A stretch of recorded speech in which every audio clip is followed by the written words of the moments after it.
Cranford. Chapter 1. Our Society. In the first place, Cranford is in possession of the Amazons. All the holders of houses above a certain rent are women. If a married couple come to settle in the town, somehow the gentleman disappears. He is either fairly frightened to death by being the only man in the Cranford evening parties, or he is accounted for by being with his regiment, his ship, or closely engaged in business all the week in the great neighboring commercial town of Drumble, distant only 20 miles on a railroad. In short, whatever does become of the gentlemen, they are not at Cranford. What could they do if they were there? The surgeon has his round of 30 miles and sleeps at Cranford, but every man cannot be a surgeon. For keeping the trim gardens full of choice flowers without a weed to speck them, for frightening away little boys who look wistfully at the said flowers through the railings, for rushing out at the geese that occasionally venture into the gardens if the gates are left open, for deciding all questions of literature and politics without troubling themselves with unnecessary reasons or arguments, for obtaining clear and correct knowledge of everybody's affairs in the parish, for keeping their neat maidservants in admirable order, for kindness somewhat dictatorial to the poor, and real tender good offices to each other whenever they are in distress, the ladies of Cranford are quite sufficient. A man, as one of them observed to me once, is so in the way in the house. Although the ladies of Cranford know all each other's proceedings, they are exceedingly indifferent to each other's opinions. Indeed, as each has her own individuality, not to say eccentricity, pretty strongly developed, nothing is so easy as verbal retaliation, but somehow goodwill reigns among them to a considerable degree. The Cranford ladies have only an occasional little quarrel, spirited out in a few peppery words and angry jerks of the head, just enough to prevent the even tenor of their lives from becoming too flat. Their dress is very independent of fashion, as they observe. What does it signify how we dress here at Cranford, where everybody knows us? And if they go from home, their reason is equally cogent. What does it signify how we dress here, where nobody knows us? The materials of their clothes are, in general, good and plain, and most of them are nearly as scrupulous as Miss Tyler of cleanly memory, but I will answer for it, the last jigget, the last tight and scanty petticoat in wear in England, was seen in Cranford and seen without a smile. Picture, a magnificent family red silk umbrella. I can testify to a magnificent family red silk umbrella under which a gentle little spinster, left alone of many brothers and sisters, used to patter to church on rainy days. Have you any red silk umbrellas in London? We had a tradition of the first that had ever been seen in Cranford, and the little boys mobbed it and called it a stick in petticoats. It might have been the very red silk one I have described, held by a strong father over a troop of little ones. The poor little lady, the survivor of all, could scarcely carry it. Then there were rules and regulations for visiting and calls, and they were announced to any young people who might be staying in the town, with all the solemnity with which the old Manx laws were read once a year on the tin-walled mount. Our friends have sent to inquire how you are after your journey tonight, my dear. 15 miles in a gentleman's carriage. They will give you some rest tomorrow, but the next day, I have no doubt, they will call, so be at liberty after 12. From 12 to 3 are our calling hours. Then after they had called. It is the third day. I dare say your mamma has told you, my dear, never to let more than 3 days elapse between receiving a call and returning it, and also that you are never to stay longer than a quarter of an hour.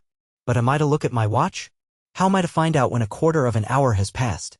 You must keep thinking about the time, my dear, and not allow yourself to forget it in conversation. As everybody had this rule in their minds, whether they received or paid a call, of course no absorbing subject was ever spoken about. We kept ourselves to short sentences of small talk and were punctual to our time. I imagine that a few of the gentlefolks of Cranford were poor and had some difficulty in making both ends meet, but they were like the Spartans and concealed their smart under a smiling face. We none of us spoke of money because that subject savored of commerce and trade, and though some might be poor, we were all aristocratic. The Cranfordians had that kindly esprit de corps which made them overlook all deficiencies in success when some among them tried to conceal their poverty. When Mrs. Forrester, for instance, gave a party in her baby house of a dwelling, and the little maiden disturbed the ladies on the sofa by a request that she might get the tea tray out from underneath, everyone took this novel proceeding as the most natural thing in the world and talked on about household forms and ceremonies as if we all believed that our hostess had a regular servants' hall, second table, with housekeeper and steward, instead of the one little charity school maiden whose short ruddy arms could never have been strong enough to carry the tray upstairs if she had not been assisted in private by her mistress, who now sat in state, pretending not to know what cakes were sent up, though she knew and we knew and she knew that we knew. And we knew that she knew that we knew she had been busy all the morning making tea bread and sponge cakes. There were one or two consequences arising from this general but unacknowledged poverty and this very much acknowledged gentility which were not amiss and which might be introduced into many circles of society to their great improvement. For instance, the inhabitants of Cranford kept early hours and clattered home in their pattens under the guidance of a lantern-bearer about 9 o'clock at night, and the whole town was abed and asleep by 10:30. Moreover, it was considered vulgar, a tremendous word in Cranford, to give anything expensive in the way of eatable or drinkable at the evening entertainments. Wafer bread and butter and sponge biscuits were all that the Honorable Mrs. Jameson gave, and she was sister-in-law to the late Earl of Glenmire, although she did practice such elegant economy. Elegant economy! How naturally one falls back into the phraseology of Cranford. There, economy was always elegant and money-spending always vulgar and ostentatious, a sort of sour grapeism which made us very peaceful and satisfied. I never shall forget the dismay felt when a certain Captain Brown came to live at Cranford and openly spoke about his being poor, not in a whisper to an intimate friend, the doors and windows being previously closed, but in the public street, in a loud military voice, alleging his poverty as a reason for not taking a particular house. The ladies of Cranford were already rather moaning over the invasion of their territories by a man and a gentleman. He was a half-pay captain and had obtained some situation on a neighboring railroad which had been vehemently petitioned against by the little town, and if, in addition to his masculine gender and his connection with the obnoxious railroad, he was so brazen as to talk of being poor, why, then, indeed, he must be sent to Coventry. Death was as true and as common as poverty, yet people never spoke about that, loud out in the streets. It was a word not to be mentioned to ears polite. We had tacitly agreed to ignore that any with whom we associated on terms of visiting equality could ever be prevented by poverty from doing anything that they wished. If we walked to or from a party, it was because the night was so fine or the air so refreshing, not because sedan chairs were expensive. If we wore prints instead of summer silks, it was because we preferred a washing material, and so on, till we blinded ourselves to the vulgar fact that we were, all of us, people of very moderate means. Of course, then, we did not know what to make of a man who could speak of poverty as if it was not a disgrace. Yet, somehow, Captain Brown made himself respected in Cranford and was called upon, in spite of all resolutions to the contrary. I was surprised to hear his opinions quoted as authority at a visit which I paid to Cranford about a year after he had settled in the town. My own friends had been among the bitterest opponents of any proposal to visit the captain and his daughters only 12 months before, and now he was even admitted in the tabooed hours before 12. True, it was to discover the cause of a smoking chimney before the fire was lighted, but still Captain Brown walked upstairs, nothing daunted, spoke in a voice too large for the room, and joked quite in the way of a tame man about the house. He had been blind to all the small slights and omissions of trivial ceremonies with which he had been received. He had been friendly, though the Cranford ladies had been cool. He had answered small sarcastic compliments in good faith, and with his manly frankness had overpowered all the shrinking which met him as a man who was not ashamed to be poor. And, at last, his excellent masculine common sense and his facility in devising expedients to overcome domestic dilemmas had gained him an extraordinary place as authority among the Cranford ladies. He himself went on in his course, as unaware of his popularity as he had been of the reverse, and I am sure he was startled one day when he found his advice so highly esteemed as to make some counsel which he had given in jest to be taken in sober, serious earnest. It was on this subject. An old lady had an Alderney cow which she looked upon as a daughter.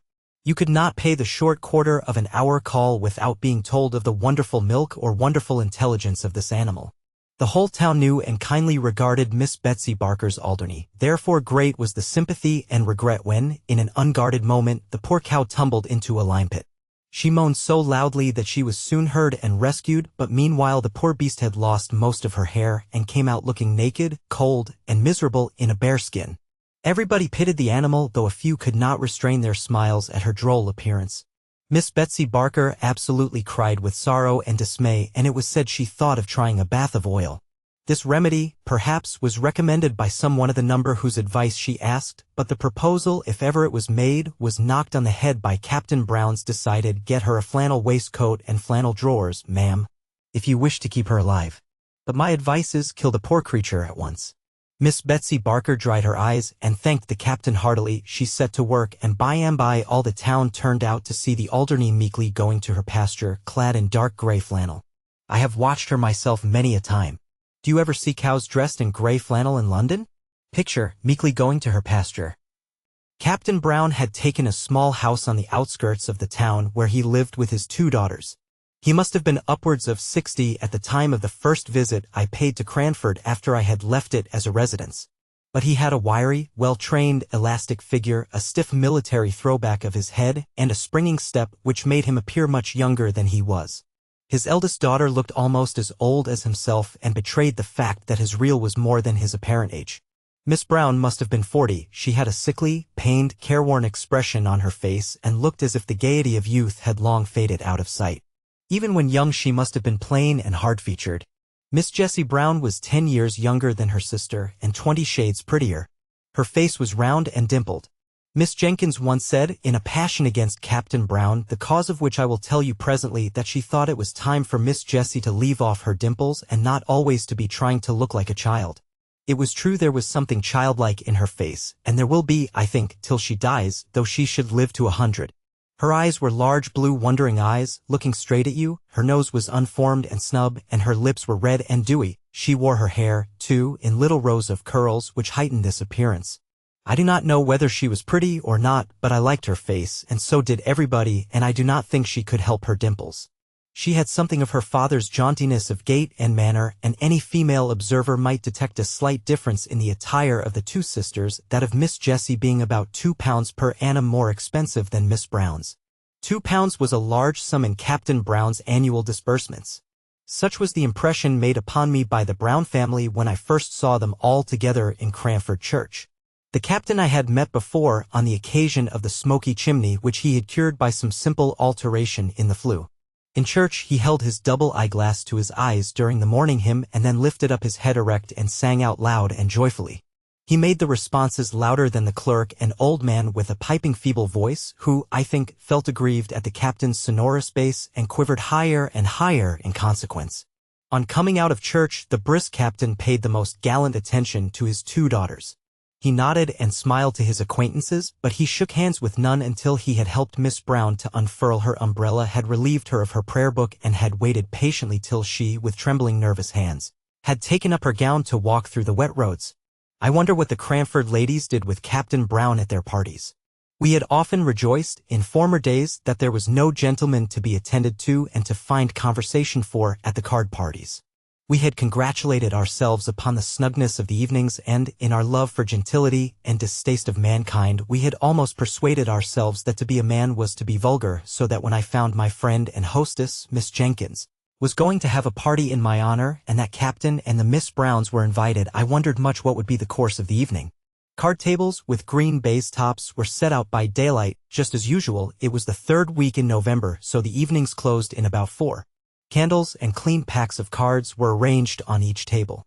The fire was made up, the neat maidservant had received her last directions, and there we stood, dressed in our best, each with a candle-lighter in our hands, ready to dart at the candles as soon as the first knock came. Parties in Cranford were solemn festivities, making the ladies feel gravely elated as they sat together in their best dresses. As soon as 3 had arrived, we sat down to preference, I being the unlucky 4th. The next 4 comers were put down immediately to another table, and presently the tea trays, which I had seen set out in the storeroom as I passed in the morning, were placed each on the middle of a card table.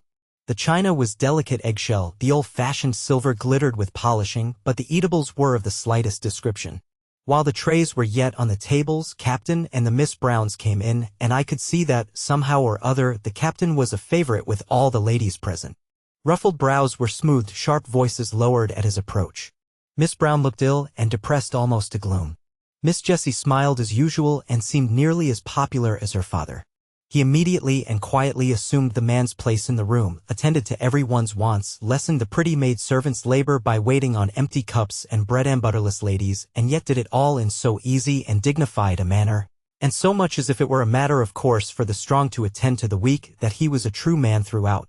He played for threepenny points with as grave an interest as if they had been pounds, and yet, in all his attention to strangers, he had an eye on his suffering daughter, for suffering I was sure she was, though to many eyes she might only appear to be irritable.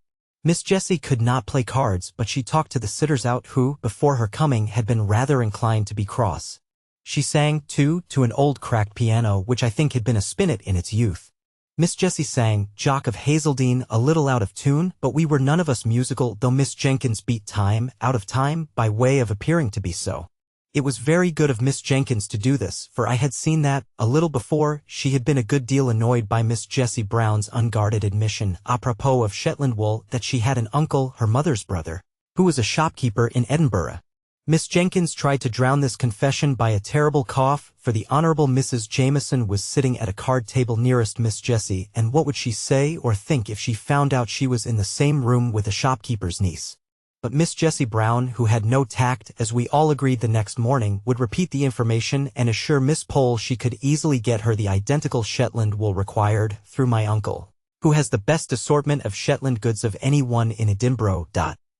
It was to take the taste of this out of our mouths and the sound of this out of our ears that Miss Jenkins proposed music, so I say again, it was very good of her to beat time to the song. When the trays reappeared with biscuits and wine, punctually at 8:45, there was conversation, comparing of cards, and talking over tricks, but by and by Captain Brown sported a bit of literature. "Have you seen any numbers of the Pickwick papers?" said he. "They were then publishing in parts." "Capital thing." Now Miss Jenkins was daughter of a deceased rector of Cranford, and on the strength of a number of manuscript sermons and a pretty good library of divinity considered herself literary, and looked upon any conversation about books as a challenge to her. So she answered and said, yes, she had seen them, indeed she might say she had read them. "And what do you think of them?" exclaimed Captain Brown. "Aren't they famously good?" So urged Miss Jenkins could not but speak. "I must say I don't think they are by any means equal to Dr. Johnson. Still, perhaps, the author is young. Let him persevere, and who knows what he may become if he will take the great doctor for his model." This was evidently too much for Captain Brown to take placidly, and I saw the words on the tip of his tongue before Miss Jenkins had finished her sentence. "It is quite a different sort of thing, my dear madam," he began. "I am quite aware of that," returned she. "And I make allowances, Captain Brown. Just allow me to read you a scene out of this month's number," pleaded he. "I had it only this morning, and I don't think the company can have read it yet." "As you please," said she, settling herself with an air of resignation. He read the account of the soiree which Sam Weller gave at Bath. Some of us laughed heartily. I did not dare, because I was staying in the house. Miss Jenkins sat in patient gravity. When it was ended, she turned to me and said with mild dignity, "Fetch me Rasselas, my dear, out of the bookroom." When I had brought it to her, she turned to Captain Brown. "Now allow me to read you a scene, and then the present company can judge between your favorite, Mr. Bawes, and Dr. Johnson." She read one of the conversations between Rasselas and Imlac in a high-pitched, majestic voice, and when she had ended, she said, "I imagine I am now justified in my preference of Dr. Johnson as a writer of fiction." The captain screwed his lips up and drummed on the table, but he did not speak. She thought she would give him a finishing blow or two. Picture endeavoring to beguile her into conversation. "I consider it vulgar and below the dignity of literature to publish in numbers." "How is the Rambler published, ma'am?" asked Captain Brown in a low voice, which I think Miss Jenkins could not have heard. "Dr. Johnson's style is a model for young beginners. My father recommended it to me when I began to write letters. I have formed my own style upon it. I recommended it to your favorite." "I should be very sorry for him to exchange his style for any such pompous writing," said Captain Brown. Miss Jenkins felt this as a personal affront in a way of which the captain had not dreamed. Epistolary writing she and her friends considered as her forte. Many a copy of many a letter have I seen written and corrected on the slate before she seized the half-hour just previous to post-time to assure her friends of this or of that, and Dr. Johnson was, as she said, her model in these compositions. She drew herself up with dignity and only replied to Captain Brown's last remark by saying, with marked emphasis on every syllable, "I prefer Dr. Johnson to Mr. Bawes." It is said, I won't vouch for the fact, that Captain Brown was heard to say, sotto voce, Dean Dr. Johnson. If he did, he was penitent afterwards, as he showed by going to stand near Miss Jenkins' armchair and endeavoring to beguile her into conversation on some more pleasing subject. But she was inexorable. The next day she made the remark I have mentioned about Miss Jessie's dimples. Cranford. Chapter 2. The Captain. It was impossible to live a month at Cranford and not know the daily habits of each resident, and long before my visit was ended I knew much concerning the whole Brown trio. There was nothing new to be discovered respecting their poverty, for they had spoken simply and openly about that from the very first. They made no mystery of the necessity for their being economical. All that remained to be discovered was the captain's infinite kindness of heart and the various modes in which, unconsciously to himself, he manifested it. Some little anecdotes were talked about for some time after they occurred. As we did not read much and as all the ladies were pretty well suited with servants, there was a dearth of subjects for conversation. We therefore discussed the circumstance of the captain taking a poor old woman's dinner out of her hands one very slippery Sunday. He had met her returning from the bakehouse as he came from church and noticed her precarious footing, and with the grave dignity with which he did everything, he relieved her of her burden and steered along the street by her side, carrying her baked mutton and potatoes safely home. This was thought very eccentric, and it was rather expected that he would pay a round of calls on the Monday morning to explain and apologize to the Cranford sense of propriety, but he did no such thing, and then it was decided that he was ashamed, and was keeping out of sight. In a kindly pity for him, we began to say, after all, the Sunday morning's occurrence showed great goodness of heart, and it was resolved that he should be comforted on his next appearance amongst us, but, lo! He came down upon us, untouched by any sense of shame, speaking loud and bass as ever, his head thrown back, his wig as jaunty and well curled as usual, and we were obliged to conclude he had forgotten all about Sunday. Miss Pole and Miss Jessie Brown had set up a kind of intimacy on the strength of the Shetland wool and the new knitting stitches, so it happened that when I went to visit Miss Pole I saw more of the Browns than I had done while staying with Miss Jenkins, who had never got over what she called Captain Brown's disparaging remarks upon Dr. Johnson as a writer of light and agreeable fiction. I found that Miss Brown was seriously ill of some lingering, incurable complaint, the pain occasioned by which gave the uneasy expression to her face that I had taken for unmitigated crossness. Cross, too, she was at times when the nervous irritability occasioned by her disease became past endurance. Miss Jessie bore with her at these times even more patiently than she did with the bitter self-upbraidings by which they were invariably succeeded. Miss Brown used to accuse herself not merely of hasty and irritable temper but also of being the cause why her father and sister were obliged to pinch in order to allow her the small luxuries which were necessaries in her condition. She would so fain have made sacrifices for them and have lightened their cares that the original generosity of her disposition added acerbity to her temper. All this was borne by Miss Jessie and her father with more than placidity, with absolute tenderness.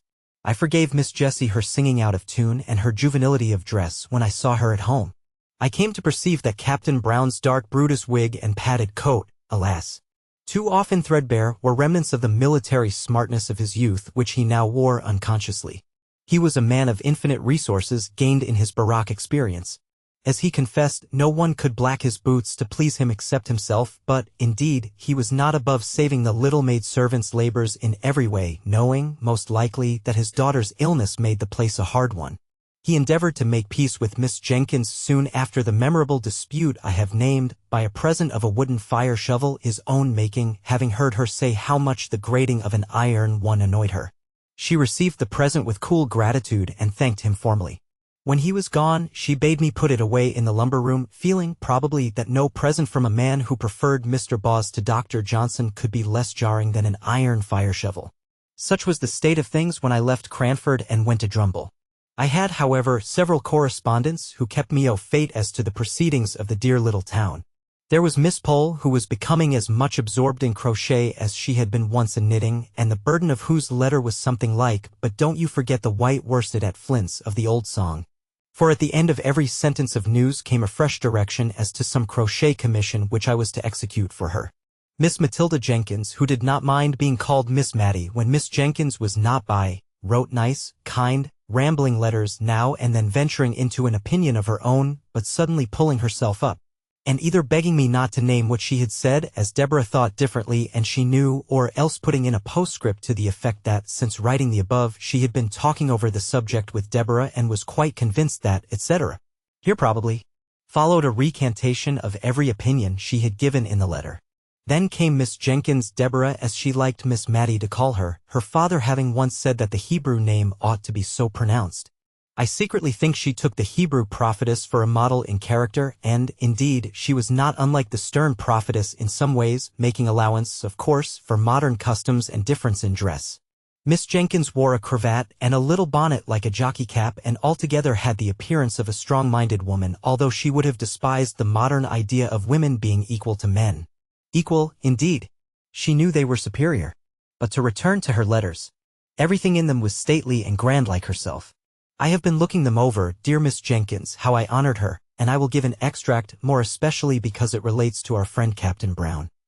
The Honorable Mrs. Jameson has only just quitted me, and, in the course of conversation, she communicated to me the intelligence that she had yesterday received a call from her revered husband's quondam friend, Lord Mauleverer. You will not easily conjecture what brought his lordship within the precincts of our little town. It was to see Captain Brown, with whom, it appears, his lordship was acquainted in the plumed wars and who had the privilege of averting destruction from his lordship's head when some great peril was impending over it, off the misnomered Cape of Good Hope.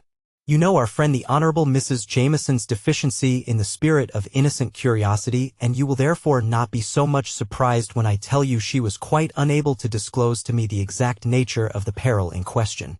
I was anxious, I confess, to ascertain in what manner Captain Brown, with his limited establishment, could receive so distinguished a guest, and I discovered that his lordship retired to rest and, let us hope, to refreshing slumbers at the Angel Hotel, but shared the Brunonian meals during the 2 days that he honored Cranford with his august presence.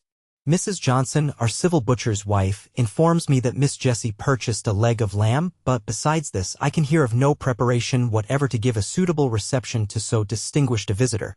Perhaps they entertained him with the feast of reason and the flow of soul, and to us who are acquainted with Captain Brown's sad want of relish for the pure wells of English undefiled, it may be matter for congratulation that he has had the opportunity of improving his taste by holding converse with an elegant and refined member of the British aristocracy, but from some mundane failings who is altogether free. Miss Pole and Miss Matty wrote to me by the same post.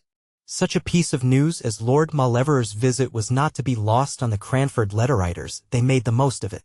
Miss Matty humbly apologized for writing at the same time as her sister, who was so much more capable than she to describe the honor done to Cranford, but in spite of a little bad spelling, Miss Matty's account gave me the best idea of the commotion occasioned by his lordship's visit after it had occurred, for, except the people at the Angel, the Browns, Mrs. Jameson, and a little lad his lordship had sworn at for driving a dirty hoop against the aristocratic legs, I could not hear of anyone with whom his lordship had held conversation.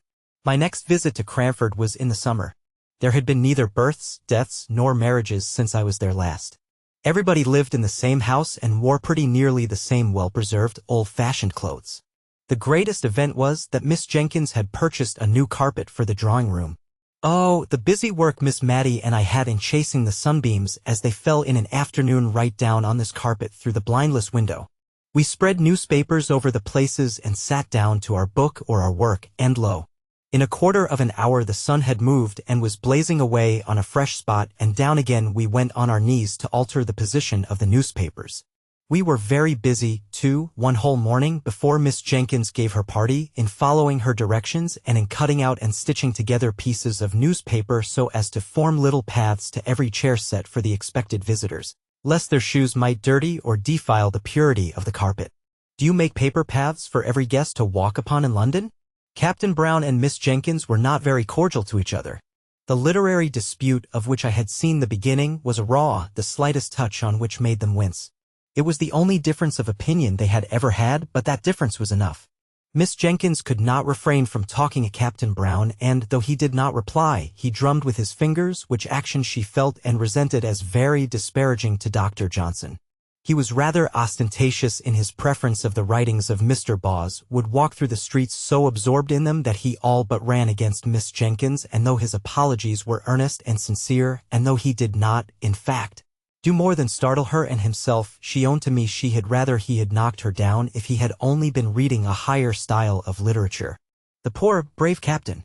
He looked older and more worn, and his clothes were very threadbare. But he seemed as bright and cheerful as ever unless he was asked about his daughter's health. She suffers a great deal and she must suffer more. We do what we can to alleviate her pain. God's will be done. He took off his hat at these last words. I found from Miss Matty that everything had been done, in fact. A medical man of high repute in that country neighborhood had been sent for, and every injunction he had given was attended to, regardless of expense. Miss Matty was sure they denied themselves many things in order to make the invalid comfortable, but they never spoke about it, and as for Miss Jessie, I really think she's an angel, said poor Miss Matty, quite overcome. To see her way of bearing with Miss Brown's crossness, and the bright face she puts on after she's been sitting up a whole night and scolded above half of it, is quite beautiful. Yet she looks as neat and as ready to welcome the captain at breakfast time as if she had been asleep in the queen's bed all night. My dear, you could never laugh at her prim little curls or her pink bows again if you saw her as I have done. I could only feel very penitent and greet Miss Jessie with double respect when I met her next. She looked faded and pinched, and her lips began to quiver as if she was very weak when she spoke of her sister. But she brightened and sent back the tears that were glittering in her pretty eyes as she said, "But to be sure, what a town Cranford is for kindness. I don't suppose anyone has a better dinner than usual cooked, but the best part of all comes in a little covered basin for my sister. The poor people will leave their earliest vegetables at our door for her. They speak short and gruff as if they were ashamed of it, but I am sure it often goes to my heart to see their thoughtfulness." The tears now came back and overflowed, but after a minute or two she began to scold herself and ended by going away the same cheerful Miss Jessie as ever. "But why does not this Lord Mauleverer do something for the man who saved his life?" said I. "Why, you see, unless Captain Brown has some reason for it, he never speaks about being poor," and he walked along by his lordship looking as happy and cheerful as a prince, and as they never called attention to their dinner by apologies. And as Miss Brown was better that day, and all seemed bright, I dare say his lordship never knew how much care there was in the background. He did send game in the winter pretty often, but now he is gone abroad. I had often occasion to notice the use that was made of fragments and small opportunities in Cranford, the rose leaves that were gathered ere they fell to make into a potpourri for someone who had no garden, the little bundles of lavender flowers sent to strew the drawers of some town dweller, or to burn in the chamber of some invalid. Things that many would despise, and actions which it seemed scarcely worth while to perform, were all attended to in Cranford. Miss Jenkins stuck an apple full of cloves to be heated and smell pleasantly in Miss Brown's room, and as she put in each clove she uttered a Johnsonian sentence. Indeed, she never could think of the Browns without talking Johnson, and as they were seldom absent from her thoughts just then, I heard many a rolling, three-piled sentence. Captain Brown called one day to thank Miss Jenkins for many little kindnesses which I did not know until then that she had rendered. He had suddenly become like an old man, his deep bass voice had a quavering in it, his eyes looked dim and the lines on his face were deep. He could not speak cheerfully of his daughter's state, but he talked with manly, pious resignation and not much. Twice over he said, "What Jessie has been to us, God only knows," and after the second time he got up hastily, shook hands all round without speaking, and left the room. That afternoon we perceived little groups in the street, all listening with faces aghast to some tale or other. Miss Jenkins wondered what could be the matter for some time before she took the undignified step of sending Jenny out to inquire. Jenny came back with a white face of terror. "Oh, ma'am. Oh, Miss Jenkins, ma'am. Captain Brown is killed by them nasty cruel railroads," and she burst into tears. She, along with many others, had experienced the poor captain's kindness. "How, where? Good God! Jenny, don't waste time in crying, but tell us something." Miss Mattie rushed out into the street at once and collared the man who was telling the tale. Picture, she brought the affrighted Carter into the drawing-room. Come to my sister at once, Miss Jenkins, the rector's daughter." "Oh, man. Say it is not true," she cried as she brought the affrighted Carter, sleeking down his hair, into the drawing-room where he stood with his wet boots on the new carpet and no one regarded it. "Please, mum, it is true. I seed it myself," and he shuddered at the recollection. The captain was reading some new book as he was deep in waiting for the down train, and there was a little lass as wanted to come to its mammy and gave its sister the slip and came toddling across the line.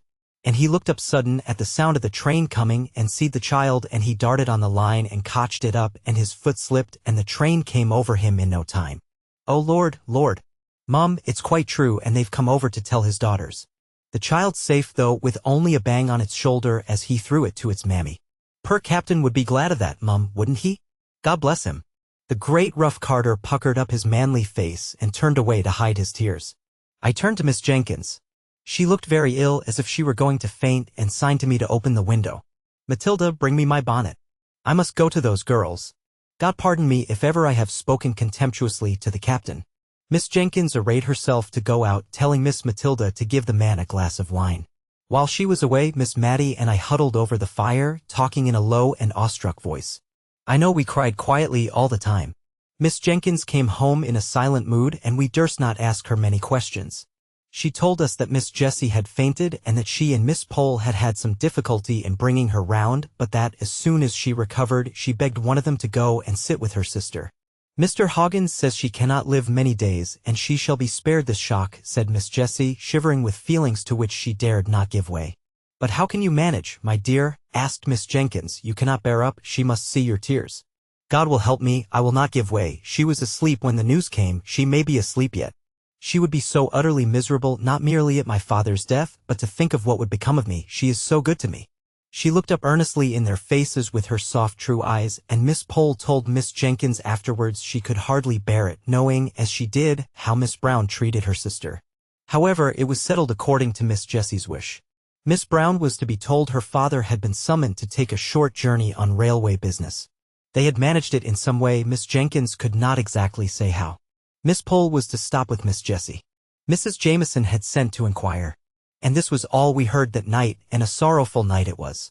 The next day a full account of the fatal accident was in the county paper, which Miss Jenkins took in. Her eyes were very weak, she said, and she asked me to read it. When I came to the gallant gentleman was deeply engaged in the perusal of a number of Pickwick which he had just received. Miss Jenkins shook her head long and solemnly, and then sighed out, poor, dear, infatuated man. The corpse was to be taken from the station to the parish church, there to be interred. Miss Jessie had set her heart on following it to the grave, and no dissuasives could alter her resolve. Her restraint upon herself made her almost obstinate. She resisted all Miss Pole's entreaties and Miss Jenkins' advice. At last Miss Jenkins gave up the point, and after a silence, which I feared portended some deep displeasure against Miss Jessie, Miss Jenkins said she should accompany the latter to the funeral. It is not fit for you to go alone. It would be against both propriety and humanity were I to allow it. Miss Jessie seemed as if she did not half like this arrangement, but her obstinacy, if she had any, had been exhausted in her determination to go to the interment. She longed, poor thing, I have no doubt, to cry alone over the grave of the dear father to whom she had been all in all, and to give way, for one little half-hour, uninterrupted by sympathy and unobserved by friendship. But it was not to be. That afternoon Miss Jenkins sent out for a yard of black crape and employed herself busily in trimming the little black silk bonnet I have spoken about. When it was finished she put it on and looked at us for admiration she despised. I was full of sorrow, but by one of those whimsical thoughts which come unbidden into our heads in times of deepest grief, I no sooner saw the bonnet than I was reminded of a helmet, and in that hybrid bonnet, half helmet, half jockey cap, did Miss Jenkins attend Captain Brown's funeral and, I believe, supported Miss Jessie with a tender, indulgent firmness which was invaluable, allowing her to weep her passionate fill before they left. Miss Pole, Miss Mattie, and I meanwhile attended to Miss Brown, and hard work we found it to relieve her querulous and never-ending complaints. But if we were so weary and dispirited, what must Miss Jessie have been? Yet she came back almost calm, as if she had gained a new strength. She put off her morning dress and came in, looking pale and gentle, thanking us each with a soft long pressure of the hand. She could even smile, a faint, sweet, wintry smile, as if to reassure us of her power to endure, but her look made our eyes fill suddenly with tears, more than if she had cried outright. It was settled that Miss Pole was to remain with her all the watching livelong night, and that Miss Mattie and I were to return in the morning to relieve them and give Miss Jessie the opportunity for a few hours of sleep. But when the morning came, Miss Jenkins appeared at the breakfast table equipped in her helmet bonnet, and ordered Miss Mattie to stay at home, as she meant to go and help to nurse. She was evidently in a state of great friendly excitement, which she showed by eating her breakfast standing and scolding the household all round. No nursing, no energetic strong-minded woman could help Miss Brown now. There was that in the room as we entered which was stronger than us all and made us shrink into solemn awestruck helplessness. Miss Brown was dying. We hardly knew her voice, it was so devoid of the complaining tone we had always associated with it. Miss Jessie told me afterwards that it, and her face too, were just what they had been formerly when her mother's death left her the young anxious head of the family, of whom only Miss Jessie survived. She was conscious of her sister's presence, though not, I think, of ours. We stood a little behind the curtain. Miss Jessie knelt with her face near her sister's in order to catch the last soft, awful whispers. "Oh, Jessie! Jessie! How selfish I have been! God forgive me for letting you sacrifice yourself for me as you did. I have so loved you, and yet I have thought only of myself. God forgive me." "Hush, love. Hush," said Miss Jessie, sobbing. "And my father, my dear, dear father. I will not complain now, if God will give me strength to be patient. But, oh, Jessie, tell my father how I longed and yearned to see him at last, and to ask his forgiveness. He can never know now how I loved him. Oh, if I might but tell him before I die. What a life of sorrow his has been, and I have done so little to cheer him." A light came into Miss Jessie's face. "Would it comfort you, dearest, to think that he does know? Would it comfort you, love, to know that his cares, his sorrows, her voice quivered, but she steadied it into calmness, Mary. He has gone before you to the place where the weary are at rest. He knows now how you loved him. A strange look, which was not distress, came over Miss Brown's face. She did not speak for some time, but then we saw her lips form the words rather than heard the sound, father, mother, Harry, Archie. Then, as if it were a new idea throwing a filmy shadow over her darkened mind, but you will be alone, Jessie. Miss Jessie had been feeling this all during the silence, I think, for the tears rolled down her cheeks like rain at these words, and she could not answer at first. Then she put her hands together tight and lifted them up and said, "But not to us, though he slay me, yet will I trust in him." In a few moments more Miss Brown lay calm and still, never to sorrow or murmur more. After the second funeral, Miss Jenkins insisted that Miss Jessie should come to stay with her rather than go back to the desolate house, which, in fact, we learned from Miss Jessie, must now be given up as she had not wherewithal to maintain it. She had something above £20 a year, besides the interest of the money for which the furniture would sell, but she could not live upon that, and so we talked over her qualifications for earning money. "I can sew neatly," said she, "and I like nursing. I think, too, I could manage a house if any one would try me as housekeeper, or I would go into a shop as saleswoman if they would have patience with me at first." Miss Jenkins declared, in an angry voice, that she should do no such thing, and talked to herself about some people having no idea of their rank as a captain's daughter nearly an hour afterwards, when she brought Miss Jessie up a basin of delicately made arrowroot, and stood over her like a dragoon until the last spoonful was finished. Then she disappeared. Miss Jessie began to tell me some more of the plans which had suggested themselves to her, and insensibly fell into talking of the days that were past and gone, and interested me so much I neither knew nor heeded how time passed. We were both startled when Miss Jenkins reappeared and caught us crying. I was afraid lest she would be displeased, as she often said that crying hindered digestion, and I knew she wanted Miss Jessie to get strong, but, instead, she looked queer and excited and fidgeted round us without saying anything. At last she spoke.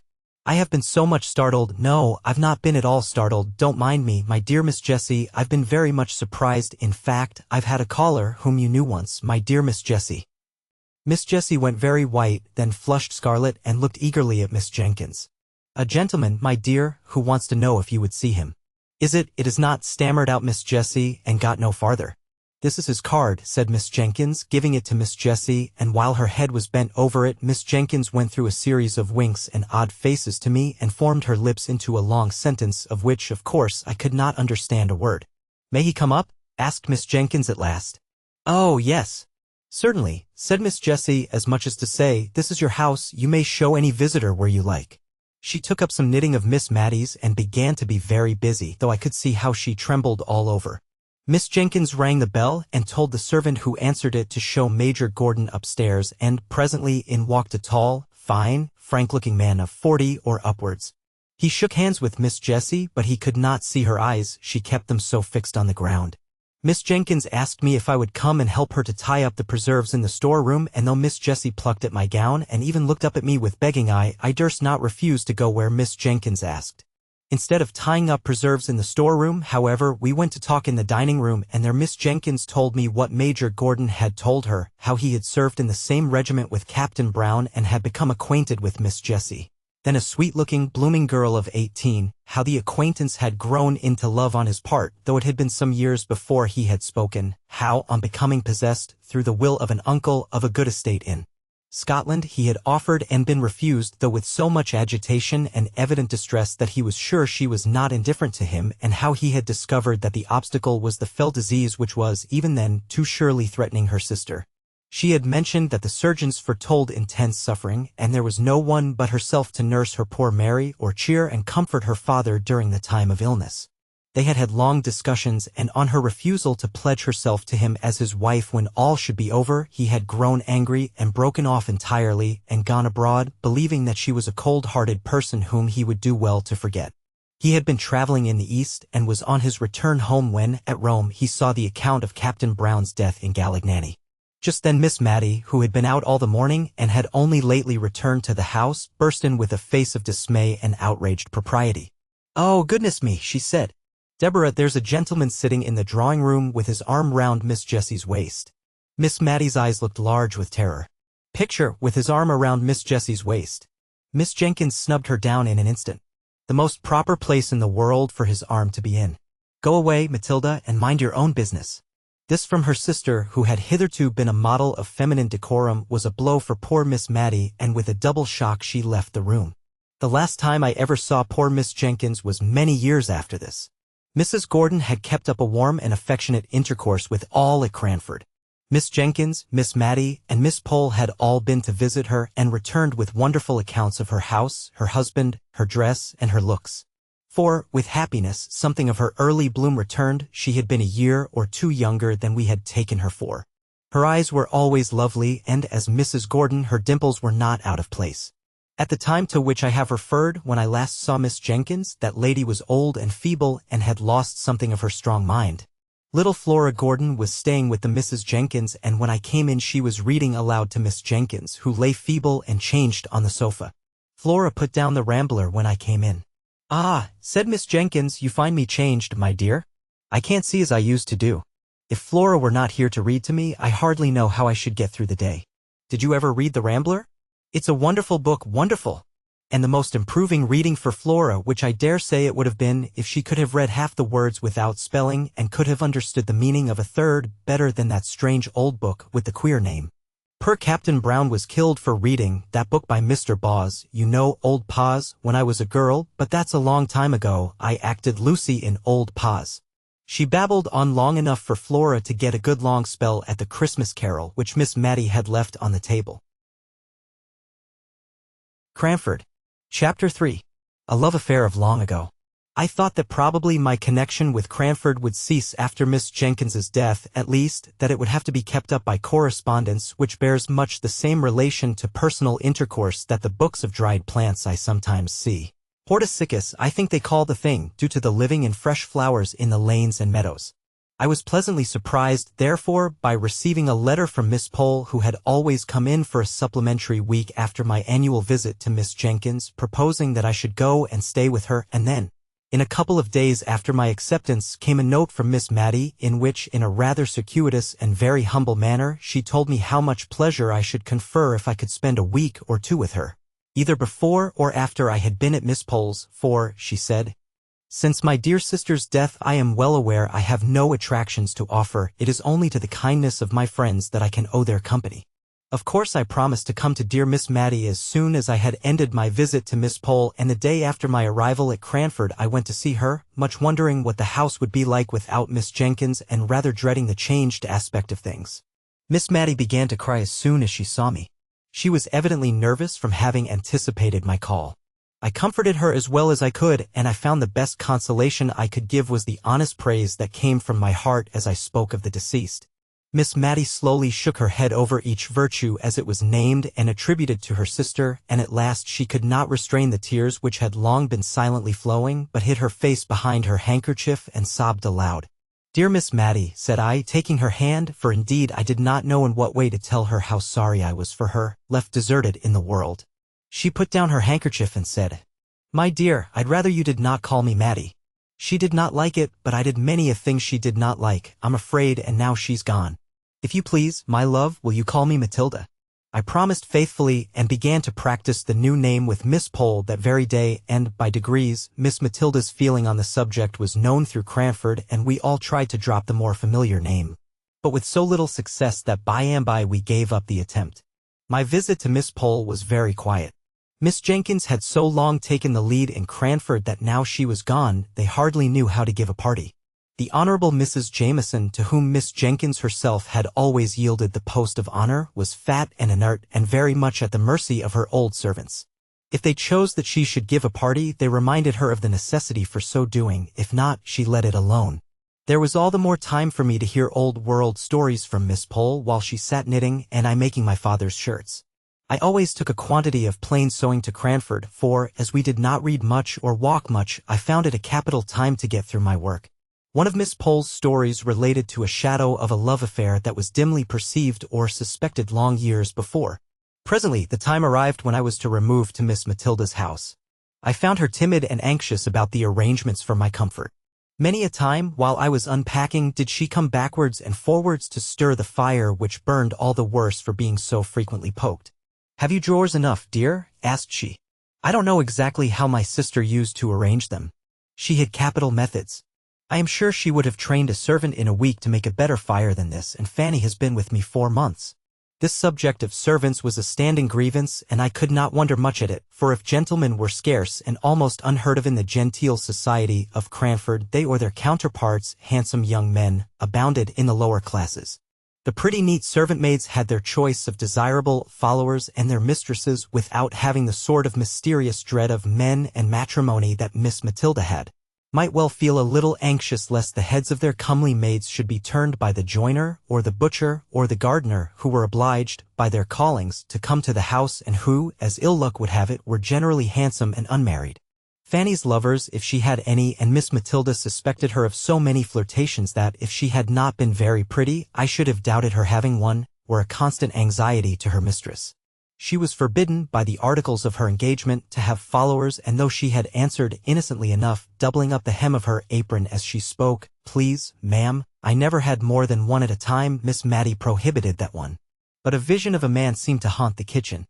Fanny assured me that it was all fancy, or else I should have said myself that I had seen a man's coat-tails whisk into the scullery once, when I went on an errand into the store-room at night, and another evening, when, our watches having stopped, I went to look at the clock. There was a very odd appearance, singularly like a young man squeezed up between the clock and the back of the open kitchen door, and I thought Fanny snatched up the candle very hastily so as to throw the shadow on the clock face, while she very positively told me the time half an hour too early, as we found out afterwards by the church clock.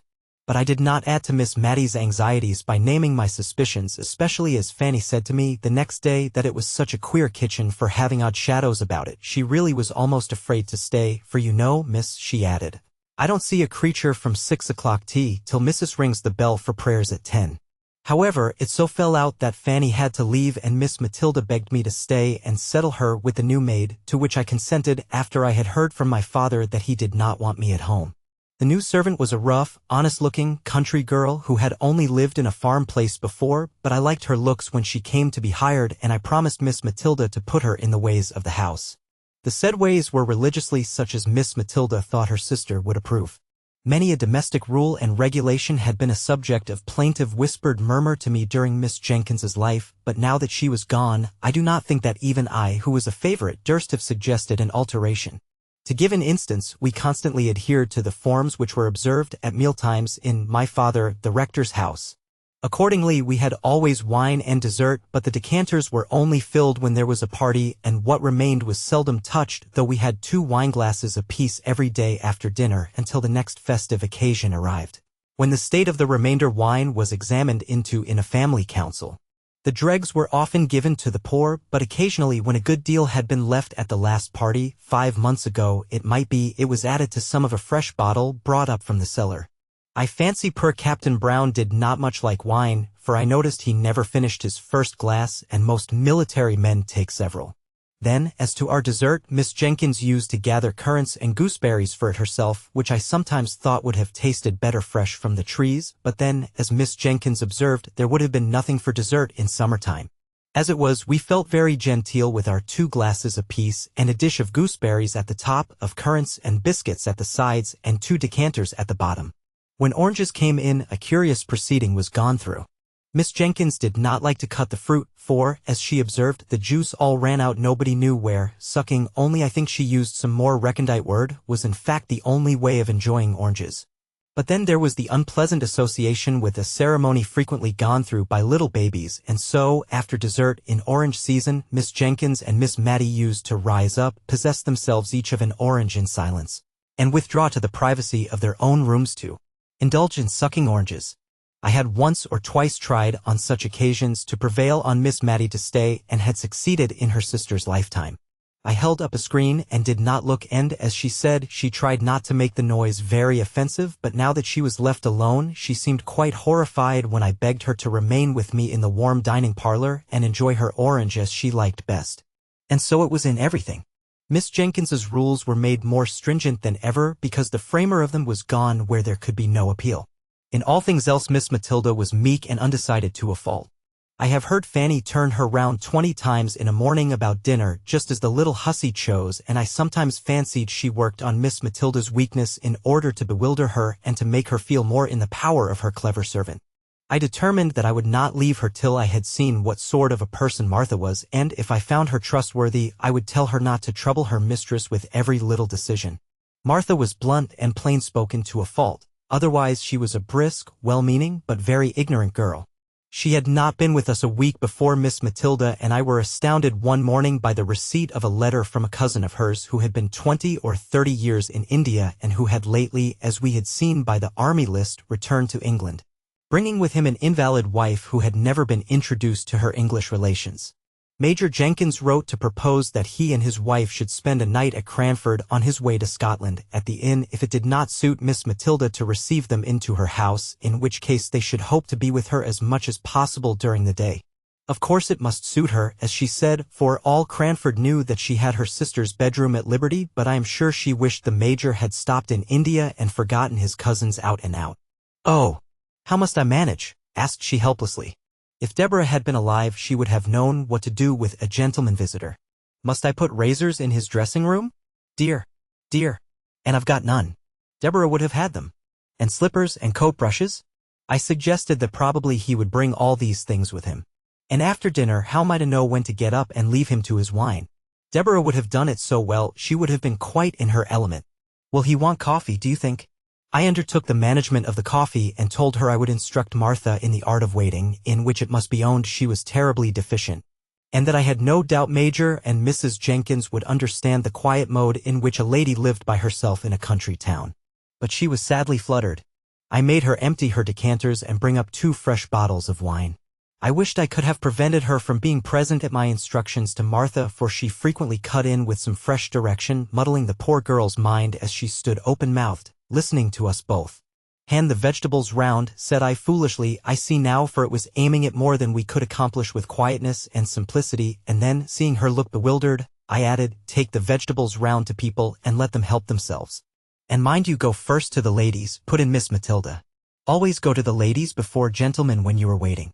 "I'll do it as you tell me, ma'am," said Martha, "but I like lads best." We felt very uncomfortable and shocked at this speech of Martha's, yet I don't think she meant any harm, and on the whole she attended very well to our directions, except that she nudged the Major when he did not help himself as soon as she expected to the potatoes, while she was handing them round. The Major and his wife were quiet, unpretending people enough when they did come, languid, as all East Indians are, I suppose. We were rather dismayed at their bringing 2 servants with them, a Hindu body servant for the Major and a steady elderly maid for his wife, but they slept at the inn, and took off a good deal of the responsibility by attending carefully to their masters' and mistresses' comfort. Martha, to be sure, had never ended her staring at the East Indian's white turban and brown complexion, and I saw that Miss Matilda shrunk away from him a little as he waited at dinner. Indeed, she asked me, when they were gone, if he did not remind me of Bluebeard. On the whole, the visit was most satisfactory and is a subject of conversation even now with Miss Matilda. At the time it greatly excited Cranford and even stirred up the apathetic and honorable Mrs. Jameson to some expression of interest. When I went to call and thank her for the kind answers she had vouchsafed to Miss Matilda's inquiries as to the arrangement of a gentleman's dressing room, answers which I must confess she had given in the wearied manner of the Scandinavian prophetess. Leave me to repose. And now I come to the love affair. It seems that Miss Pole had a cousin, once or twice removed, who had offered to Miss Mattie long ago. Now this cousin lived 4 or 5 miles from Cranford on his own estate, but his property was not large enough to entitle him to rank higher than a yeoman, or rather, with something of the pride which apes humility, he had refused to push himself on, as so many of his class had done, into the ranks of the squires. He would not allow himself to be called Thomas Holbrook, Esq. He even sent back letters with this address, telling the postmistress at Cranford that his name was Mr. Thomas Holbrook, yeoman. He rejected all domestic innovations. He would have the house door stand open in summer and shut in winter, without knocker or bell to summon a servant. The closed fist or the knob of a stick did this office for him if he found the door locked. He despised every refinement which had not its root deep down in humanity. If people were not ill, he saw no necessity for moderating his voice. He spoke the dialect of the country in perfection and constantly used it in conversation, although Miss Pole, who gave me these particulars, added that he read aloud more beautifully and with more feeling than any one she had ever heard, except the late rector. "And how came Miss Matilda not to marry him?" asked I. "Oh, I don't know.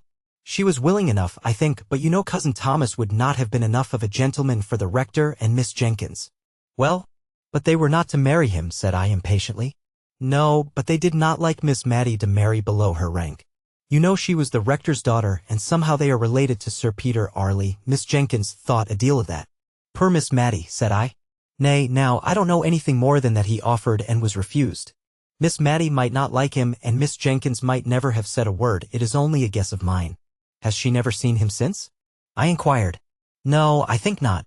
You see, Woodley, Cousin Thomas's house, lies halfway between Cranford and Miss Elton, and I know he made Miss Elton his market town very soon after he had offered to Miss Matty, and I don't think he has been into Cranford above once or twice since. Once, when I was walking with Miss Matty in High Street, and suddenly she darted from me and went up Shire Lane. A few minutes after, I was startled by meeting Cousin Thomas. How old is he? I asked after a pause of castle building. He must be about 70, I think, my dear, said Miss Pole, blowing up my castle as if by gunpowder into small fragments. Very soon after, at least during my long visit to Miss Matilda, I had the opportunity of seeing Mr. Holbrook, seeing, too, his first encounter with his former love, after 30 or 40 years' separation. I was helping to decide whether any of the new assortment of colored silks which they had just received at the shop would do to match a gray and black mousseline delaine that wanted a new breadth, when a tall, thin, Don Quixote-looking old man came into the shop for some woolen gloves. I had never seen the person, who was rather striking, before, and I watched him rather attentively while Miss Matty listened to the shopman. The stranger wore a blue coat with brass buttons, drab breeches, and gaiters, and drummed with his fingers on the counter until he was attended to.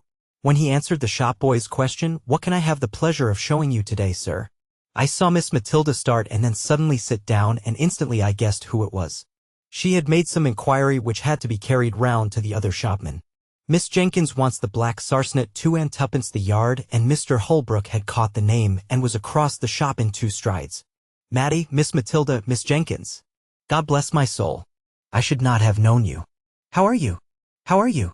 He kept shaking her hand in a way which proved the warmth of his friendship, but he repeated so often as if to himself, I should not have known you, that any sentimental romance which I might be inclined to build was quite done away with by his manner. However, he kept talking to us all the time we were in the shop, and then waving the shopman with the unpurchased gloves on one side, with "Another time, sir." Another time, he walked home with us. I am happy to say my client, Miss Matilda, also left the shop in an equally bewildered state, not having purchased either green or red silk. Mr. Holbrook was evidently full with honest loud-spoken joy at meeting his old love again. He touched on the changes that had taken place. He even spoke of Miss Jenkins as "your poor sister." Well, well, we have all our faults, and bade us goodbye with many a hope that he should soon see Miss Matty again. She went straight to her room and never came back till our early tea time, when I thought she looked as if she had been crying. Picture, Mr. Holbrook bade us goodbye. Cranford. Chapter 4. A visit to an old bachelor. A few days after, a note came from Mr. Holbrook asking us, impartially asking both of us, in a formal, old-fashioned style, to spend a day at his house, a long June day, for it was June now. He named that he had also invited his cousin, Miss Pole, so that we might join in a fly which could be put up at his house. I expected Miss Matty to jump at this invitation, but no. Miss Pole and I had the greatest difficulty in persuading her to go. She thought it was improper, and was even half annoyed when we utterly ignored the idea of any impropriety in her going with 2 other ladies to see her old lover. Then came a more serious difficulty. She did not think Deborah would have liked her to go. This took us half a day's good hard talking to get over, but at the first sentence of relenting, I seized the opportunity and wrote and dispatched an acceptance in her name, fixing day and hour, that all might be decided and done with. The next morning she asked me if I would go down to the shop with her, and there, after much hesitation, we chose out 3 caps to be sent home and tried on, that the most becoming might be selected to take with us on Thursday. She was in a state of silent agitation all the way to Woodley.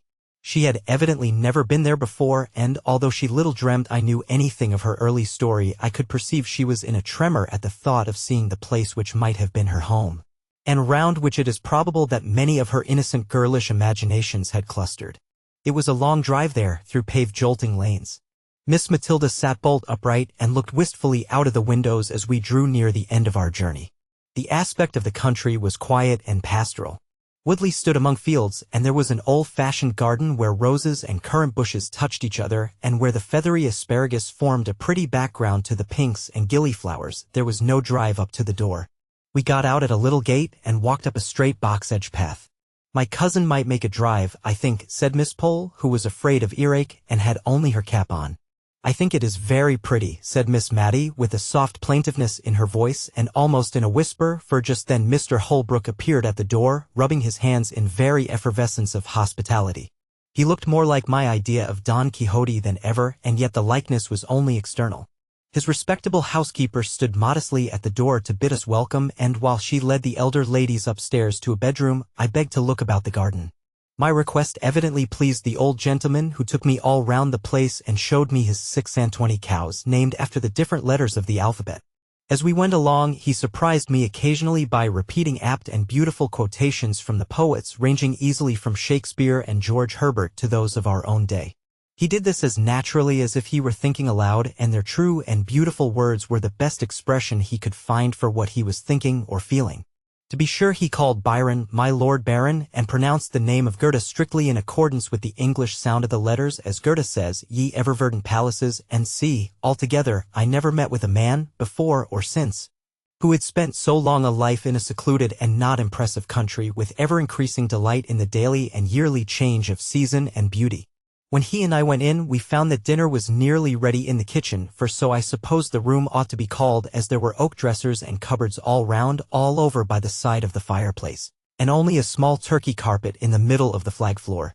The room might have been easily made into a handsome dark oak dining parlor by removing the oven and a few other appurtenances of a kitchen, which were evidently never used, the real cooking place being at some distance. The room in which we were expected to sit was a stiffly furnished, ugly apartment, but that in which we did sit was what Mr. Holbrook called the counting house, where he paid his laborers their weekly wages at a great desk near the door. The rest of the pretty sitting room, looking into the orchard and all covered over with dancing tree shadows, was filled with books. They lay on the ground, they covered the walls, they strewed the table. He was evidently half ashamed and half proud of his extravagance in this respect.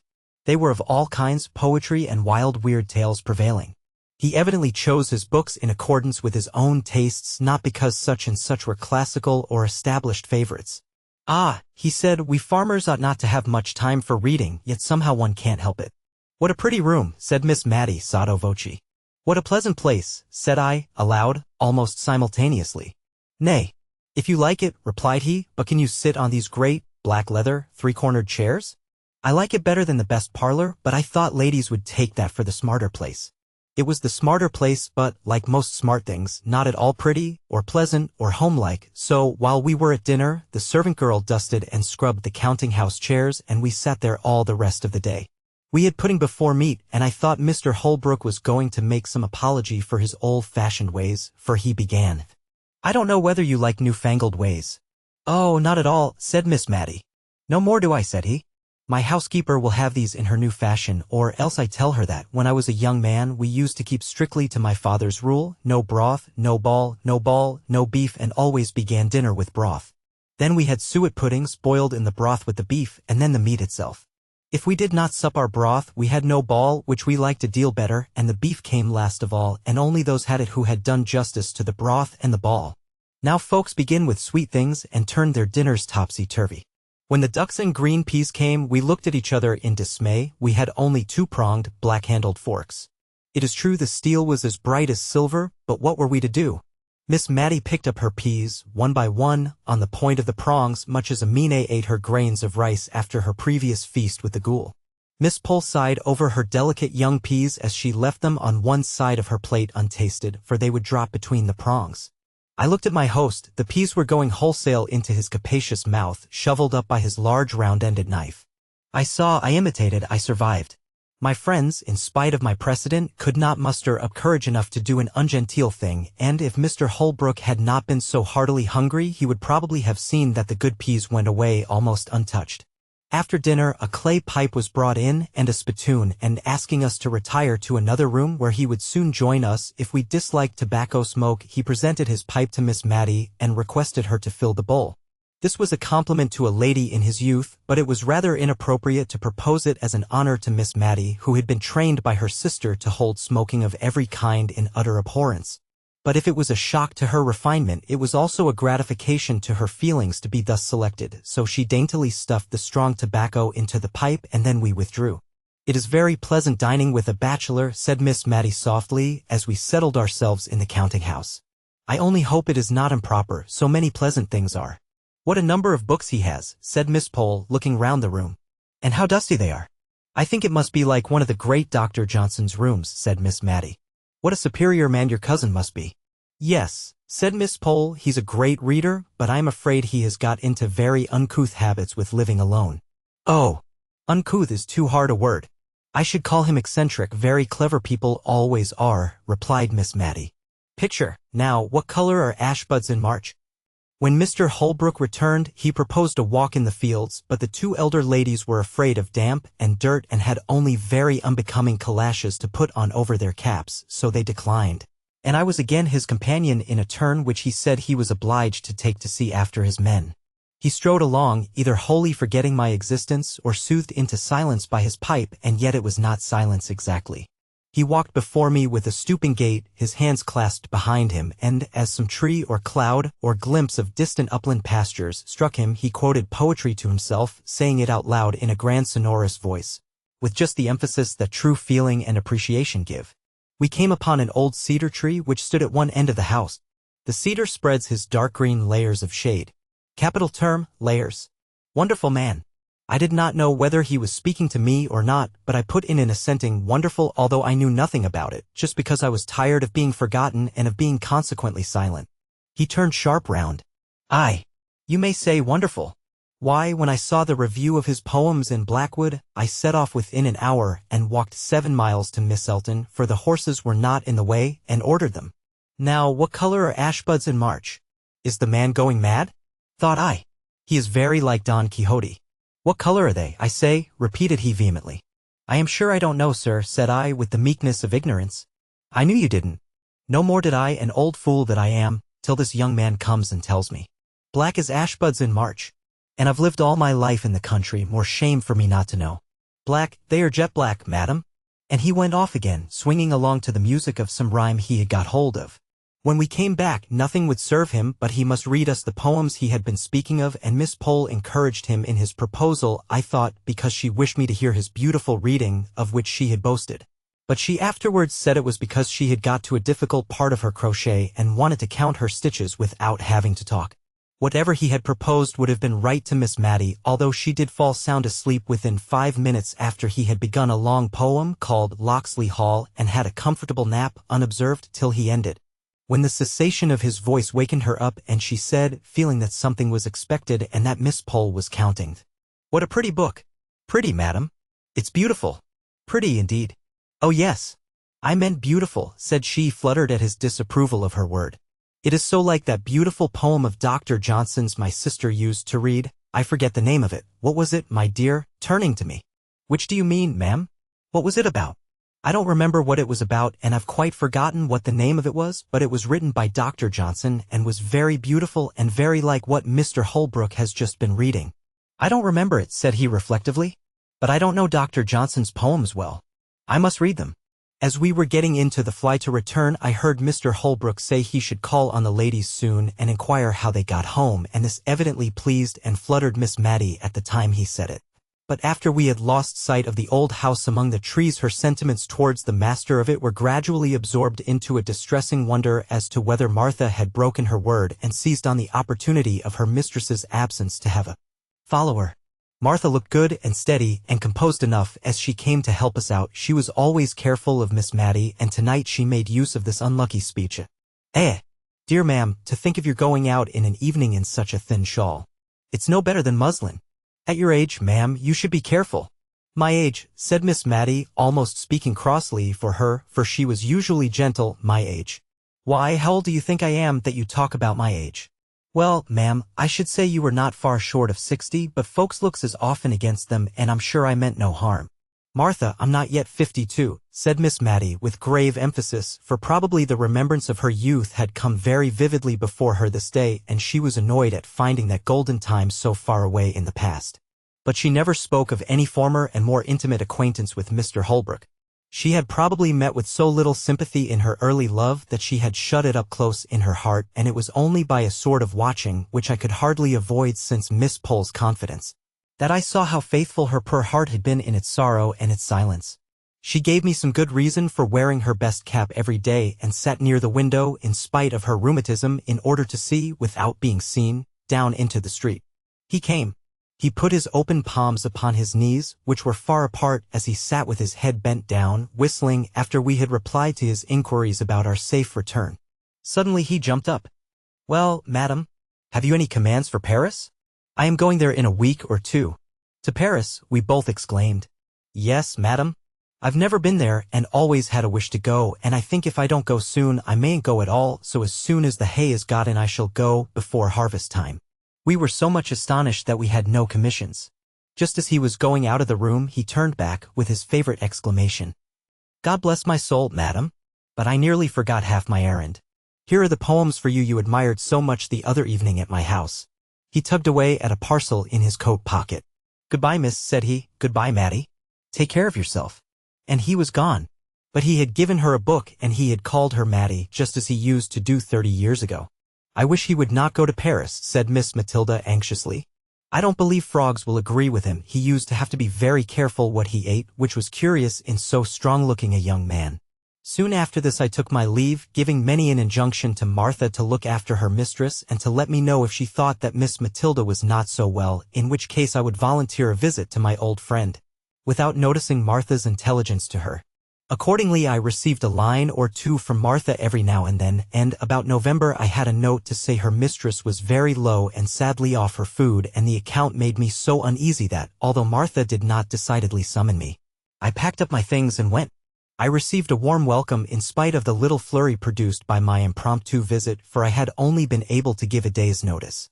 Miss Matilda looked miserably ill, and I prepared to comfort and cosset her. I went down to have a private talk with Martha. "How long has your mistress been so poorly?" I asked as I stood by the kitchen fire. "Well, I think it's better than a fortnight. It is, I know. It was one Tuesday after Miss Pole had been that she went into this moping way.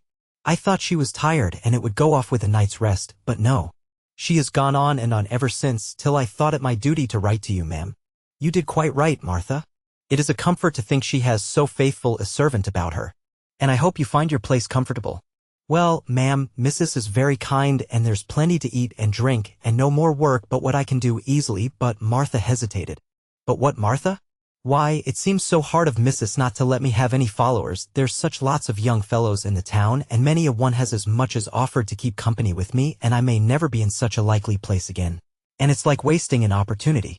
Many a girl as I know would have unbeknownst to Mrs., but I've given my word, and I'll stick to it, or else this is just the house for Mrs. never to be the wiser if they did come, and it's such a capable kitchen, there's such dark corners in it. I'd be bound to hide anyone. I counted up last Sunday night, for I'll not deny I was crying because I had to shut the door in Jem Hearn's face, and he's a steady young man, fit for any girl, only I had given Mrs. my word." Martha was all but crying again, and I had little comfort to give her, for I knew, from old experience, of the horror with which both the Miss Jenkinses looked upon followers, and in Miss Matty's present nervous state this dread was not likely to be lessened. I went to see Miss Pole the next day, and took her completely by surprise, for she had not been to see Miss Matilda for 2 days. "And now I must go back with you, my dear, for I promised to let her know how Thomas Holbrook went on, and, I'm sorry to say, his housekeeper has sent me word today that he hasn't long to live. Poor Thomas! That journey to Paris was quite too much for him. His housekeeper says he has hardly ever been round his fields since, but just sits with his hands on his knees in the counting-house, not reading or anything, but only saying what a wonderful city Paris was. Paris has much to answer for if it's killed my cousin Thomas, for a better man never lived." "Does Miss Matilda know of his illness?" asked I, a new light as to the cause of her indisposition dawning upon me. "Dear, to be sure, yes. Has not she told you? I let her know a fortnight ago, or more, when first I heard of it." "How she shouldn't have told you." "Not at all, I thought, but I did not say anything. I felt almost guilty of having spied too curiously into that tender heart, and I was not going to speak of its secrets, hidden, Miss Mattie believed, from all the world. I ushered Miss Pole into Miss Matilda's little drawing room and then left them alone. But I was not surprised when Martha came to my bedroom door to ask me to go down to dinner alone, for that Mrs. had one of her bad headaches. She came into the drawing room at tea time, but it was evidently an effort to her, and as if to make up for some reproachful feeling against her late sister, Miss Jenkins, which had been troubling her all the afternoon and for which she now felt penitent. She kept telling me how good and how clever Deborah was in her youth, how she used to settle what gowns they were to wear at all the parties, faint, ghostly ideas of grim parties, far away in the distance when Miss Mattie and Miss Pole were young, and how Deborah and her mother had started the Benefit Society for the Poor and taught girls cooking and plain sewing, and how Deborah had once danced with a lord, and how she used to visit at Sir Peter Arley's, and tried to remodel the quiet rectory establishment on the plans of Arley Hall where they kept 30 servants, and how she had nursed Miss Mattie through a long, long illness of which I had never heard before, but which I now dated in my own mind as following the dismissal of the suit of Mr. Holbrook. So we talked softly and quietly of old times through the long November evening.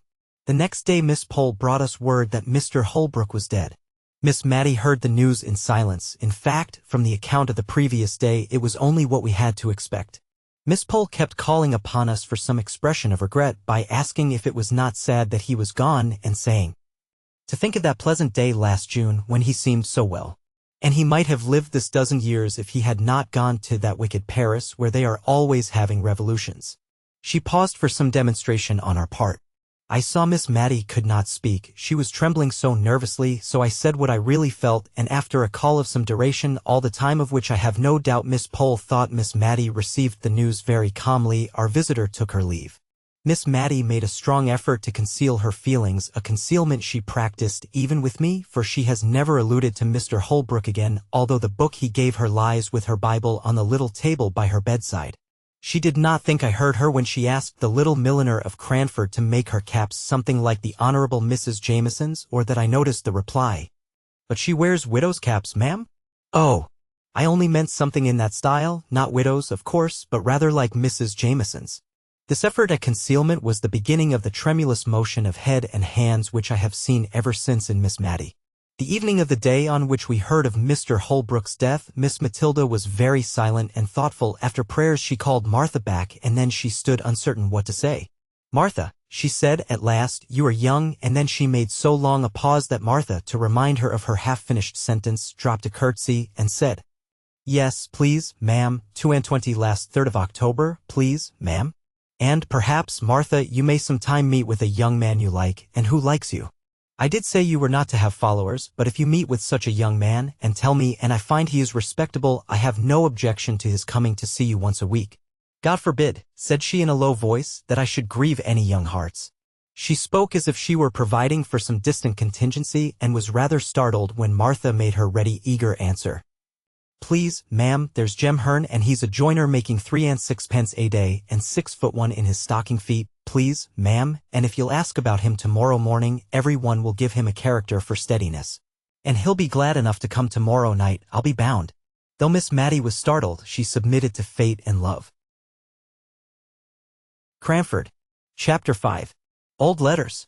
I have often noticed that almost every one has his own individual small economies, careful habits of saving fractions of pennies in some one peculiar direction, any disturbance of which annoys him more than spending shillings or pounds on some real extravagance. An old gentleman of my acquaintance, who took the intelligence of the failure of a joint stock bank in which some of his money was invested, with stoical mildness worried his family all through a long summer's day because one of them had torn, instead of cutting out the written leaves of his now useless bankbook. Of course, the corresponding pages at the other end came out as well, and this little unnecessary waste of paper, his private economy, chafed him more than all the loss of his money. Envelopes fretted his soul terribly when they first came in. The only way in which he could reconcile himself to such waste of his cherished article was by patiently turning inside out all that were sent to him and so making them serve again. Even now, though tamed by age, I see him casting wistful glances at his daughters when they send a hole inside of a half-sheet of note paper with the 3 lines of acceptance to an invitation written on only one of the sides.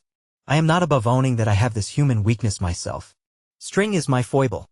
My pockets get full of little hanks of it picked up and twisted together, ready for uses that never come. I am seriously annoyed if anyone cuts the string of a parcel instead of patiently and faithfully undoing it fold by fold. How people can bring themselves to use India rubber rings, which are a sort of deification of string, as lightly as they do, I cannot imagine. To me, an India rubber ring is a precious treasure. I have one which is not new, one that I picked up off the floor nearly 6 years ago. I have really tried to use it, but my heart failed me and I could not commit the extravagance. Small pieces of butter grieve others. They cannot attend to conversation because of the annoyance occasioned by the habit which some people have of invariably taking more butter than they want. Have you not seen the anxious look, almost mesmeric, which such persons fix on the article? They would feel it a relief if they might bury it out of their sight by popping it into their own mouths and swallowing it down, and they are really made happy if the person on whose plate it lies and used suddenly breaks off a piece of toast which he does not want at all, and eats up his butter. They think that this is not waste. Now Miss Maddie Jenkins was chary of candles. We had many devices to use as few as possible. In the winter afternoons she would sit knitting for 2 or 3 hours. She could do this in the dark, or by firelight, and when I asked if I might not ring for candles to finish stitching my wristbands, she told me to keep blind man's holiday. They were usually brought in with tea, but we only burnt one at a time. As we lived in constant preparation for a friend who might come in any evening, but who never did, it required some contrivance to keep our 2 candles of the same length, ready to be lighted, and to look as if we burnt 2 always.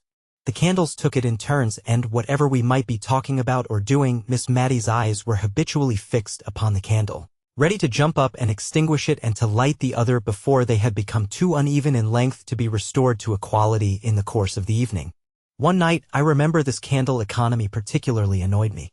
I had been very much tired of my compulsory blind man's holiday, especially as Miss Maddie had fallen asleep, and I did not like to stir the fire and run the risk of awakening her, so I could not even sit on the rug and scorch myself with sewing by firelight according to my usual custom. I fancied Miss Maddie must be dreaming of her early life, for she spoke 1 or 2 words in her uneasy sleep bearing reference to persons who were dead long before.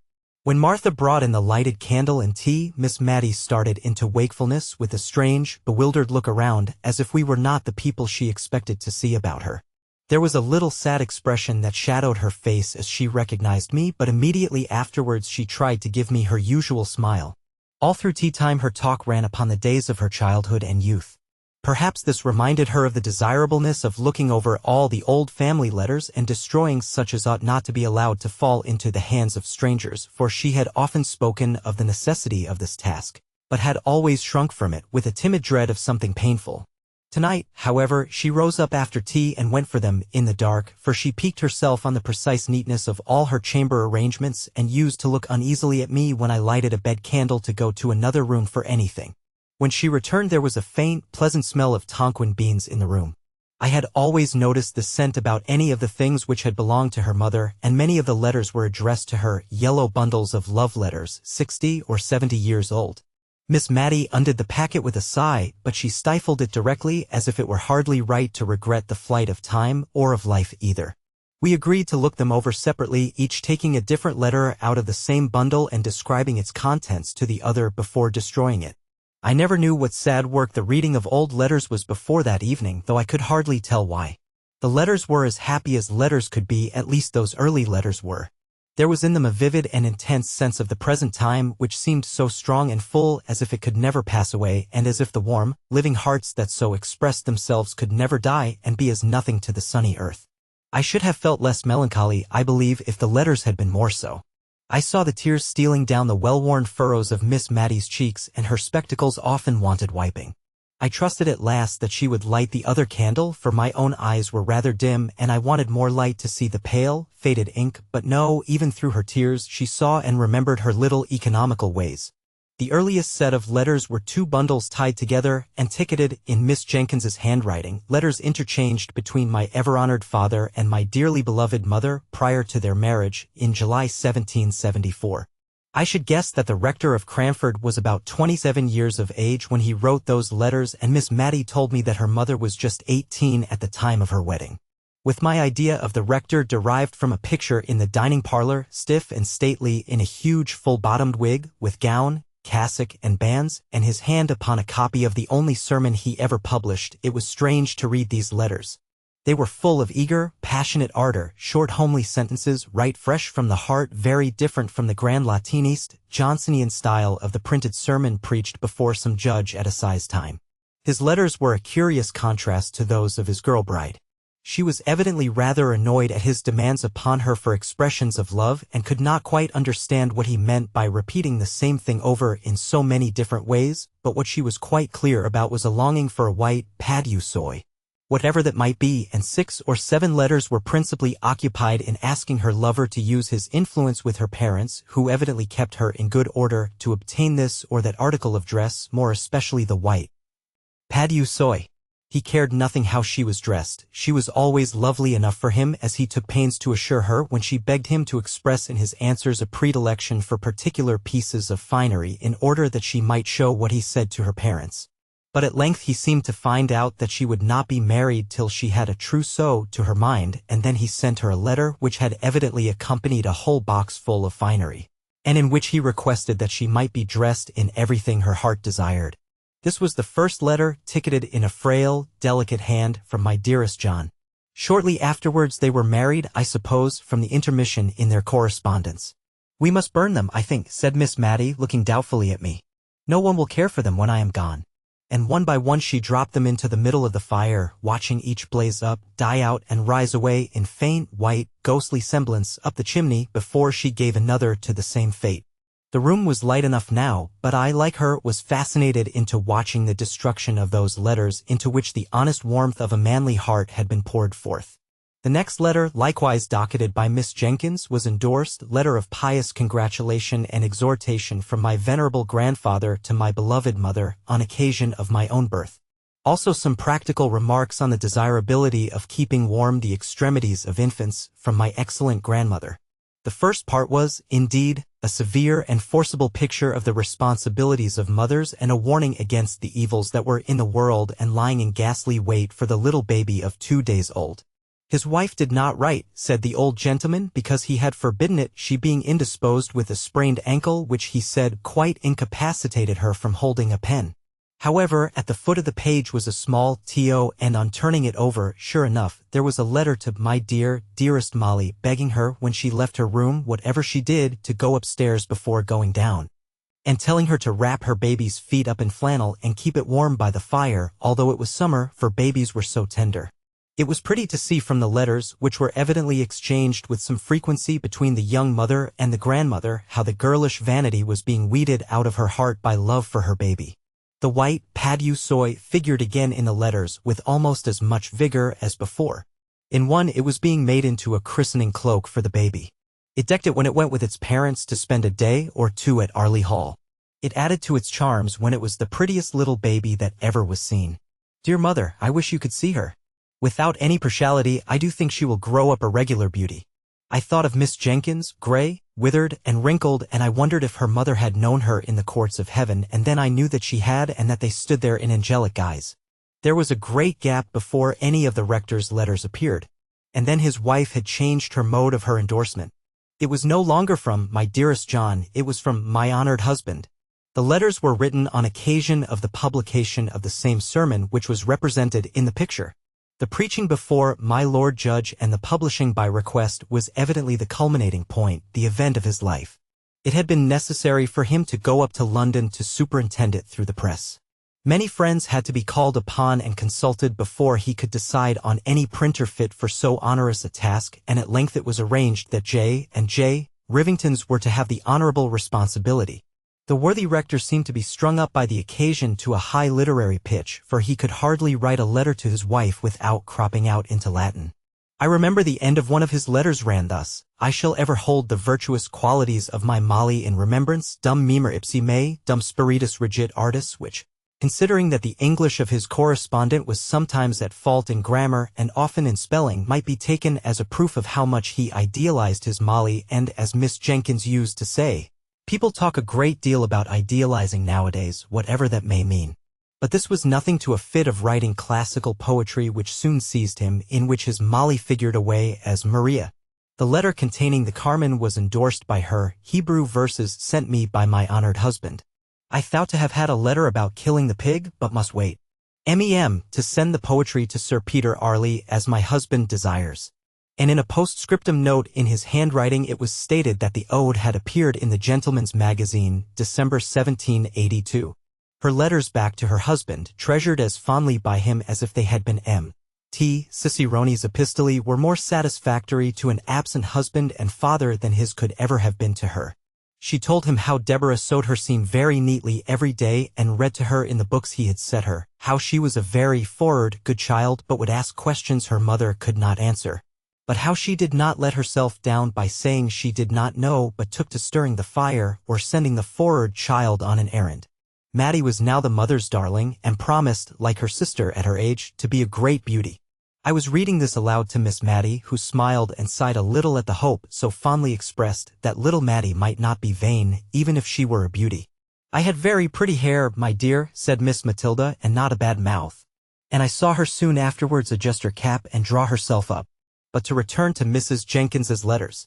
She told her husband about the poor in the parish, what homely domestic medicines she had administered, what kitchen physic she had sent. She had evidently held his displeasure as a rod in pickle over the heads of all the ne'er-do-wells. She asked for his directions about the cows and pigs and did not always obtain them, as I have shown before. The kind old grandmother was dead when a little boy was born, soon after the publication of the sermon, but there was another letter of exhortation from the grandfather, more stringent and admonitory than ever. Now that there was a boy to be guarded from the snares of the world.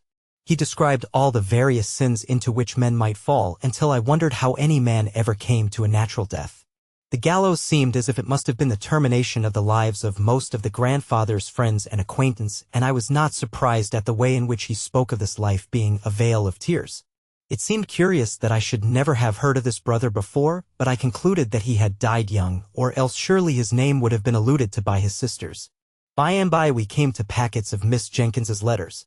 These Miss Mattie did regret to burn.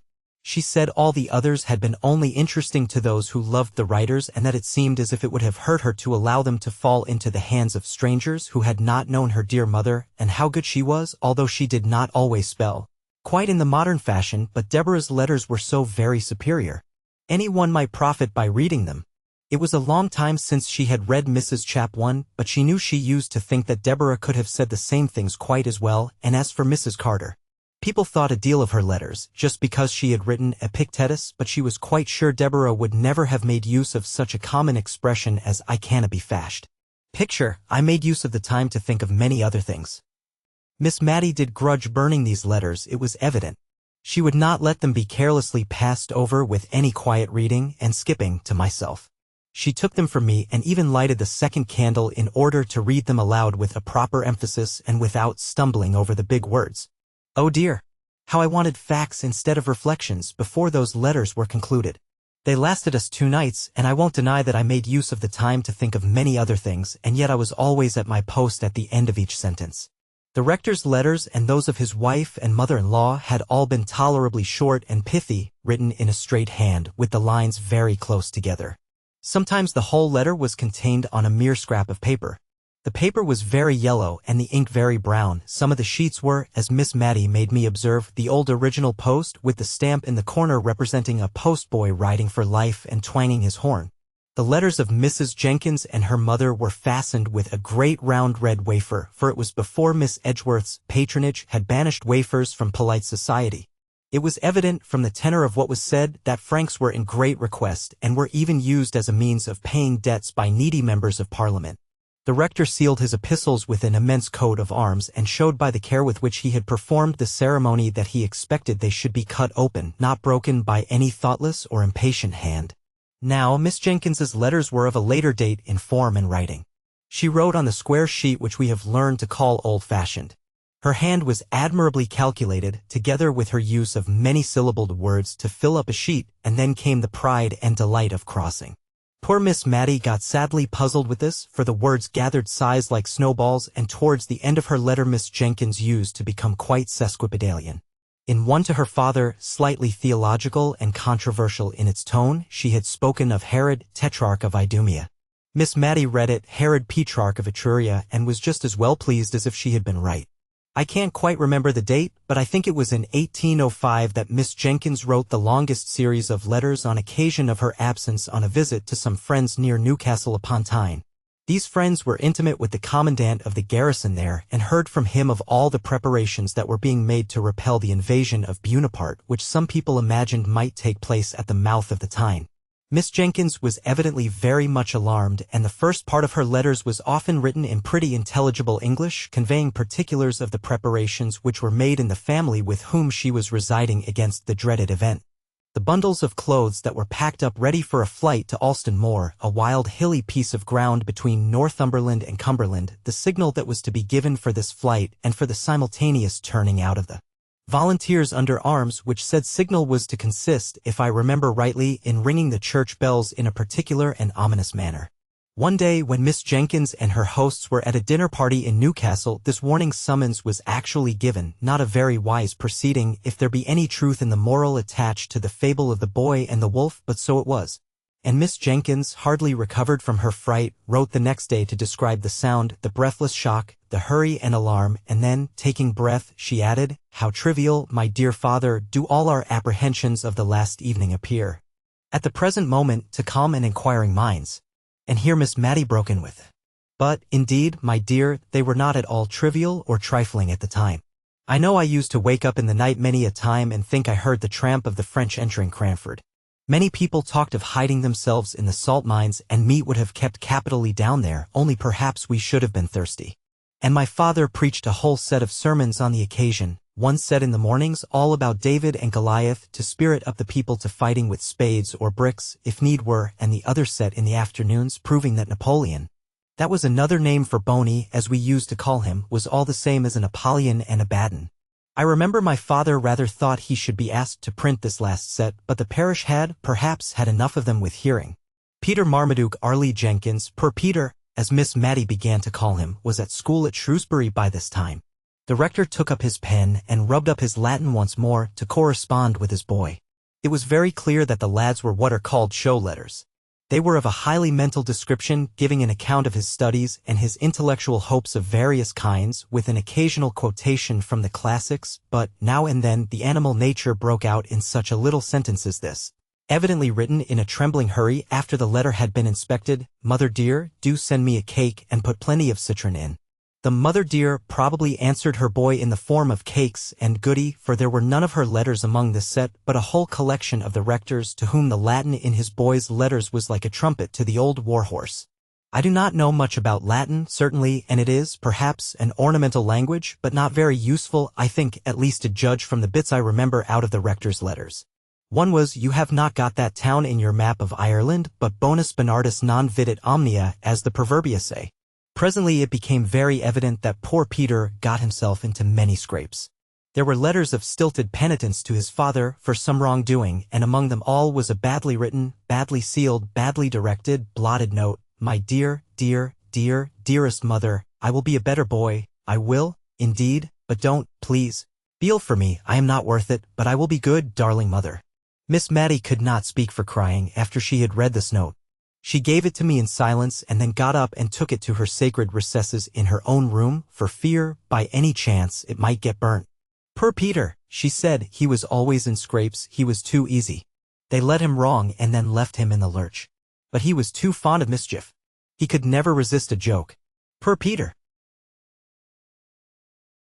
Cranford. Chapter 6. Poor Peter. Poor Peter's career lay before him rather pleasantly mapped out by kind friends, but bonus Bernardus non vidit omnia in this map too.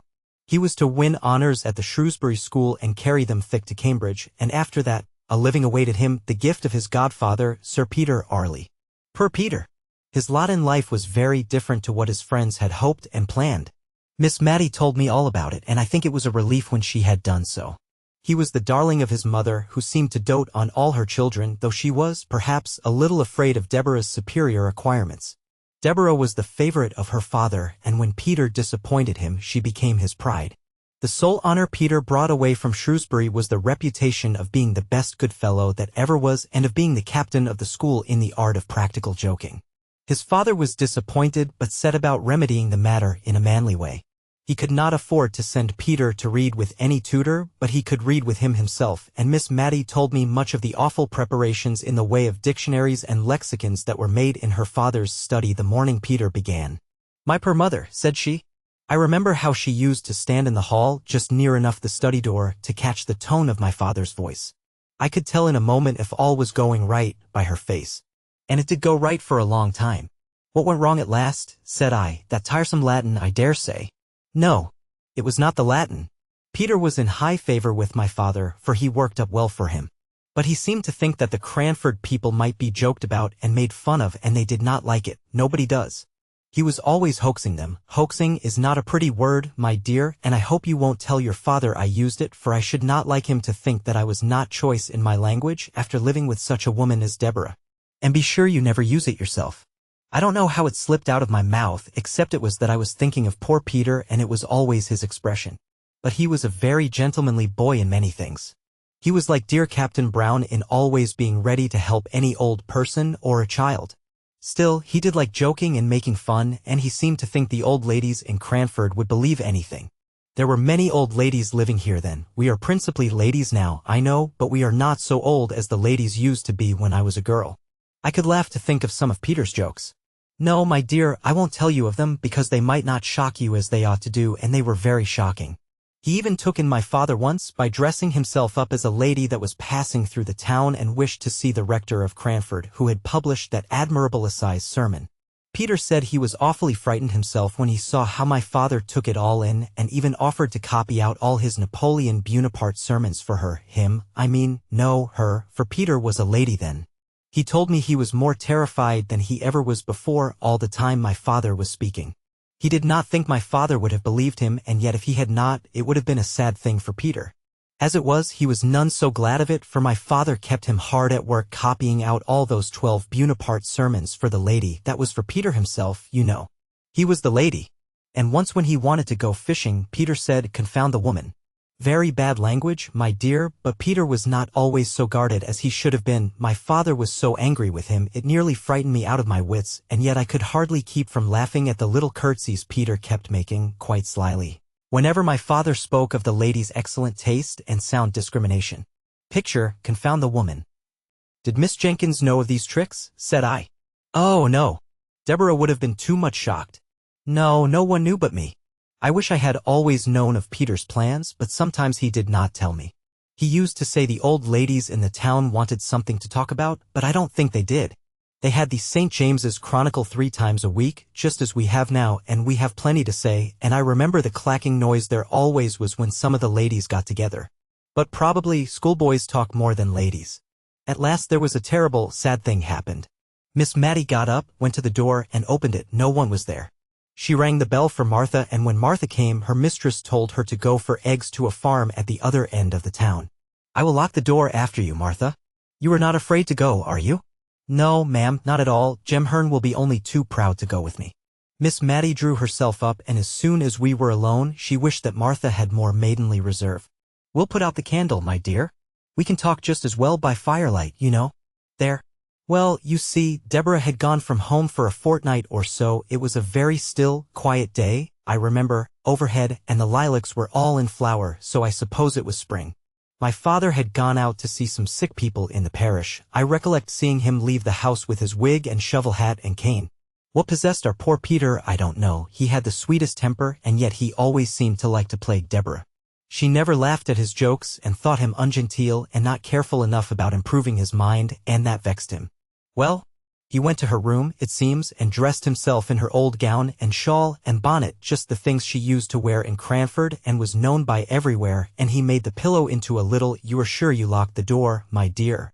For I should not like anyone to hear— into a little baby with white long clothes. It was only, as he told me afterwards, to make something to talk about in the town. He never thought of it as affecting Deborah. And he went and walked up and down in the Filbert walk, just half hidden by the rails and half seen, and he cuddled his pillow just like a baby and talked to it all the nonsense people do. Oh dear. And my father came stepping stately up the street, as he always did, and what should he see but a little black crowd of people, I dare say as many as 20, all peeping through his garden rails. So he thought at first they were only looking at a new rhododendron that was in full bloom and that he was very proud of, and he walked slower that they might have more time to admire. And he wondered if he could make out a sermon from the occasion, and thought, perhaps there was some relation between the rhododendrons and the lilies of the field. My poor father. When he came nearer, he began to wonder that they did not see him, but their heads were all so close together, peeping and peeping. My father was amongst them, meaning, he said, to ask them to walk into the garden with him and admire the beautiful vegetable production when, oh my dear, I tremble to think of it, he looked through the rails himself and saw, I don't know what he thought he saw. But old Claire told me his face went quite gray-white with anger, and his eyes blazed out under his frowning black brows, and he spoke out, oh, so terribly, and bade them all stop where they were, not one of them to go, not one of them to stir a step, and, swift as light, he was in at the garden door and down the filbert walk and seized hold of poor Peter and tore his clothes off his back, bonnet, shawl, gown, and all, and threw the pillow among the people over the railings, and then he was very angry indeed, and before all the people he lifted up his cane and flogged Peter. My dear, that boy's trick on that sunny day when all seemed going straight and well broke my mother's heart and changed my father for life. It did indeed. Old Claire said. Peter looked as white as my father and stood as still as a statue to be flogged, and my father struck hard. When my father stopped to take breath, Peter said, have you done enough, sir, quite hoarsely, and still standing quite quiet. I don't know what my father said or if he said anything. But old Claire said. Peter turned to where the people outside the railing were and made them a low bow, as grand and as grave as any gentleman, and then walked slowly into the house. I was in the storeroom helping my mother to make cowslip wine. I cannot abide the wine now, nor the scent of the flowers. They turn me sick and faint, as they did that day when Peter came in, looking as haughty as any man, indeed, looking like a man, not like a boy. Mother, he said, I am come to say, God bless you forever. I saw his lips quiver as he spoke, and I think he durst not say anything more loving for the purpose that was in his heart. She looked at him rather frightened and wondering, and asked him what was to do. He did not smile or speak, but put his arms round her and kissed her as if he did not know how to leave off, and before she could speak again, he was gone. We talked it over and could not understand it, and she bade me go and seek my father and ask what it was all about. I found him walking up and down, looking very highly displeased. Tell your mother I have flogged Peter and that he richly deserved it. I durst not ask any more questions. When I told my mother, she sat down, quite faint, for a minute. I remember, a few days after, I saw the poor, withered cowslip flowers thrown out to the leaf heap to decay and die there.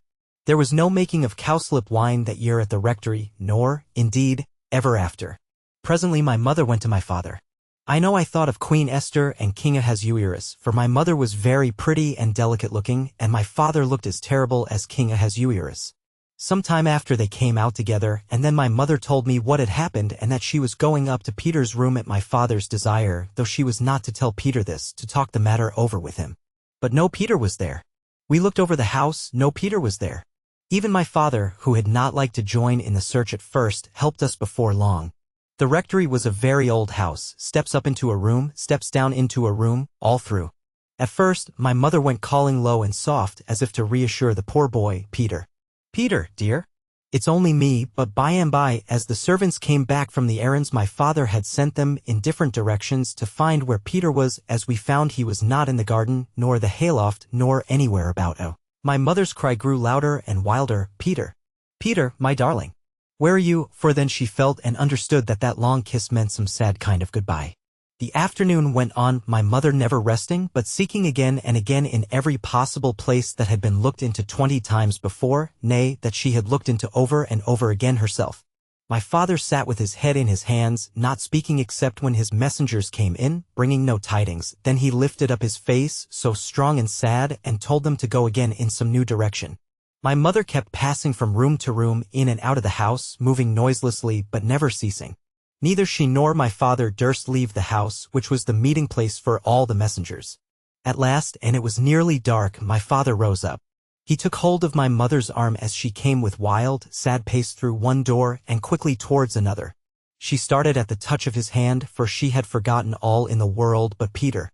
Molly, said he, I did not think all this would happen. He looked into her face for comfort, her poor face all wild and white, for neither she nor my father had dared to acknowledge, much less act upon, the terror that was in their hearts, lest Peter should have made away with himself. My father saw no conscious look in his wife's hot, dreary eyes, and he missed the sympathy that she had always been ready to give him, strong man as he was, and at the dumb despair in her face his tears began to flow. But when she saw this, a gentle sorrow came over her countenance, and she said, "Dearest John, don't cry, come with me, and we'll find him," almost as cheerfully as if she knew where he was. And she took my father's great hand in her little soft one and led him along, the tears dropping as he walked on that same unceasing, weary walk from room to room through house and garden. Oh, how I wished for Deborah! I had no time for crying, for now all seemed to depend on me. I wrote for Deborah to come home. I sent a message privately to that same Mr. Holbrook's house. Poor Mr. Holbrook, you know who I mean. I don't mean I sent a message to him, but I sent one that I could trust to know if Peter was at his house. For at one time Mr. Holbrook was an occasional visitor at the rectory. You know, he was Miss Pole's cousin, and he had been very kind to Peter and taught him how to fish. He was very kind to everybody, and I thought Peter might have gone off there. But Mr. Holbrook was from home, and Peter had never been seen. It was night now, but the doors were all wide open, and my father and mother walked on and on. It was more than an hour since he had joined her, and I don't believe they had ever spoken all that time. I was getting the parlor fire lighted, and one of the servants was preparing tea, for I wanted them to have something to eat and drink and warm them, when old Clare asked to speak to me. "I have borrowed the nets from the weir, Miss Mattie. Shall we drag the ponds tonight, or wait for the morning?" I remember staring in his face to gather his meaning, and when I did, I laughed out loud. The horror of that new thought, our bright, darling Peter, cold and stark and dead. I remember the ring of my own laugh now. The next day Deborah was at home before I was myself again. She would not have been so weak as to give way as I had done, but my screams, my horrible laughter had ended in crying, had roused my sweet dear mother, whose poor wandering wits were called back and collected as soon as a child needed her care. She and Deborah sat by my bedside. I knew by the looks of each that there had been no news of Peter, no awful, ghastly news, which was what I most had dreaded in my dull state between sleeping and waking. The same result of all the searching had brought something of the same relief to my mother, to whom, I am sure, the thought that Peter might even then be hanging dead in some of the familiar home places had caused that never-ending walk of yesterday. Her soft eyes never were the same again after that. They had always a restless, craving look, as if seeking for what they could not find. Oh! It was an awful time, coming down like a thunderbolt on the still sunny day when the lilacs were all in bloom. "Where was Mr. Peter?" said I. He had made his way to Liverpool, and there was war then, and some of the king's ships lay off the mouth of the Mersey, and they were only too glad to have a fine, likely boy such as him, 5'9" he was, come to offer himself. The captain wrote to my father, and Peter wrote to my mother. Stay! Those letters will be somewhere here. We lighted the candle and found the captain's letter and Peter's too. And we also found a little simple begging letter from Mrs. Jenkins to Peter, addressed to him at the house of an old schoolfellow whither she fancied he might have gone. They had returned it unopened, and unopened it had remained ever since, having been inadvertently put by among the other letters of that time. This is it. "My dearest Peter, you did not think we should be so sorry as we are, I know, or you would never have gone away. You were too good. Your father sits and sighs till my heart aches to hear him. He cannot hold up his head for grief, and yet he only did what he thought was right. Perhaps he has been too severe, and perhaps I have not been kind enough, but God knows how we love you, my dear only boy. Don looks so sorry you are gone. Come back, and make us happy who love you so much. I know you will come back." But Peter did not come back. That spring day was the last time he ever saw his mother's face. The writer of the letter, the last, the only person who had ever seen what was written in it, was dead long ago, and I, a stranger, not born at the time when this occurrence took place, was the one to open it. The captain's letter summoned the father and mother to Liverpool instantly if they wished to see their boy, and, by some of the wild chances of life, the captain's letter had been detained somewhere, somehow. Miss Mattie went on, and it was race time, and all the post horses at Cranford were gone to the races, but my father and mother set off in our own gig, and oh, my dear, they were too late, the ship was gone. And now read Peter's letter to my mother. It was full of love and sorrow and pride in his new profession and a sore sense of his disgrace in the eyes of the people at Cranford, but ending with a passionate entreaty that she would come and see him before he left the Mersey. "Mother, we may go into battle. I hope we shall, and lick those French, but I must see you again before that time." And she was too late, said Miss Mattie, too late. We sat in silence, pondering on the full meaning of those sad, sad words. At length I asked Miss Mattie to tell me how her mother bore it. Oh, she said, she was patience itself. She had never been strong, and this weakened her terribly. My father used to sit looking at her, far more sad than she was. He seemed as if he could look at nothing else when she was by, and he was so humble, so very gentle now. He would, perhaps, speak in his old way, laying down the law, as it were, and then, in a minute or two, he would come round and put his hand on our shoulders and ask us in a low voice if he had said anything to hurt us. I did not wonder at his speaking so to Deborah, for she was so clever, but I could not bear to hear him talking so to me. But you see, he saw what we did not, that it was killing my mother. Yes. Killing her. Put out the candle, my dear. I can talk better in the dark, for she was but a frail woman and ill-fitted to stand the fright and shock she had gone through, and she would smile at him and comfort him, not in words but in her looks and tones, which were always cheerful when he was there. And she would speak of how she thought Peter stood a good chance of being admiral very soon, he was so brave and clever, and how she thought of seeing him in his navy uniform and what sort of hats admirals wore, and how much more fit he was to be a sailor than a clergyman, and all in that way just to make my father think she was quite glad of what came of that unlucky morning's work and the flogging which was always in his mind, as we all knew. But oh, my dear, the bitter, bitter crying she had when she was alone, and at last, as she grew weaker, she could not keep her tears in when Deborah or me was by, and would give us message after message for Peter. His ship had gone to the Mediterranean, or somewhere down there. And then he was ordered off to India, and there was no overland route then, but she still said that no one knew where their death lay in wait, and that we were not to think hers was near. We did not think it, but we knew it as we saw her fading away. Well, my dear, it's very foolish of me, I know, when in all likelihood I am so near seeing her again. And only think, love, the very day after her death, for she did not live quite a 12-month after Peter went away, the very day after, came a parcel for her from India, from her poor boy.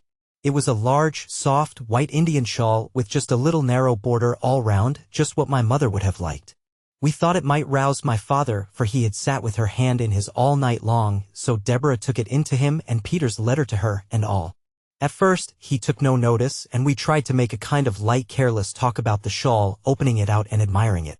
Then, suddenly, he got up and spoke. She shall be buried in it, he said. Peter shall have that comfort, and she would have liked it. Well, perhaps it was not reasonable, but what could we do or say? One gives people in grief their own way. He took it up and felt it. It is just such a shawl as she wished for when she was married, and her mother did not give it her. I did not know of it till after, or she should have had it. She should, but she shall have it now. My mother looked so lovely in her death. She was always pretty, and now she looked fair and waxen and younger than Deborah as she stood trembling and shivering by her. We decked her in the long soft folds. She lay smiling as if pleased, and people came, all Cranford came, to beg to see her, for they had loved her dearly, as well they might, and the countrywomen brought posies. Old Clare's wife brought some white violets and begged they might lie on her breast. Deborah said to me the day of my mother's funeral that if she had 100 offers she never would marry and leave my father. It was not very likely she would have so many. I don't know that she had one, but it was not less to her credit to say so. She was such a daughter to my father as I think there never was before or since. His eyes failed him, and she read book after book and wrote and copied and was always at his service in any parish business. She could do many more things than my poor mother could. She even once wrote a letter to the bishop for my father. But he missed my mother sorely. The whole parish noticed it. Not that he was less active, I think he was more so and more patient in helping everyone. I did all I could to set Deborah at liberty to be with him, for I knew I was good for little and that my best work in the world was to do odd jobs quietly and set others at liberty. But my father was a changed man. Did Mr. Peter ever come home? Yes, once. He came home a lieutenant. He did not get to be admiral. And he and my father were such friends. My father took him into every house in the parish. He was so proud of him. He never walked out without Peter's arm to lean upon. Deborah used to smile. I don't think we ever laughed again after my mother's death, and say she was quite put in a corner. Not but what my father always wanted her when there was letter writing or reading to be done, or anything to be settled. And then, said I after a pause, then Peter went to sea again, and by and by my father died, blessing us both and thanking Deborah for all she had been to him, and, of course, our circumstances were changed, and, instead of living at the rectory and keeping 3 maids and a man, we had to come to this small house and be content with a servant of all work. But, as Deborah used to say, we have always lived genteelly even if circumstances have compelled us to simplicity. Per Deborah. And Mr. Peter? Asked I. Oh, there was some great war in India, I forget what they call it, and we have never heard of Peter since then. I believe he is dead myself, and it sometimes fidgets me that we have never put on mourning for him. And then again, when I sit by myself and all the house is still, I think I hear his step coming up the street and my heart begins to flutter and beat, but the sound always goes past and Peter never comes. That's Martha back? No. I'll go, my dear, I can always find my way in the dark, you know. And a blow of fresh air at the door will do my head good, and it's rather got a trick of aching. So she pattered off. I had lighted the candle to give the room a cheerful appearance against her return. Was it Martha? Asked I. Yes. And I am rather uncomfortable, for I heard such a strange noise, just as I was opening the door. Where? I asked, for her eyes were round with affright. In the street, just outside, it sounded like. Talking? I put in as she hesitated a little. No. Kissing. Cranford. Chapter 7. Visiting. One morning, as Miss Mattie and I sat at our work, it was before 12 o'clock, and Miss Mattie had not changed the cap with yellow ribbons that had been Miss Jenkins's best, and which Miss Mattie was now wearing out in private. Putting on the one made in imitation of Mrs. Jameson's at all times when she expected to be seen, Martha came up and asked if Miss Betty Barker might speak to her mistress. Miss Mattie assented and quickly disappeared to change the yellow ribbons while Miss Barker came upstairs, but as she had forgotten her spectacles and was rather flurried by the unusual time of the visit, I was not surprised to see her return with one cap on the top of the other. She was quite unconscious of it herself and looked at us with bland satisfaction. Nor do I think Miss Barker perceived it, for, putting aside the little circumstance that she was not so young as she had been, she was very much absorbed in her errand, which she delivered herself of with an oppressive modesty that found vent in endless apologies. Miss Betty Barker was the daughter of the old clerk at Cranford who had officiated in Mr. Jenkins's time. She and her sister had had pretty good situations as ladies' maids and had saved money enough to set up a milliner's shop which had been patronized by the ladies in the neighborhood. Lady Arley, for instance, would occasionally give Miss Barker's the pattern of an old cap of hers, which they immediately copied and circulated among the elite of Cranford. I say the elite, for Miss Barker's had caught the trick of the place and piqued themselves upon their aristocratic connection. They would not sell their caps and ribbons to anyone without a pedigree. Many a farmer's wife or daughter turned away huffed from Miss Barker's select millinery and went rather to the universal shop where the profits of brown soap and moist sugar enabled the proprietor to go straight to Paris, he said, until he found his customers too patriotic and John Bullish to wear what the Mounseers wore, London, where, as he often told his customers, Queen Adelaide had appeared only the very week before in a cap exactly like the one he showed them, trimmed with yellow and blue ribbons, and had been complimented by King William on the becoming nature of her headdress. Miss Barkers, who confined themselves to truth and did not approve of miscellaneous customers, throve notwithstanding. They were self-denying, good people. Many a time have I seen the eldest of them, she that had been maid to Mrs. Jameson, carrying out some delicate mess to a poor person. They only aped their betters in having nothing to do with the class immediately below theirs. And when Miss Barker died, their profits and income were found to be such that Miss Betty was justified in shutting up shop and retiring from business. She also, as I think I have before said, set up her cow, a mark of respectability in Cranford almost as decided as setting up a gig is among some people. She dressed finer than any lady in Cranford, and we did not wonder at it, for it was understood that she was wearing out all the bonnets and caps and outrageous ribbons which had once formed her stock in trade. It was 5 or 6 years since she had given up shop, so in any other place than Cranford her dress might have been considered passé. And now Miss Betty Barker had called to invite Miss Mattie to tea at her house on the following Tuesday. She gave me also an impromptu invitation, as I happened to be a visitor, though I could see she had a little fear lest, since my father had gone to live in Drumble, he might have engaged in that horrid cotton trade and so dragged his family down out of aristocratic society. She prefaced this invitation with so many apologies that she quite excited my curiosity. Her presumption was to be excused. What had she been doing? She seemed so overpowered by it, I could only think that she had been writing to Queen Adelaide to ask for a receipt for washing lace, but the act which she so characterized was only an invitation she had carried to her sister's former mistress, Mrs. Jameson. Her former occupation considered, could Miss Mattie excuse the liberty? Ah! Thought I, she has found out that double cap and is going to rectify Miss Mattie's headdress. No. It was simply to extend her invitation to Miss Mattie and to me. Miss Mattie bowed acceptance, and I wondered that, in the graceful action, she did not feel the unusual weight and extraordinary height of her headdress. But I do not think she did, for she recovered her balance and went on talking to Miss Betty in a kind, condescending manner very different from the fidgety way she would have had if she had suspected how singular her appearance was. "Mrs. Jameson is coming, I think you said?" asked Miss Matty. "Yes." Mrs. Jameson most kindly and condescendingly said she would be happy to come. One little stipulation she made, that she should bring Carlo. I told her that if I had a weakness it was for dogs. And Miss Pole questioned Miss Matty, who was thinking of her pool at preference, in which Carlo would not be available as a partner. "I am going to ask Miss Pole." Of course, I could not think of asking her until I had asked you, madam, the rector's daughter, madam. Believe me, I do not forget the situation my father held under yours. "And Mrs. Forrester, of course?" "And Mrs. Forrester." I thought, in fact, of going to her before I went to Miss Pole. "Although her circumstances are changed, madam, she was born at Tyrrell, and we can never forget her alliance to the Biggies of Bigelow Hall." Miss Matty cared much more for the little circumstance of her being a very good card player. "Mrs. Fitzadam, I suppose?" "No, madam. I must draw a line somewhere. Mrs. Jameson would not, I think, like to meet Mrs. Fitzadam. I have the greatest respect for Mrs. Fitzadam, but I cannot think her fit society for such ladies as Mrs. Jameson and Miss Matilda Jenkins." Miss Betty Barker bowed low to Miss Matty and pursed up her mouth.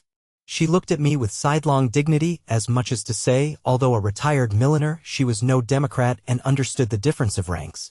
"May I beg you to come as near 6:30 to my little dwelling as possible, Miss Matilda? Mrs. Jameson dines at 5, but has kindly promised not to delay her visit beyond that time, 6:30.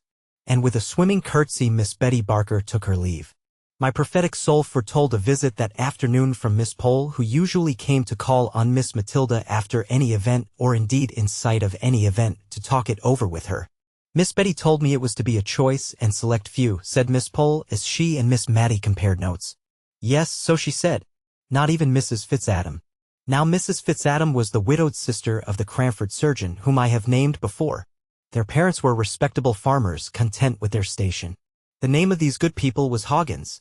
Mr. Hoggins was the Cranford doctor. Now, we disliked the name and considered it coarse, but, as Miss Jenkins said, if he changed it to Piggins it would not be much better.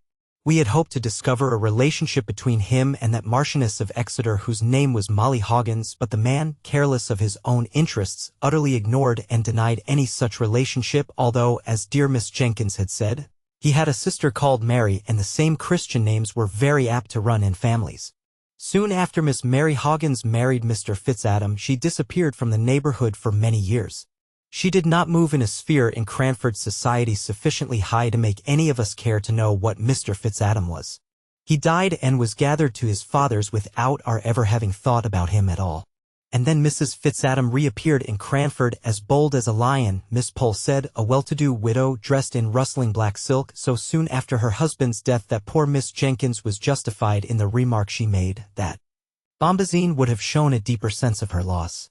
I remember the convocation of ladies who assembled to decide whether or not Mrs. Fitzadam should be called upon by the old blue-blooded inhabitants of Cranford. She had taken a large rambling house, which had been usually considered to confer a patent of gentility upon its tenant because, once upon a time, 70 or 80 years before, the spinster daughter of an earl had resided in it. I am not sure if the inhabiting this house was not also believed to convey some unusual power of intellect, for the earl's daughter, Lady Jane, had a sister, Lady Anne, who had married a general officer in the time of the American War. And this general officer had written 1 or 2 comedies, which were still acted on the London boards and which, when we saw them advertised, made us all draw up and feel that Drury Lane was paying a very pretty compliment to Cranford. Still, it was not at all a settled thing that Mrs. Fitzadam was to be visited when dear Miss Jenkins died, and with her, something of the clear knowledge of the strict code of gentility went out too.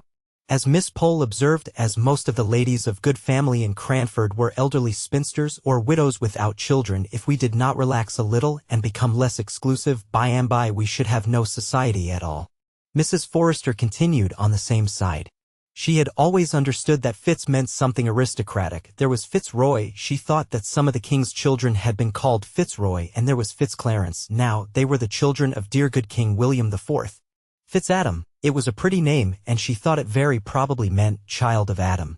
No one who had not some good blood in their veins would dare to be called Fitz. There was a deal in a name. She had had a cousin who spelt his name with 2 little f's Fawkes, and he always looked down upon capital letters and said they belonged to lately invented families.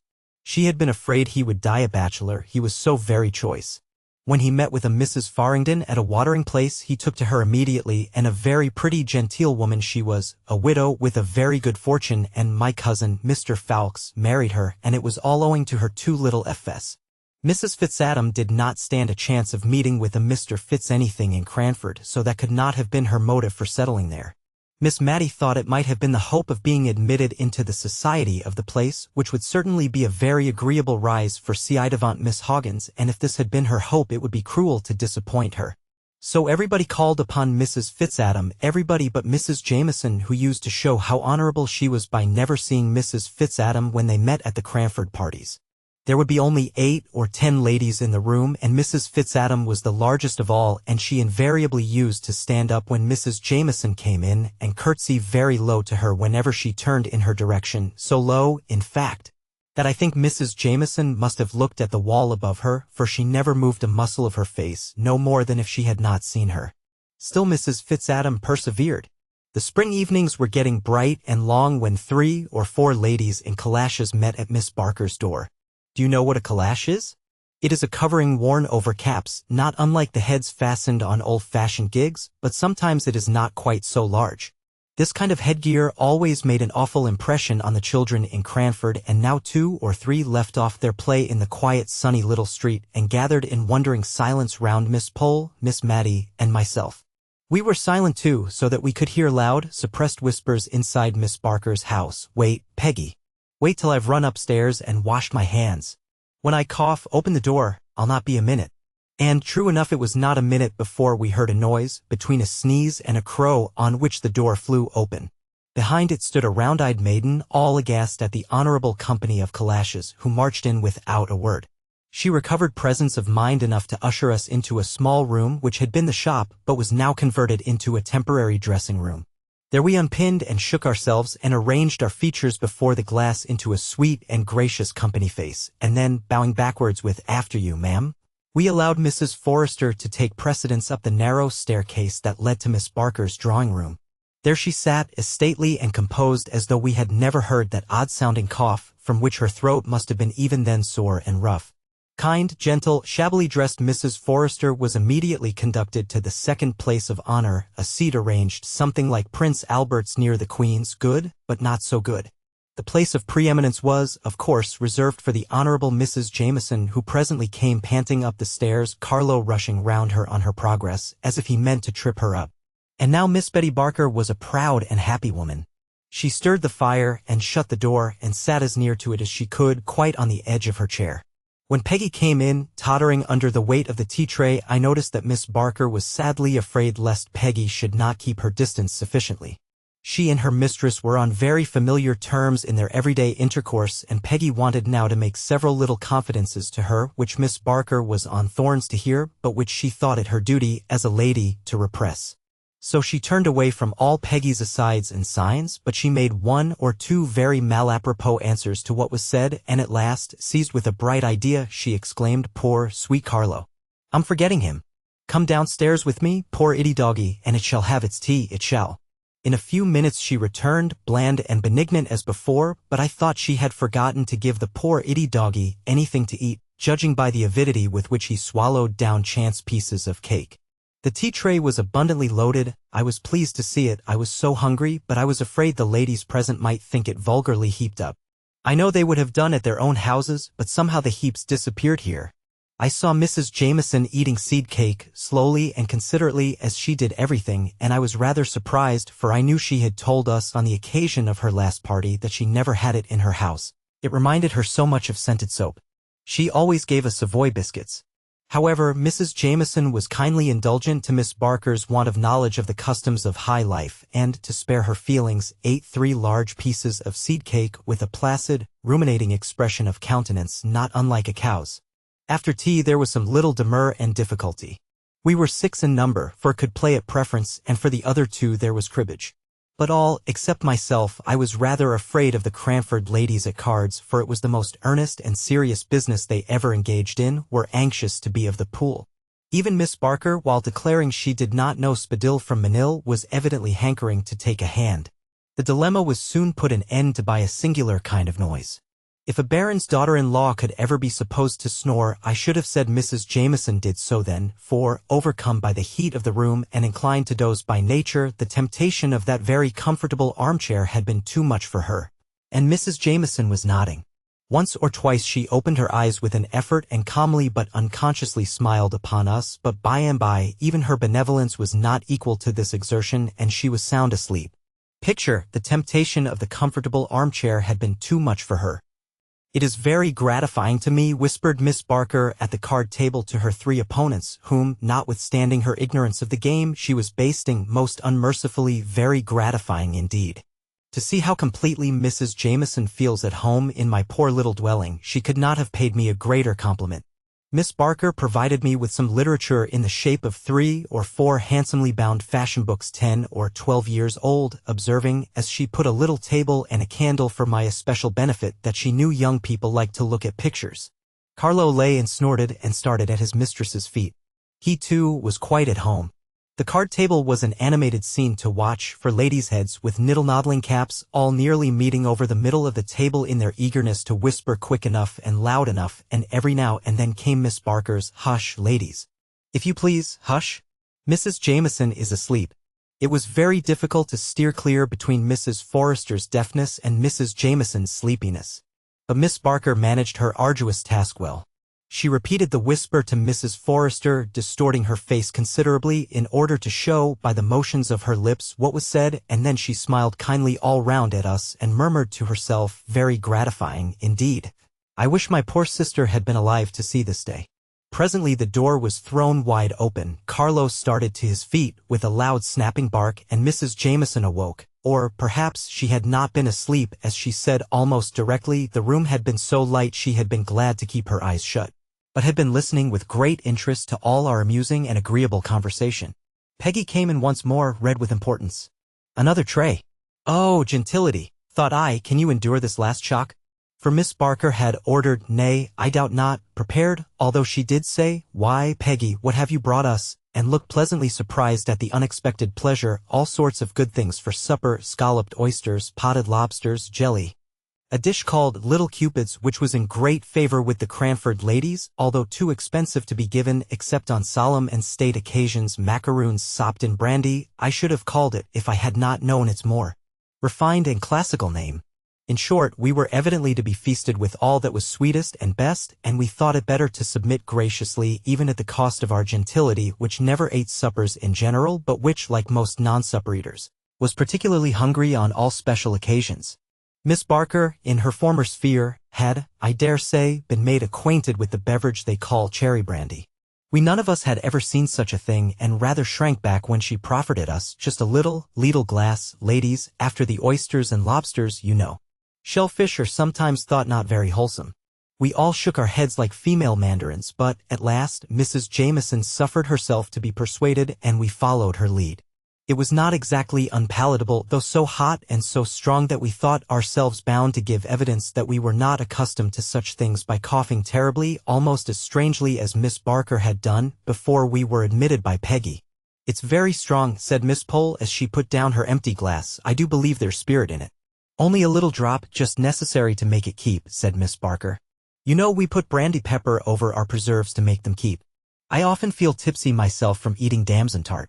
I question whether damson tart would have opened Mrs. Jameson's heart as the cherry brandy did, but she told us of a coming event respecting which she had been quite silent till that moment. "My sister-in-law, Lady Glenmire, is coming to stay with me." There was a chorus of "indeed," and then a pause. Each one rapidly reviewed her wardrobe as to its fitness to appear in the presence of a baron's widow, for, of course, a series of small festivals were always held in Cranford on the arrival of a visitor at any of our friends' houses. We felt very pleasantly excited on the present occasion. Not long after this the maids and the lanterns were announced. Mrs. Jameson had the sedan chair, which had squeezed itself into Miss Barker's narrow lobby with some difficulty and most literally stopped the way. It required some skillful maneuvering on the part of the old chairman, shoemakers by day, but when summoned to carry the sedan dressed up in a strange old livery, long greatcoats with small capes, coeval with the sedan, and similar to the dress of the class in Hogarth's pictures, to edge and back and try at it again, and finally to succeed in carrying their burden out of Miss Barker's front door. Then we heard their quick pit-a-pat along the quiet little street as we put on our calashes and pinned up our gowns, Miss Barker hovering about us with offers of help which, if she had not remembered her former occupation and wished us to forget it, would have been much more pressing. Cranford. Chapter 8. Your Ladyship. Early the next morning, directly after 12, Miss Pole made her appearance at Miss Mattie's. Some very trifling piece of business was alleged as a reason for the call, but there was evidently something behind. At last out it came. By the way, you'll think I'm strangely ignorant, but do you really know I am puzzled how we ought to address Lady Glenmire? Do you say, Your Ladyship, where you would say you to a common person? I have been puzzling all morning. And are we to say my lady, instead of ma'am? Now you knew Lady Arley. Will you kindly tell me the most correct way of speaking to the peerage? Poor Miss Mattie. She took off her spectacles and she put them on again, but how Lady Arley was addressed, she could not remember. It is so long ago, she said. Dear, dear, how stupid I am. I don't think I ever saw her more than twice. I know we used to call Sir Peter, but he came much oftener to see us than Lady Arley did. Deborah would have known in a minute. My lady, your ladyship. It sounds very strange, and as if it was not natural. I never thought of it before. But, now you have named it, I am all in a puzzle. It was very certain Miss Pole would obtain no wise decision from Miss Mattie, who got more bewildered every moment, and more perplexed as to etiquettes of address. Well, I really think, said Miss Pole, I had better just go and tell Mrs. Forrester about our little difficulty. One sometimes grows nervous, and yet one would not have Lady Glenmire think we were quite ignorant of the etiquettes of high life in Cranford. And will you just step in here, dear Miss Pole, as you come back, please, and tell me what you decide upon? Whatever you and Mrs. Forrester fix upon will be quite right, I'm sure. Lady Arley, Sir Peter?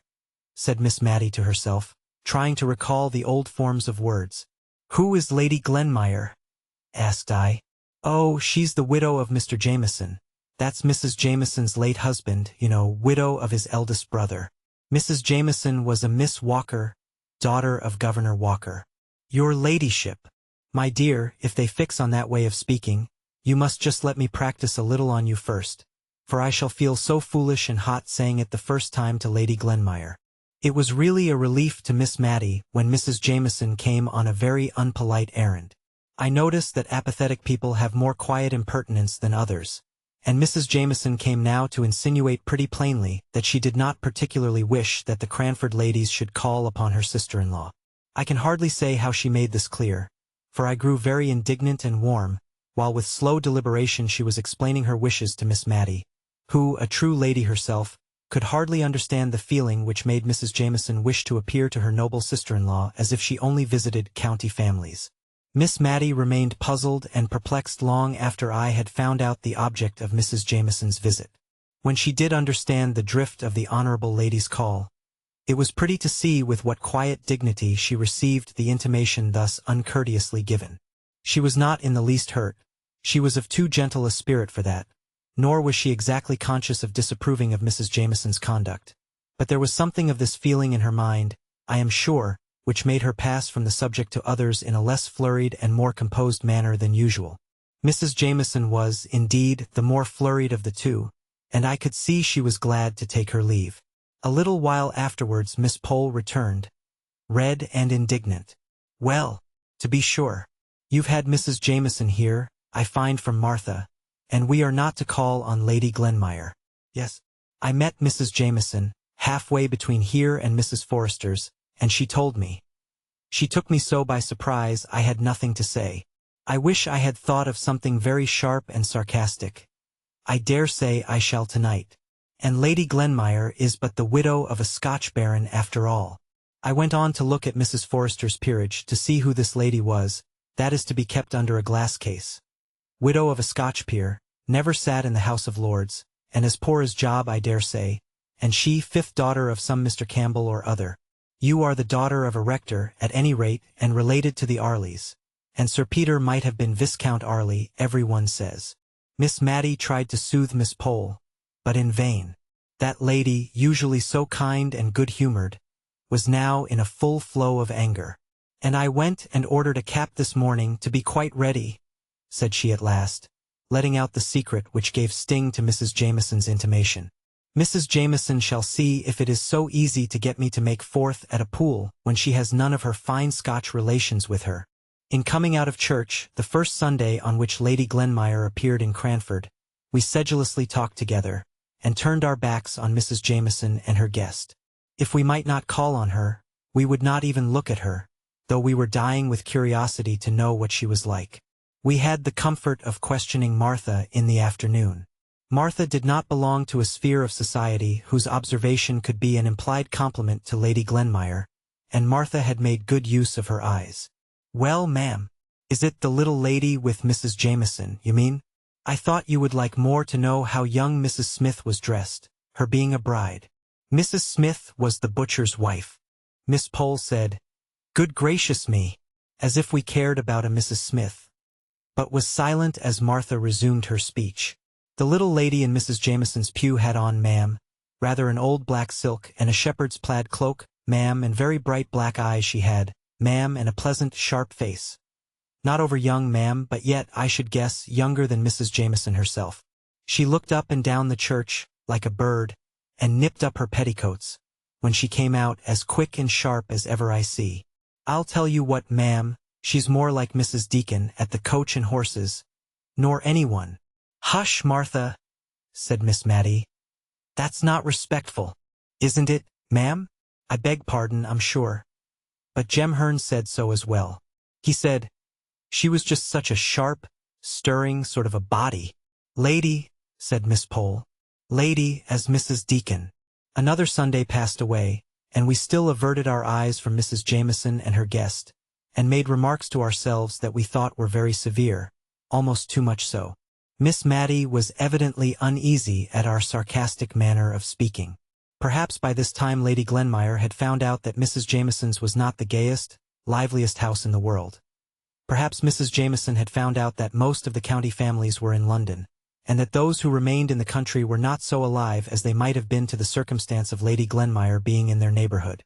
Great events spring out of small causes, so I will not pretend to say what induced Mrs. Jameson to alter her determination of excluding the Cranford ladies, and send notes of invitation all round for a small party on the following Tuesday. Mr. Mulliner himself brought them round. He would always ignore the fact of there being a back door to any house, and gave a louder rat-tat than his mistress, Mrs. Jameson. He had 3 little notes, which he carried in a large basket, in order to impress his mistress with an idea of their great weight, though they might easily have gone into his waistcoat pocket. Miss Matty and I quietly decided that we would have a previous engagement at home. It was the evening on which Miss Matty usually made candle-lighters of all the notes and letters of the week, for on Mondays her accounts were always made straight, not a penny owing from the week before, so, by a natural arrangement, making candle-lighters fell upon a Tuesday evening, and gave us a legitimate excuse for declining Mrs. Jameson's invitation. But before our answer was written, in came Miss Pole, with an open note in her hand. "So," she said. "Ah, I see you have got your note too. Better late than never. I could have told my Lady Glenmire she would be glad enough of our society before a fortnight was over." "Yes," said Miss Matty. "We're asked for Tuesday evening, and perhaps you would just kindly bring your work across and drink tea with us that night. It is my usual regular time for looking over the last week's bills and notes and letters and making candle-lighters of them. But that does not seem quite reason enough for saying I have a previous engagement at home, though I meant to make it do. Now, if you would come, my conscience would be quite at ease, and luckily the note is not written yet." I saw Miss Pole's countenance change while Miss Matty was speaking. "Don't you mean to go then?" asked she. "Oh, no," said Miss Matty quietly. "You don't either, I suppose?" "I don't know," replied Miss Pole. "Yes, I think I do," said she, rather briskly, and on seeing Miss Matty look surprised, she added, "You see, one would not like Mrs. Jameson to think that anything she could do or say was of consequence enough to give offense. It would be a kind of letting down of ourselves that I, for one, should not like. It would be too flattering to Mrs. Jameson if we allowed her to suppose that what she had said affected us a week, nay 10 days afterwards.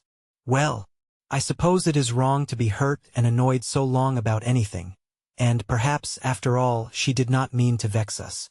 But I must say, I could not have brought myself to say the things Mrs. Jameson did about our not calling. I really don't think I shall go. Oh, come, Miss Mattie, you must go. You know our friend Mrs. Jameson is much more phlegmatic than most people, and does not enter into the little delicacies of feeling which you possess in so remarkable a degree. I thought you possessed them, too, that day Mrs. Jameson called to tell us not to go, said Miss Mattie innocently. But Miss Pole, in addition to her delicacies of feeling, possessed a very smart cap, which she was anxious to show to an admiring world. And so she seemed to forget all her angry words uttered not a fortnight before, and to be ready to act on what she called the great Christian principle of forgive and forget. And she lectured dear Miss Mattie so long on this head that she absolutely ended by assuring her it was her duty, as a deceased rector's daughter, to buy a new cap and go to the party at Mrs. Jameson's. So we were most happy to accept, instead of regretting that we were obliged to decline. Picture Mr. Mulliner. The expenditure on dress in Cranford was principally in that one article referred to. If the heads were buried in smart new caps, the ladies were like ostriches, and cared not what became of their bodies. Old gowns, white and venerable collars, any number of brooches up and down and everywhere, some with dog's eyes painted in them. Some that were like small picture frames with mausoleums and weeping willows neatly executed in hair inside. Some, again, with miniatures of ladies and gentlemen sweetly smiling out of a nest of stiff muslin. Old brooches for a permanent ornament, and new caps to suit the fashion of the day. The ladies of Cranford always dressed with chaste elegance and propriety, as Miss Barker once prettily expressed it, and with 3 new caps, and a greater array of brooches than had ever been seen together at one time since Cranford was a town, did Mrs. Forrester and Miss Mattie and Miss Pole appear on that memorable Tuesday evening. I counted 7 brooches myself on Miss Pole's dress. 2 were fixed negligently in her cap. 1 was a butterfly made of Scotch pebbles, which a vivid imagination might believe to be the real insect. 1 fastened her net neckerchief, 1 her collar, 1 ornamented the front of her gown, midway between her throat and waist, and another adorned the point of her stomacher. Where the 7th was I have forgotten, but it was somewhere about her, I am sure. But I am getting on too fast in describing the dresses of the company. I should first relate the gathering on the way to Mrs. Jameson's.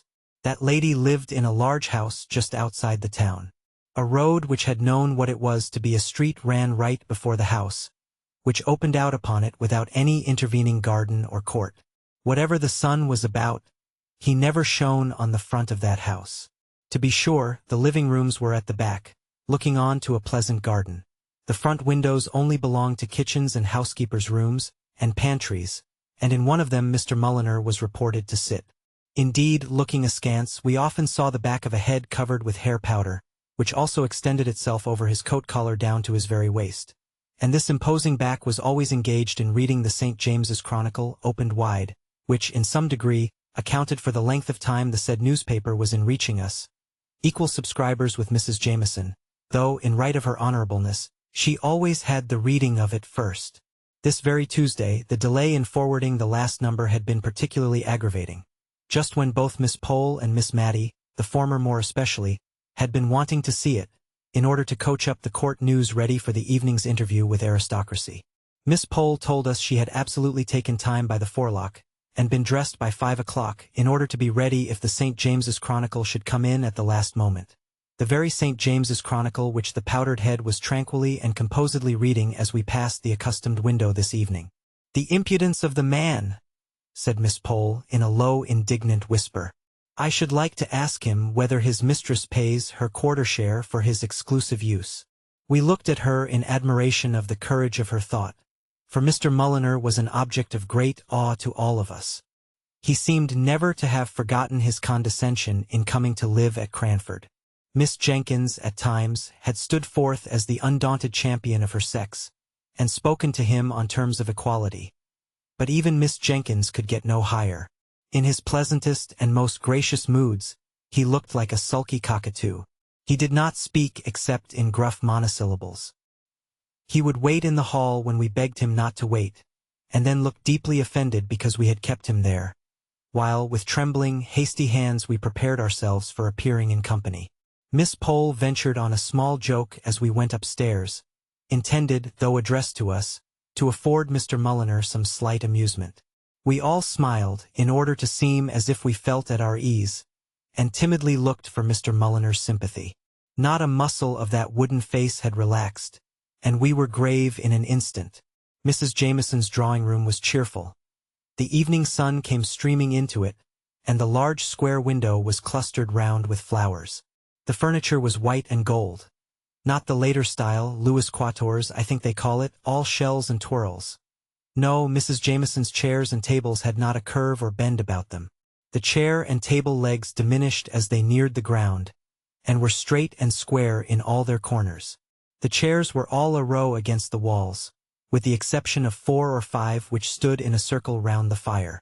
They were railed with white bars across the back and knobbed with gold. Neither the railings nor the knobs invited to ease. There was a Japan table devoted to literature, on which lay a Bible, a peerage, and a prayer book.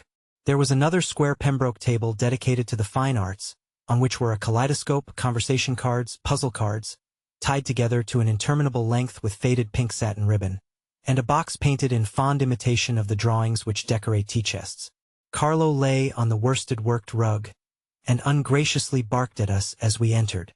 Mrs. Jameson stood up, giving us each a torpid smile of welcome, and looking helplessly beyond us at Mr. Mulliner, as if she hoped he would place us in chairs, for, if he did not, she never could. I suppose he thought we could find our way to the circle round the fire, which reminded me of Stonehenge, I don't know why. Lady Glenmire came to the rescue of our hostess, and, somehow or other, we found ourselves for the first time placed agreeably, and not formally, in Mrs. Jameson's house. Lady Glenmire, now we had time to look at her, proved to be a bright little woman of middle age, who had been very pretty in the days of her youth, and who was even yet very pleasant-looking. I saw Miss Pole appraising her dress in the first 5 minutes, and I take her word when she said the next day, "My dear, £10 would have purchased every stitch she had on, lace and all." It was pleasant to suspect that a peeress could be poor, and partly reconciled us to the fact that her husband had never sat in the House of Lords, which, when we first heard of it, seemed a kind of swindling us out of our prospects on false pretenses, a sort of a lord and no lord business. We were all very silent at first. We were thinking what we could talk about that should be high enough to interest my lady. There had been a rise in the price of sugar, which, as preserving time was near, was a piece of intelligence to all our housekeeping hearts, and would have been the natural topic if Lady Glenmire had not been by. But we were not sure if the peerage ate preserves, much less knew how they were made. At last, Miss Pole, who had always a great deal of courage and savoir-faire, spoke to Lady Glenmire, who on her part had seemed just as much puzzled to know how to break the silence as we were. "Has your ladyship been to court lately?" asked she, and then gave a little glance round at us, half timid and half triumphant, as much as to say, "See how judiciously I have chosen a subject befitting the rank of the stranger." "I never was there in my life," said Lady Glenmire, with a broad Scotch accent, but in a very sweet voice, and then, as if she had been too abrupt, she added, "We very seldom went to London, only twice, in fact, during all my married life, and before I was married my father had far too large a family. 5th daughter of Mr. Campbell was in all our minds, I am sure, to take us often from our home, even to Edinburgh." "Ye'll have been in Edinburgh, maybe?" said she, suddenly brightening up with the hope of a common interest. We had none of us been there, but Miss Pole had an uncle who once had passed a night there, which was very pleasant. Mrs. Jameson, meanwhile, was absorbed in wonder why Mr. Mulliner did not bring the tea, and at length the wonder oozed out of her mouth. "I had better ring the bell, my dear, had not I?" said Lady Glenmire briskly.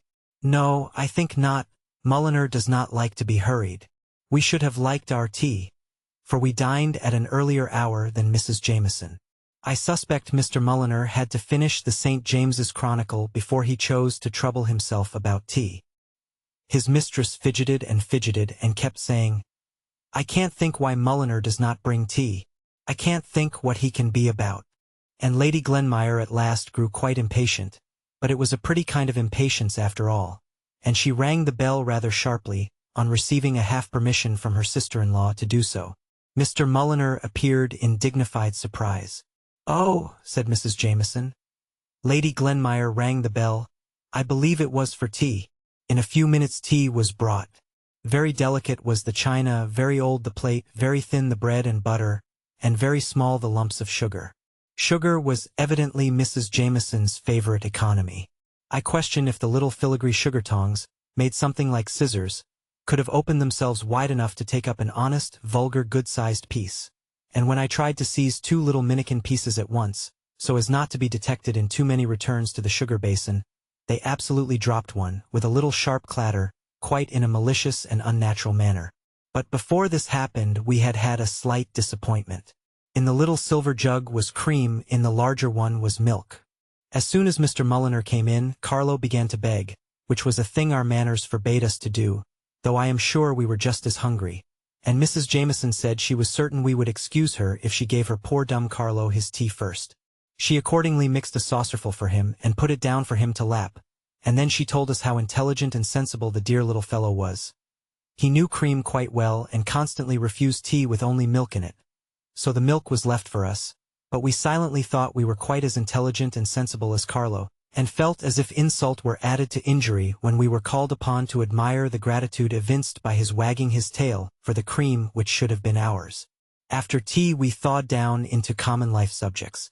We were thankful to Lady Glenmire for having proposed some more bread and butter, and this mutual want made us better acquainted with her than we should ever have been with talking about the court, though Miss Pole did say she had hoped to know how the dear Queen was from someone who had seen her. The friendship begun over bread and butter extended on to cards. Lady Glenmire played preference to admiration, and was a complete authority as to ombre and quadrille. Even Miss Pole quite forgot to say "my lady" and "your ladyship," and said "Basto, ma'am. You have spadille, I believe," just as quietly as if we had never held the great Cranford Parliament on the subject of the proper mode of addressing a peeress. As a proof of how thoroughly we had forgotten that we were in the presence of one who might have sat down to tea with a coronet, instead of a cap on her head, Mrs. Forrester related a curious little fact to Lady Glenmire, an anecdote known to the circle of her intimate friends, but of which even Mrs. Jameson was not aware. It related to some fine old lace, the sole relic of better days, which Lady Glenmire was admiring on Mrs. Forrester's collar. "Yes," said that lady, "such lace cannot be got now for either love or money, made by the nuns abroad, they tell me. They say that they can't make it now even there. But perhaps they can, now they've passed the Catholic Emancipation Bill. I should not wonder. But, in the meantime I treasure up my lace very much. I daren't even trust the washing of it to my maid, the little charity schoolgirl I have named before, but who sounded well as my maid. I always wash it myself. And once it had a narrow escape. Of course, your ladyship knows that such lace must never be starched or ironed. Some people wash it in sugar and water and some in coffee to make it the right yellow color. But I myself have a very good receipt for washing it in milk, which stiffens it enough and gives it a very good creamy color. Well, ma'am, I had tacked it together, and the beauty of this fine lace is that, when it is wet, it goes into a very little space, and put it to soak in milk when, unfortunately, I left the room.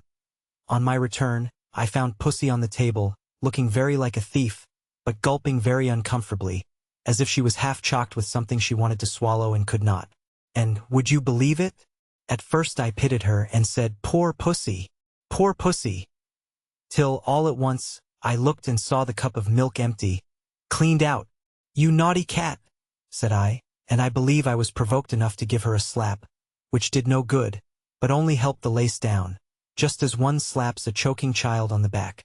I could have cried, I was so vexed. But I determined I would not give the lace up without a struggle for it. I hoped the lace might disagree with her at any rate, but it would have been too much for Job if he had seen, as I did, that cat come in, quite placid and purring, not a quarter of an hour after, and almost expecting to be stroked. "No, Pussy," said I. "If you have any conscience you ought not to expect that." And then a thought struck me, and I rang the bell for my maid, and sent her to Mr. Hoggins with my compliments, and would he be kind enough to lend me one of his top boots for an hour? I did not think there was anything odd in the message. But Jenny said the young men in the surgery laughed as if they would be ill at my wanting a top boot. When it came, Jenny and I put Pussy in with her 4 feet straight down, so that they were fastened, and could not scratch, and we gave her a teaspoonful of currant jelly in which, your ladyship must excuse me, I had mixed some tartar emetic. I shall never forget how anxious I was for the next half hour. I took Pussy to my own room, and spread a clean towel on the floor. I could have kissed her when she returned the lace to sight, very much as it had gone down. Jenny had boiling water ready, and we soaked it, and spread it on a lavender bush in the sun before I could touch it again, even to put it in milk. But now your ladyship would never guess that it had been in Pussy's inside. Picture. We gave her a teaspoonful of currant jelly. We found out, in the course of the evening, that Lady Glenmire was going to pay Mrs. Jameson a long visit, as she had given up her apartments in Edinburgh, and had no ties to take her back there in a hurry. On the whole, we were rather glad to hear this, for she had made a pleasant impression upon us. And it was also very comfortable to find, from things which dropped out in the course of conversation, that, in addition to many other genteel qualities, she was far removed from the vulgarity of wealth. "Don't you find it very unpleasant walking?" asked Mrs. Jameson, as our respective servants were announced. It was a pretty regular question from Mrs. Jameson, who had her own carriage in the coach-house, and always went out in a sedan chair to the very shortest distances. The answers were nearly as much a matter of course. "Oh dear, no. It is so pleasant and still at night. Such a refreshment after the excitement of a party. The stars are so beautiful." This last was from Miss Matty. "Are you fond of astronomy?" Lady Glenmire asked.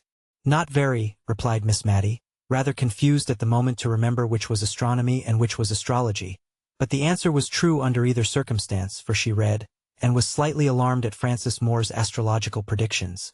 And, as to astronomy, in a private and confidential conversation, she had told me she never could believe that the earth was moving constantly, and that she would not believe it if she could. It made her feel so tired and dizzy whenever she thought about it. In our pattens we picked our way home with extra care that night. So refined and delicate were our perceptions after drinking tea with my lady. Cranford. Chapter 9. Signor Bernoni. Soon after the events of which I gave an account in my last paper, I was summoned home by my father's illness, and for a time I forgot, in anxiety about him, to wonder how my dear friends at Cranford were getting on, or how Lady Glenmire could reconcile herself to the dullness of the long visit which she was still paying to her sister-in-law, Mrs. Jameson. When my father grew a little stronger, I accompanied him to the seaside, so that altogether I seemed banished from Cranford and was deprived of the opportunity of hearing any chance intelligence of the dear little town for the greater part of that year. Late in November, when we had returned home again and my father was once more in good health, I received a letter from Miss Matty, and a very mysterious letter it was.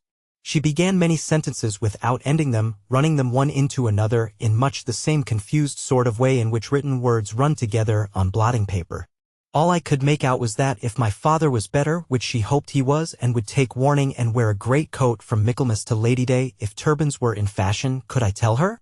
Such a piece of gaiety was going to happen as had not been seen or known of since Wombwell's lions came, when one of them ate a little child's arm, and she was, perhaps, too old to care about dress, but a new cap she must have, and, having heard that turbans were worn and some of the county families likely to come, she would like to look tidy, if I would bring her a cap from the milliner I employed, and oh dear! How careless of her to forget that she wrote to beg I would come and pay her a visit next Tuesday, when she hoped to have something to offer me in the way of amusement which she would not now more particularly describe, only sea green was her favorite color. So she ended her letter, but in a P.S. she added she thought she might as well tell me what was the peculiar attraction to Cranford just now. Signor Bernoni was going to exhibit his wonderful magic in the Cranford Assembly Rooms on Wednesday and Friday evening in the following week. I was very glad to accept the invitation from my dear Miss Matty, independently of the conjurer, and most particularly anxious to prevent her from disfiguring her small, gentle, mouse-a face with a great Saracen's head turban, and accordingly, I bought her a pretty, neat, middle-aged cap, which, however, was rather a disappointment to her when, on my arrival, she followed me into my bedroom ostensibly to poke the fire, but in reality, I do believe, to see if the sea-green turban was not inside the cap box with which I had traveled. It was in vain that I twirled the cap round on my hand to exhibit back and side fronts. Her heart had been set upon a turban, and all she could do was to say, with resignation in her look and voice, I am sure you did your best, my dear. It is just like the caps all the ladies in Cranford are wearing, and they have had theirs for a year, I dare say. I should have liked something newer, I confessed, something more like the turbans Miss Betty Barker tells me Queen Adelaide wears, but it is very pretty, my dear. And I dare say lavender will wear better than sea green. Well, after all, what is dress, that we should care anything about it? You'll tell me if you want anything, my dear. Here is the bell. I suppose turbans have not got down to Drumble yet. So saying, the dear old lady gently bemoaned herself out of the room, leaving me to dress for the evening when, as she informed me, she expected Miss Pole and Mrs. Forrester, and she hoped I should not feel myself too much tired to join the party. Of course I should not, and I made some haste to unpack and arrange my dress, but with all my speed, I heard the arrivals and the buzz of conversation in the next room before I was ready. Just as I opened the door, I caught the words, I was foolish to expect anything very genteel out of the Drumble shops, poor girl. She did her best, I've no doubt. But for all that, I had rather that she blamed Drumble and me than disfigured herself with a turban. Miss Pole was always the person in the trio of Cranford ladies now assembled to have had adventures. She was in the habit of spending the morning in rambling from shop to shop, not to purchase anything except an occasional reel of cotton or a piece of tape, but to see the new articles and report upon them, and to collect all the stray pieces of intelligence in the town. She had a way, too, of demurely popping hither and thither into all sorts of places to gratify her curiosity on any point, a way which, if she had not looked so very genteel and prim, might have been considered impertinent. And now, by the expressive way in which she cleared her throat and waited for all minor subjects, such as caps and turbans, to be cleared off the course, we knew she had something very particular to relate when the due pause came. And I defy any people possessed of common modesty to keep up a conversation long, where one among them sits up aloft in silence, looking down upon all the things they chance to say as trivial and contemptible compared to what they could disclose, if properly entreated. Miss Pole began. As I was stepping out of Gordon's shop today, I chanced to go into the George. My Betty has a second cousin who is chambermaid there, and I thought Betty would like to hear how she was, and, not seeing anyone about, I strolled up the staircase and found myself in the passage leading to the assembly room. You and I remember the assembly room, I am sure, Miss Mattie, and the minuets de la cour. So I went on, not thinking of what I was about, when, all at once, I perceived that I was in the middle of the preparations for tomorrow night, the room being divided with great clothesmaids, over which Crosby's men were tacking red flannel, very dark and odd it seemed. It quite bewildered me, and I was going on behind the screens in my absence of mind when a gentleman, quite the gentleman, I can assure you, stepped forwards and asked if I had any business he could arrange for me. He spoke such pretty broken English I could not help thinking of Thaddeus of Warsaw and the Hungarian brothers and Santos Sebastiani, and while I was busy picturing his past life to myself, he had bowed me out of the room. But wait a minute. You have not heard half my story yet. I was going downstairs when who should I meet but Betty's second cousin. So, of course, I stopped to speak to her for Betty's sake, and she told me that I had really seen the conjurer. The gentleman who spoke broken English was Signor Bernoni himself.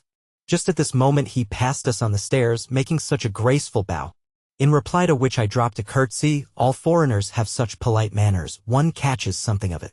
But when he had gone downstairs, I bethought me that I had dropped my glove in the assembly room. It was safe in my muff all the time, but I never found it till afterwards, so I went back, and, just as I was creeping up the passage left on one side of the great screen that goes nearly across the room, who should I see but the very same gentleman that had met me before and passed me on the stairs, coming now forwards from the inner part of the room, to which there's no entrance, you remember, Miss Mattie, and just repeating, in his pretty broken English, the inquiry if I had any business there. I don't mean that he put it quite so bluntly, but he seemed very determined that I should not pass the screen, so, of course, I explained about my glove, which, curiously enough, I found at that very moment. Miss Pole then had seen the conjurer, the real, live conjurer, and numerous were the questions we all asked her. Had he a beard? Was he young or old? Fair or dark? Did he look? Unable to shape my question prudently, I put it in another form. How did he look? In short, Miss Pole was the heroine of the evening, owing to her morning's encounter. If she was not the rose, that is to say the conjurer, she had been near it. Conjuration, sleight of hand, magic, witchcraft were the subjects of the evening. Miss Pole was slightly skeptical and inclined to think there might be a scientific solution found for even the proceedings of the witch of Ender. Mrs. Forrester believed everything, from ghosts to death watches. Miss Maddie ranged between the two, always convinced by the last speaker. I think she was naturally more inclined to Mrs. Forrester's side, but a desire of proving herself a worthy sister to Miss Jenkins kept her equally balanced. Miss Jenkins, who would never allow a servant to call the little rolls of tallow that formed themselves round candles winding sheets, but insisted on their being spoken of as roly-polies. A sister of hers to be superstitious. It would never do. After tea, I was dispatched downstairs into the dining parlor for that volume of the old encyclopedia which contained the nouns beginning with C, in order that Miss Pole might prime herself with scientific explanations for the tricks of the following evening. It spoilt the pool at preference which Miss Maddie and Mrs. Forrester had been looking forward to, for Miss Pole became so much absorbed in her subject and the plates by which it was illustrated, that we felt it would be cruel to disturb her otherwise than by one or two well-timed yawns which I threw in now and then, for I was really touched by the meek way in which the two ladies were bearing their disappointment. But Miss Pole only read the more zealously, imparting to us no more information than this. "Ah, I see, I comprehend perfectly. A represents the ball. Put it between B and D, no. Between C and F, and turn the second joint of the third finger of your left hand over the wrist of your right H. Very clear indeed. My dear Mrs. Forrester, conjuring and witchcraft is a mere affair of the alphabet. Do let me read you this one passage."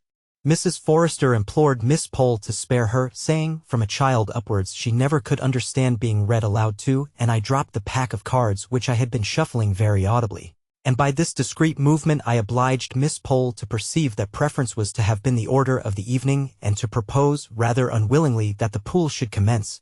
The pleasant brightness that stole over the other two ladies' faces on this. Miss Maddie had one or two twinges of self-reproach for having interrupted Miss Pole in her studies, and did not remember her cards well or give her full attention to the game, until she had soothed her conscience by offering to lend the volume of the encyclopedia to Miss Pole, who accepted it thankfully and said Betty should take it home when she came with the lantern. The next evening we were all in a little gentle flutter at the idea of the gaiety before us. Miss Maddie went up to dress betimes and hurried me until I was ready, when we found we had an hour and a half to wait before the doors opened at 7 precisely. And we had only 20 yards to go. However, as Miss Maddie said, it would not do to get too much absorbed in anything and forget the time, so she thought we had better sit quietly without lighting the candles till 5 minutes to 7. So Miss Maddie dozed and I knitted. At length we set off, and at the door under the carriageway at the George we met Mrs. Forrester and Miss Pole. The latter was discussing the subject of the evening with more vehemence than ever, and throwing X's and B's at our heads like hailstones. She had even copied one or two of the receipts, as she called them, for the different tricks, on backs of letters, ready to explain and to detect Signor Bernoni's arts. We went into the cloakroom adjoining the assembly room. Miss Maddie gave a sigh or two to her departed youth and the remembrance of the last time she had been there, as she adjusted her pretty new cap before the strange, quaint old mirror in the cloakroom. The assembly room had been added to the inn about 100 years before by the different county families who met together there once a month during the winter to dance and play at cards. Many a county beauty had first swung through the minuet that she afterwards danced before Queen Charlotte in this very room. It was said that one of the Gunnings had graced the apartment with her beauty. It was certain that a rich and beautiful widow, Lady Williams, had here been smitten with the noble figure of a young artist, who was staying with some family in the neighborhood for professional purposes and accompanied his patrons to the Cranford assembly. And a pretty bargain poor Lady Williams had of her handsome husband, if all tales were true. Now no beauty blushed and dimpled along the sides of the Cranford assembly room, no handsome artist won hearts by his bow, chapeau bras in hand. The old room was dingy, the salmon-colored paint had faded into a drab.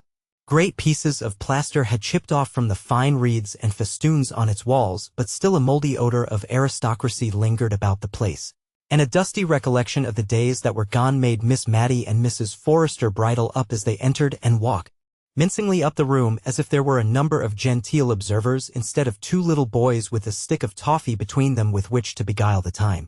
We stopped short at the second front row. I could hardly understand why until I heard Miss Pole ask a stray waiter if any of the county families were expected, and when he shook his head and believed not, Mrs. Forrester and Miss Maddie moved forwards, and our party represented a conversational square.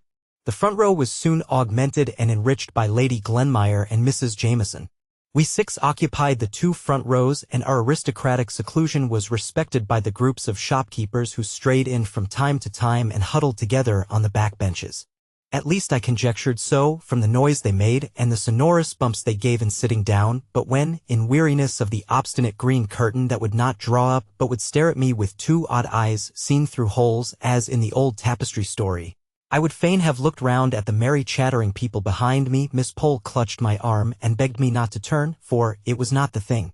What the thing was I never could find out, but it must have been something eminently dull and tiresome.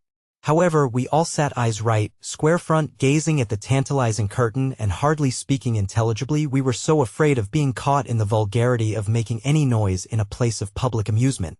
Mrs. Jameson was the most fortunate, for she fell asleep. At length the eyes disappeared, the curtain quivered, one side went up before the other, which stuck fast, it was dropped again, and with a fresh effort and a vigorous pull from some unseen hand, it flew up, revealing to our sight a magnificent gentleman in the Turkish costume, seated before a little table, gazing at us, I should have said with the same eyes that I had last seen through the hole in the curtain, with calm and condescending dignity, like a being of another sphere, as I heard a sentimental voice ejaculate behind me. "That's not Signor Bernoni," said Miss Pole decidedly, and so audibly that I am sure he heard, for he glanced down over his flowing beard at our party with an air of mute reproach. Signor Bernoni had no beard, but perhaps he'll come soon. So she lulled herself into patience. Meanwhile, Miss Matty had reconnoitered through her eyeglass, wiped it, and looked again. Then she turned round and said to me in a kind, mild, sorrowful tone, "You see, my dear, turbans are worn." But we had no time for more conversation. The Grand Turk, as Miss Pole chose to call him, arose and announced himself as Signor Bernoni. "I don't believe him," exclaimed Miss Pole in a defiant manner. He looked at her again with the same dignified upbraiding in his countenance. "I don't," she repeated more positively than ever. Signor Bernoni had not got that muffy sort of thing about his chin, but looked like a close-shaved Christian gentleman. Miss Pole's energetic speeches had the good effect of wakening up Mrs. Jameson, who opened her eyes wide, in sign of the deepest attention, a proceeding which silenced Miss Pole and encouraged the Grand Turk to proceed, which he did in very broken English. So broken that there was no cohesion between the parts of his sentences, a fact which he himself perceived at last, and so left off speaking and proceeded to action. Now we were astonished. How he did his tricks I could not imagine, no, not even when Miss Pole pulled out her pieces of paper and began reading aloud, or at least in a very audible whisper, the separate receipts for the most common of his tricks. If ever I saw a man frown and look enraged, I saw the Grand Turk frown at Miss Pole, but, as she said, what could be expected but unchristian looks from a Mussulman? If Miss Pole were skeptical and more engrossed with her receipts and diagrams than with his tricks, Miss Matty and Mrs. Forrester were mystified and perplexed to the highest degree. Mrs. Jameson kept taking her spectacles off and wiping them as if she thought it was something defective in them which made the legerdemain, and Lady Glenmire, who had seen many curious sights in Edinburgh, was very much struck with the tricks, and would not at all agree with Miss Pole, who declared that anybody could do them with a little practice, and that she would, herself, undertake to do all he did, with 2 hours given to study the encyclopedia and make her third finger flexible. At last Miss Matty and Mrs. Forrester became perfectly awe-stricken. They whispered together. I sat just behind them, so I could not help hearing what they were saying.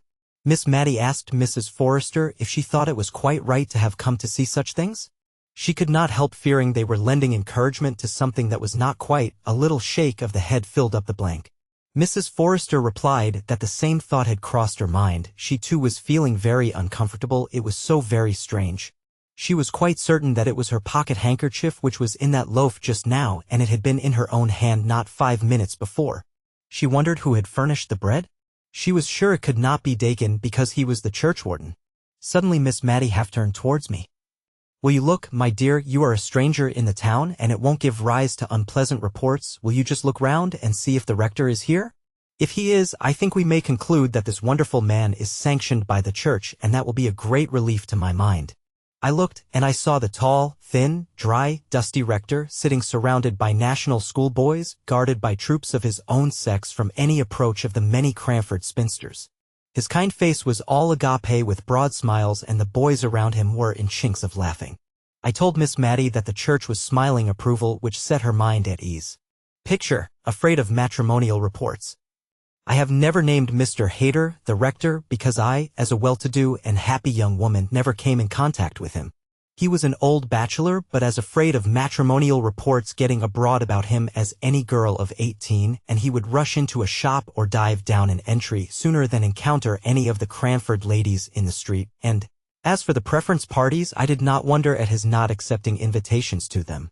To tell the truth, I always suspected Miss Pole of having given very vigorous chase to Mr. Hayter when he first came to Cranford, and not the less because now she appeared to share so vividly in his dread lest her name should ever be coupled with his. He found all his interests among the poor and helpless. He had treated the national schoolboys this very night to the performance, and virtue was for once its own reward, for they guarded him right and left, and clung round him as if he had been the queen bee and they the swarm. He felt so safe in their environment that he could even afford to give our party a bow as we filed out. Miss Pole ignored his presence and pretended to be absorbed in convincing us that we had been cheated and had not seen Signor Bernoni after all. Cranford. Chapter 10. The Panic. I think a series of circumstances dated from Signor Bernoni's visit to Cranford which seemed at the time connected in our minds with him, though I don't know that he had anything really to do with them. All at once all sorts of uncomfortable rumors got afloat in the town. There were 1 or 2 robberies, real bona fide robberies, men had up before the magistrates and committed for trial, and that seemed to make us all afraid of being robbed, and for a long time, at Miss Mattie's, I know. We used to make a regular expedition all round the kitchens and cellars every night, Miss Mattie leading the way, armed with the poker, I following with the hearth-brush, and Martha carrying the shovel and fire-irons with which to sound the alarm. And by the accidental hitting together of them she often frightened us so much that we bolted ourselves up, all 3 together, in the back kitchen, or storeroom, or wherever we happened to be, till, when our affright was over, we recollected ourselves and set out afresh with double valiance. By day we heard strange stories from the shopkeepers and cottagers of carts that went about in the dead of night, drawn by horses shod with felt, and guarded by men in dark clothes, going round the town, no doubt in search of some unwatched house or some unfastened door. Miss Pole, who affected great bravery herself, was the principal person to collect and arrange these reports so as to make them assume their most fearful aspect. But we discovered that she had begged one of Mr. Hoggins's worn-out hats to hang up in her lobby, and we, at least I, had doubts as to whether she really would enjoy the little adventure of having her house broken into as she protested she should. Miss Mattie made no secret of being an arrant coward, but she went regularly through her housekeeper's duty of inspection. Only the hour for this became earlier and earlier, till at last we went the rounds at 6:30, and Miss Mattie adjourned to bed soon after 7 in order to get the night over the sooner.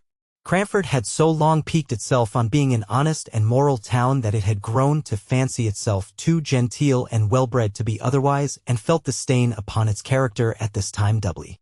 But we comforted ourselves with the assurance which we gave to each other that the robberies could never have been committed by any Cranford person. It must have been a stranger or strangers who brought this disgrace upon the town, and occasioned as many precautions as if we were living among the Red Indians or the French.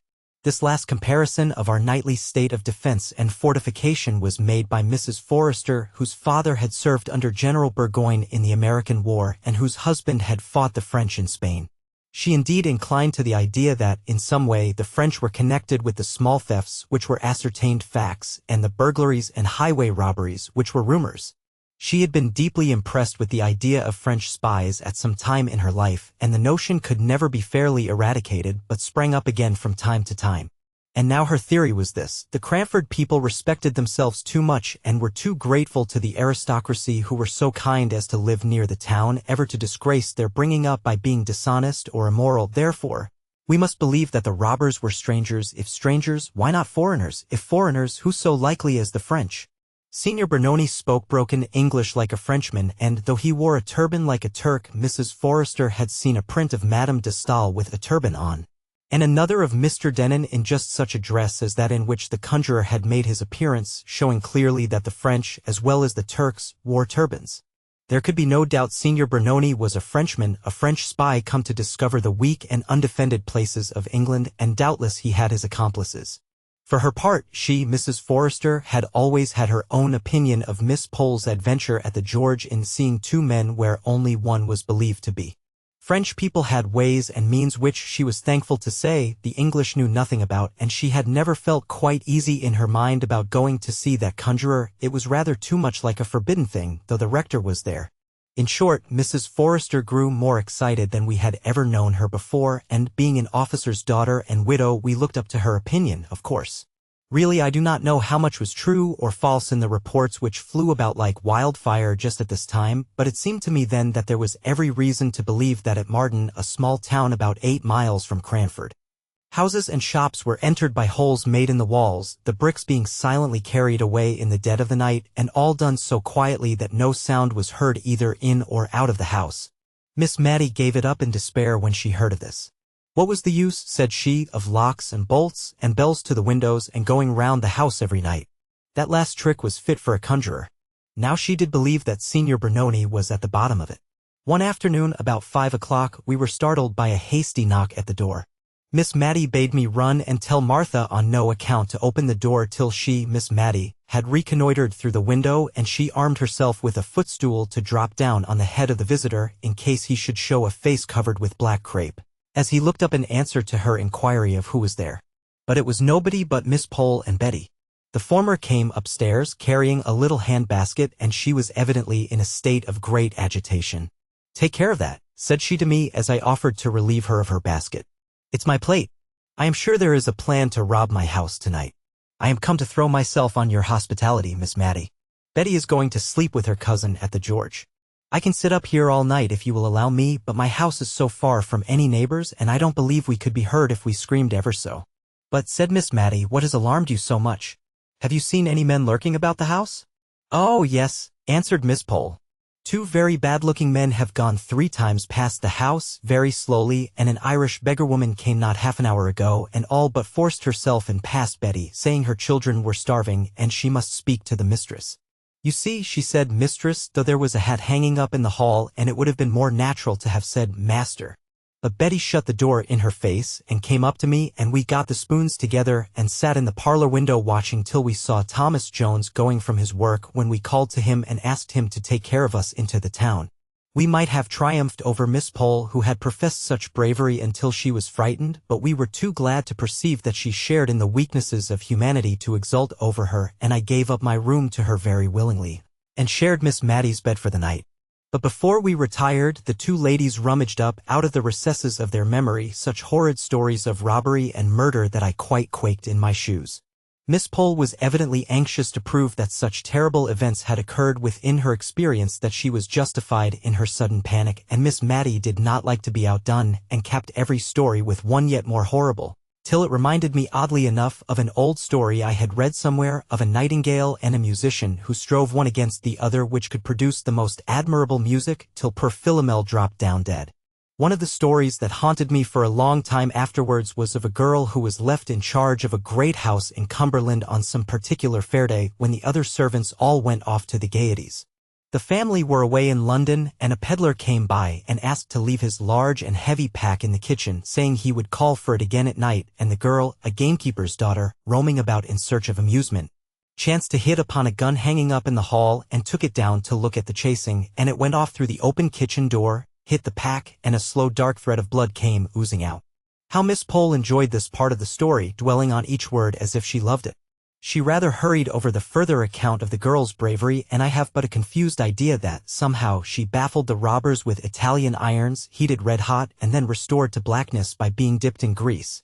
We parted for the night with an awe-stricken wonder as to what we should hear of in the morning, and, on my part, with a vehement desire for the night to be over and gone. I was so afraid lest the robbers should have seen, from some dark lurking place, that Miss Pole had carried off her plate, and thus have a double motive for attacking our house.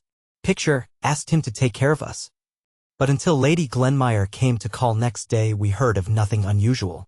The kitchen fire irons were in exactly the same position against the back door as when Martha and I had skillfully piled them up, like spillikins ready to fall with an awful clatter if only a cat had touched the outside panels. I had wondered what we should all do if thus awakened and alarmed, and had proposed to Miss Mattie that we should cover up our faces under the bedclothes so that there should be no danger of the robbers thinking that we could identify them, but Miss Mattie, who was trembling very much, scouted this idea and said we owed it to society to apprehend them, and that she should certainly do her best to lay hold of them and lock them up in the garret till morning. When Lady Glenmire came, we almost felt jealous of her. Mrs. Jameson's house had really been attacked. At least there were men's footsteps to be seen on the flower borders underneath the kitchen windows where nay men should be, and Carlo had barked all through the night as if strangers were abroad. Mrs. Jameson had been awakened by Lady Glenmire, and they had rung the bell which communicated with Mr. Mulliner's room in the third story, and when his night-capped head had appeared over the banisters in answer to the summons, they had told him of their alarm and the reasons for it, whereupon he retreated into his bedroom and locked the door for fear of drafts, as he informed them in the morning, and opened the window and called out valiantly to say if the supposed robbers would come to him he would fight them, but as Lady Glenmire observed, that was but poor comfort, since they would have to pass by Mrs. Jameson's room and her own before they could reach him, and must be of a very pugnacious disposition indeed if they neglected the opportunities of robbery presented by the unguarded lower stories to go up to a garret and there force a door in order to get at the champion of the house. Lady Glenmire, after waiting and listening for some time in the drawing-room, had proposed to Mrs. Jameson that they should go to bed, but that lady said she should not feel comfortable unless she sat up and watched, and, accordingly, she packed herself warmly up on the sofa, where she was found by the housemaid when she came into the room at 6 o'clock, fast asleep. But Lady Glenmire went to bed and kept awake all night. When Miss Pole heard of this, she nodded her head in great satisfaction. She had been sure we should hear of something happening in Cranford that night, and we had heard. It was clear enough they had first proposed to attack her house, but when they saw that she and Betty were on their guard and had carried off the plate, they had changed their tactics and gone to Mrs. Jameson's, and no one knew what might have happened if Carlo had not barked, like a good dog as he was. Poor Carlo! His barking days were nearly over.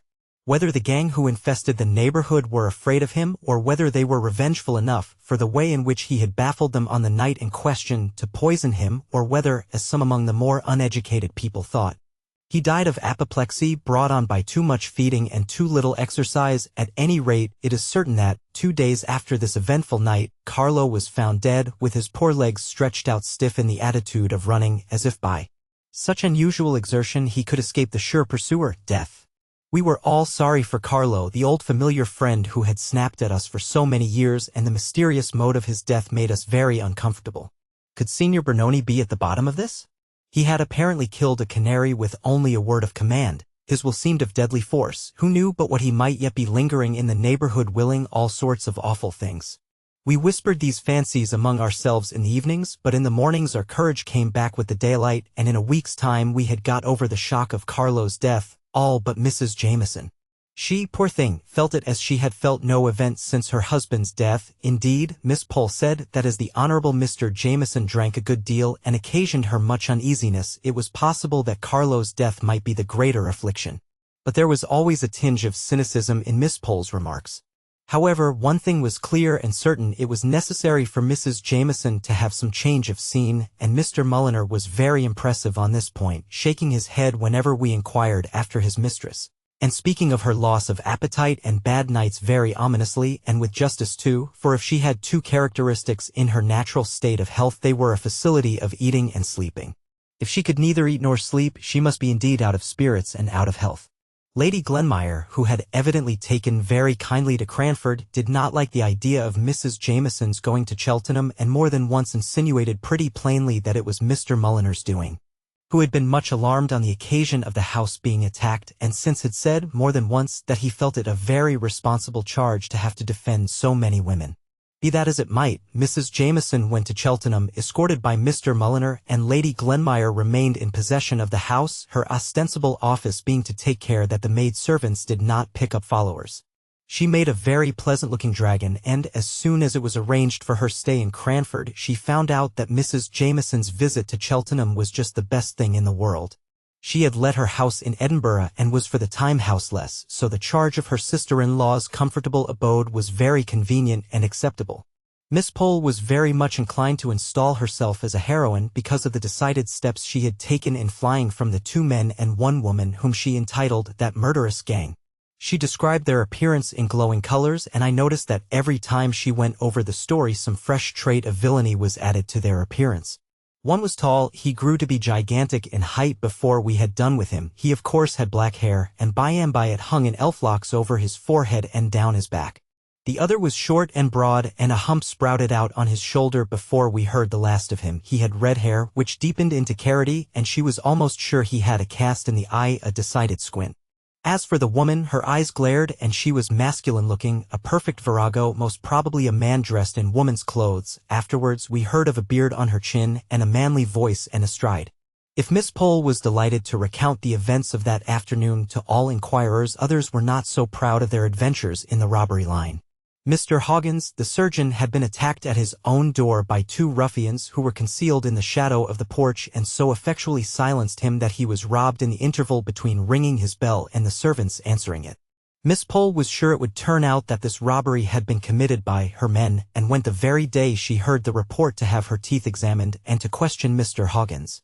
She came to us afterwards, so we heard what she had heard, straight and direct from the source, while we were yet in the excitement and flutter of the agitation caused by the first intelligence, for the event had only occurred the night before. "Well," said Miss Pole, sitting down with the decision of a person who has made up her mind as to the nature of life and the world, and such people never tread lightly or seat themselves without a bump. "Well, Miss Mattie, men will be men. Every mother's son of them wishes to be considered Samson and Solomon rolled into one, too strong ever to be beaten or discomfited, too wise ever to be outwitted. If you will notice, they have always foreseen events, though they never tell one for one's warning before the events happen. My father was a man, and I know the sex pretty well." She had talked herself out of breath, and we should have been very glad to fill up the necessary pause as chorus, but we did not exactly know what to say, or which man had suggested this diatribe against the sex, so we only joined in generally, with a grave shake of the head and a soft murmur of, "They are very incomprehensible, certainly." "Now only think," said she. "There, I have undergone the risk of having one of my remaining teeth drawn, for one is terribly at the mercy of any surgeon-dentist, and I, for one, always speak them fair till I have got my mouth out of their clutches, and, after all, Mr. Hoggins is too much of a man to own that he was robbed last night." "Not robbed," exclaimed the chorus. "Don't tell me?" Miss Pole exclaimed, angry that we could be for a moment imposed upon. "I believe he was robbed, just as Betty told me, and he is ashamed to own it, and, to be sure, it was very silly of him to be robbed just at his own door. I dare say he feels that such a thing won't raise him in the eyes of Cranford society, and is anxious to conceal it, but he need not have tried to impose upon me by saying I must have heard an exaggerated account of some petty theft of a neck of mutton which, it seems, was stolen out of the safe in his yard last week. He had the impertinence to add he believed that that was taken by the cat. I have no doubt if I could get at the bottom of it, it was that Irishman dressed up in woman's clothes who came spying about my house with the story about the starving children. After we had duly condemned the want of candor which Mr. Hoggins had evinced and abused men in general, taking him for the representative and type, we got round to the subject about which we had been talking when Miss Pole came in, namely, how far, in the present disturbed state of the country, we could venture to accept an invitation which Miss Mattie had just received from Mrs. Forrester to come as usual and keep the anniversary of her wedding day by drinking tea with her at 5 o'clock and playing a quiet pool afterwards. Mrs. Forrester had said that she asked us with some diffidence because the roads were, she feared, very unsafe. But she suggested that perhaps one of us would not object to take the sedan and that the others, by walking briskly, might keep up with the long trot of the chairman, and so we might all arrive safely at Overplace, a suburb of the town. No, that is too large an expression, a small cluster of houses separated from Cranford by about 200 yards of a dark and lonely lane. There was no doubt but that a similar note was awaiting Miss Pole at home, so her call was a very fortunate affair, as it enabled us to consult together. We would all much rather have declined this invitation, but we felt that it would not be quite kind to Mrs. Forrester, who would otherwise be left to a solitary retrospect of her not very happy or fortunate life. Miss Mattie and Miss Pole had been visitors on this occasion for many years, and now they gallantly determined to nail their colors to the mast and to go through Darkness Lane rather than fail in loyalty to their friend. But when the evening came, Miss Mattie, for it was she who was voted into the chair, as she had a cold, before being shut down in the sedan like Jack in a box, implored the chairman, whatever might befall, not to run away and leave her fastened up there to be murdered, and even after they had promised, I saw her tighten her features into the stern determination of a martyr, and she gave me a melancholy and ominous shake of the head through the glass. However, we got there safely, only rather out of breath, for it was who could trot hardest through Darkness Lane, and I am afraid poor Miss Mattie was sadly jolted. Mrs. Forrester had made extra preparations in acknowledgement of our exertion in coming to see her through such dangers. The usual forms of genteel ignorance as to what her servants might send up were all gone through, and harmony and preference seemed likely to be the order of the evening, but for an interesting conversation that began I don't know how, but which had relation, of course, to the robbers who infested the neighborhood of Cranford.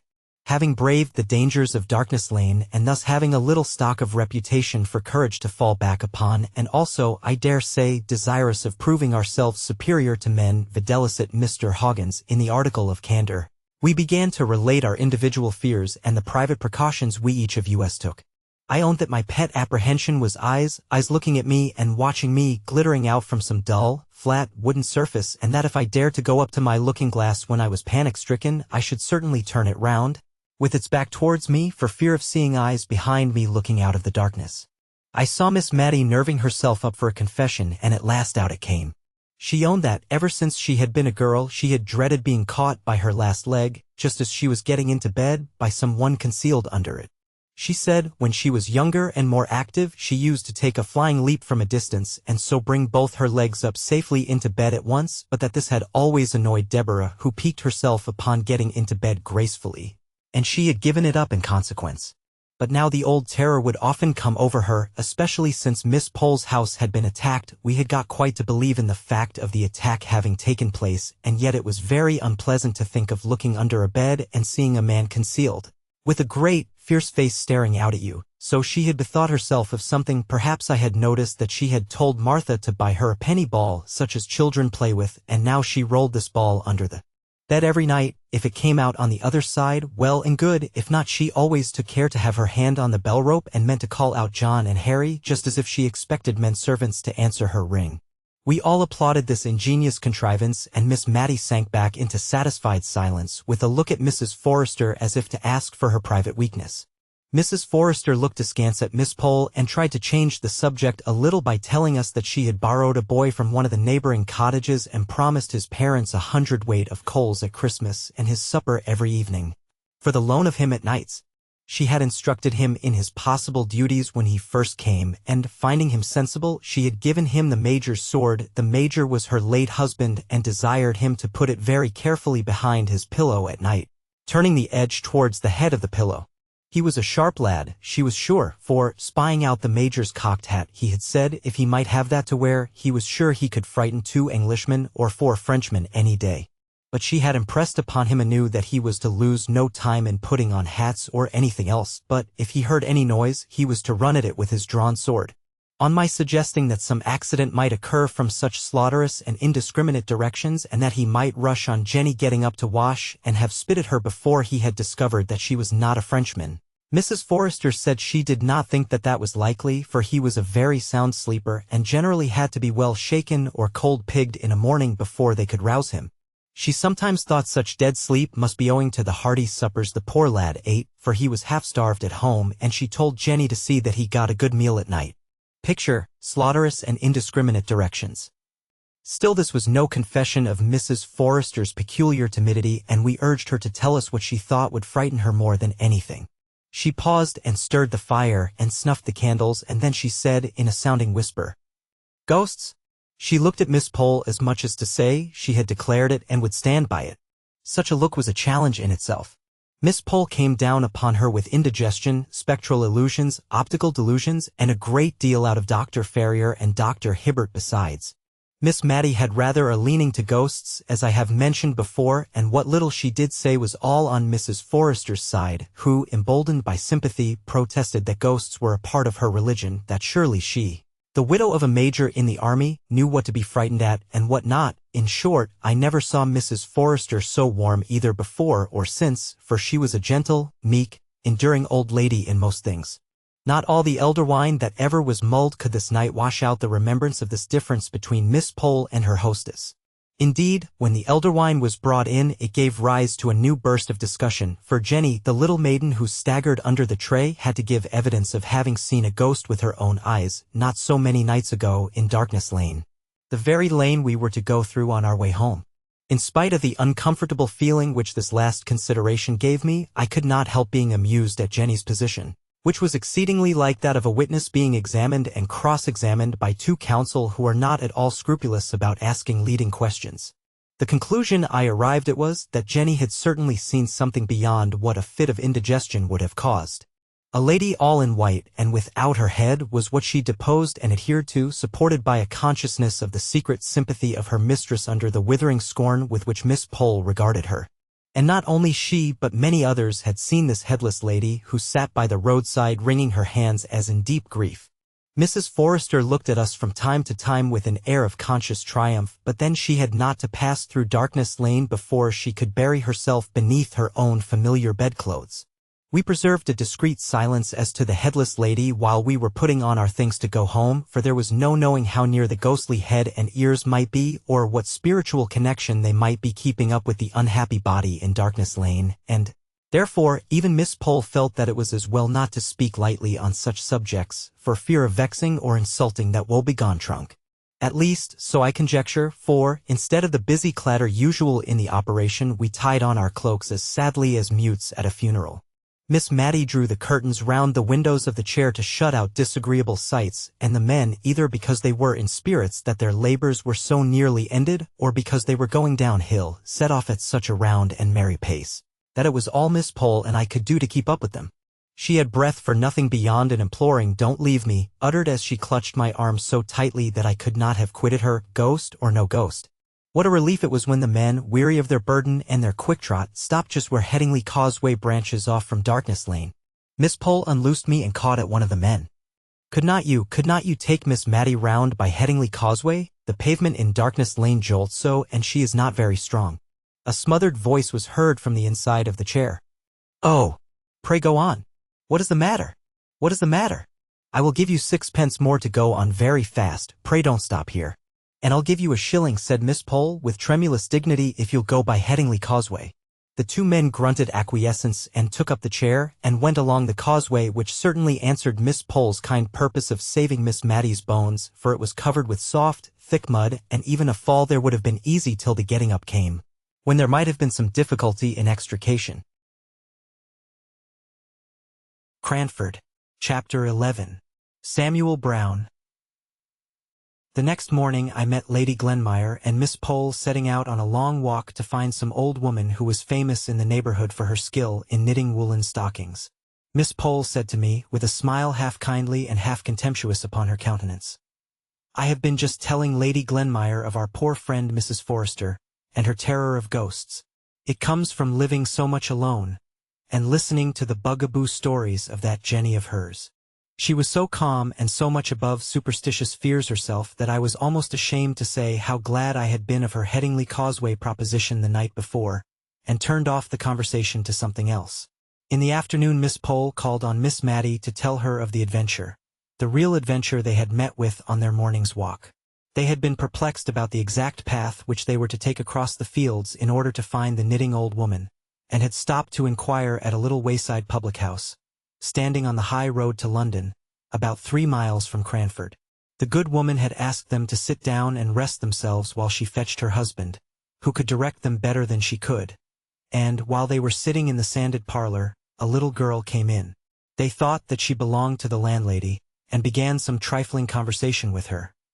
But, on Mrs. Roberts's return, she told them that the little thing was the only child of a couple who were staying in the house. And then she began a long story, out of which Lady Glenmire and Miss Pole could only gather 1 or 2 decided facts, which were that, about 6 weeks ago, a light spring cart had broken down just before their door, in which there were 2 men, 1 woman, and this child. One of the men was seriously hurt, no bones broken, only shaken, the landlady called it, but he had probably sustained some severe internal injury, for he had languished in their house ever since, attended by his wife, the mother of this little girl. Miss Pole had asked what he looked like, and Mrs. Roberts had made answer that he was not like a gentleman, nor yet like a common person. If it had not been that he and his wife were such decent, quiet people, she could almost have thought he was a mountebank or something of that kind, for they had a great box in the cart, full of she did not know what.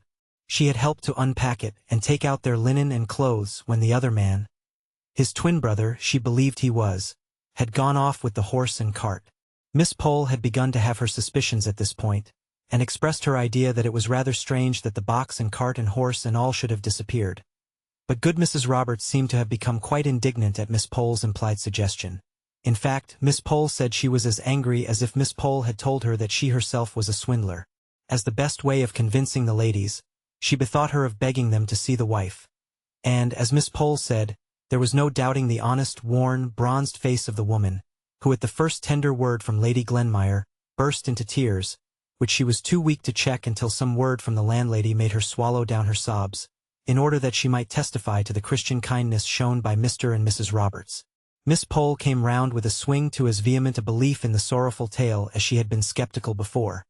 And, as a proof of this, her energy in the poor sufferer's behalf was nothing daunted when she found out that he, and no other, was our Signor Bernoni, to whom all Cranford had been attributing all manner of evil this 6 weeks past. Yes. His wife said his proper name was Samuel Brown. Sam, she called him. But to the last we preferred calling him the Signor. It sounded so much better.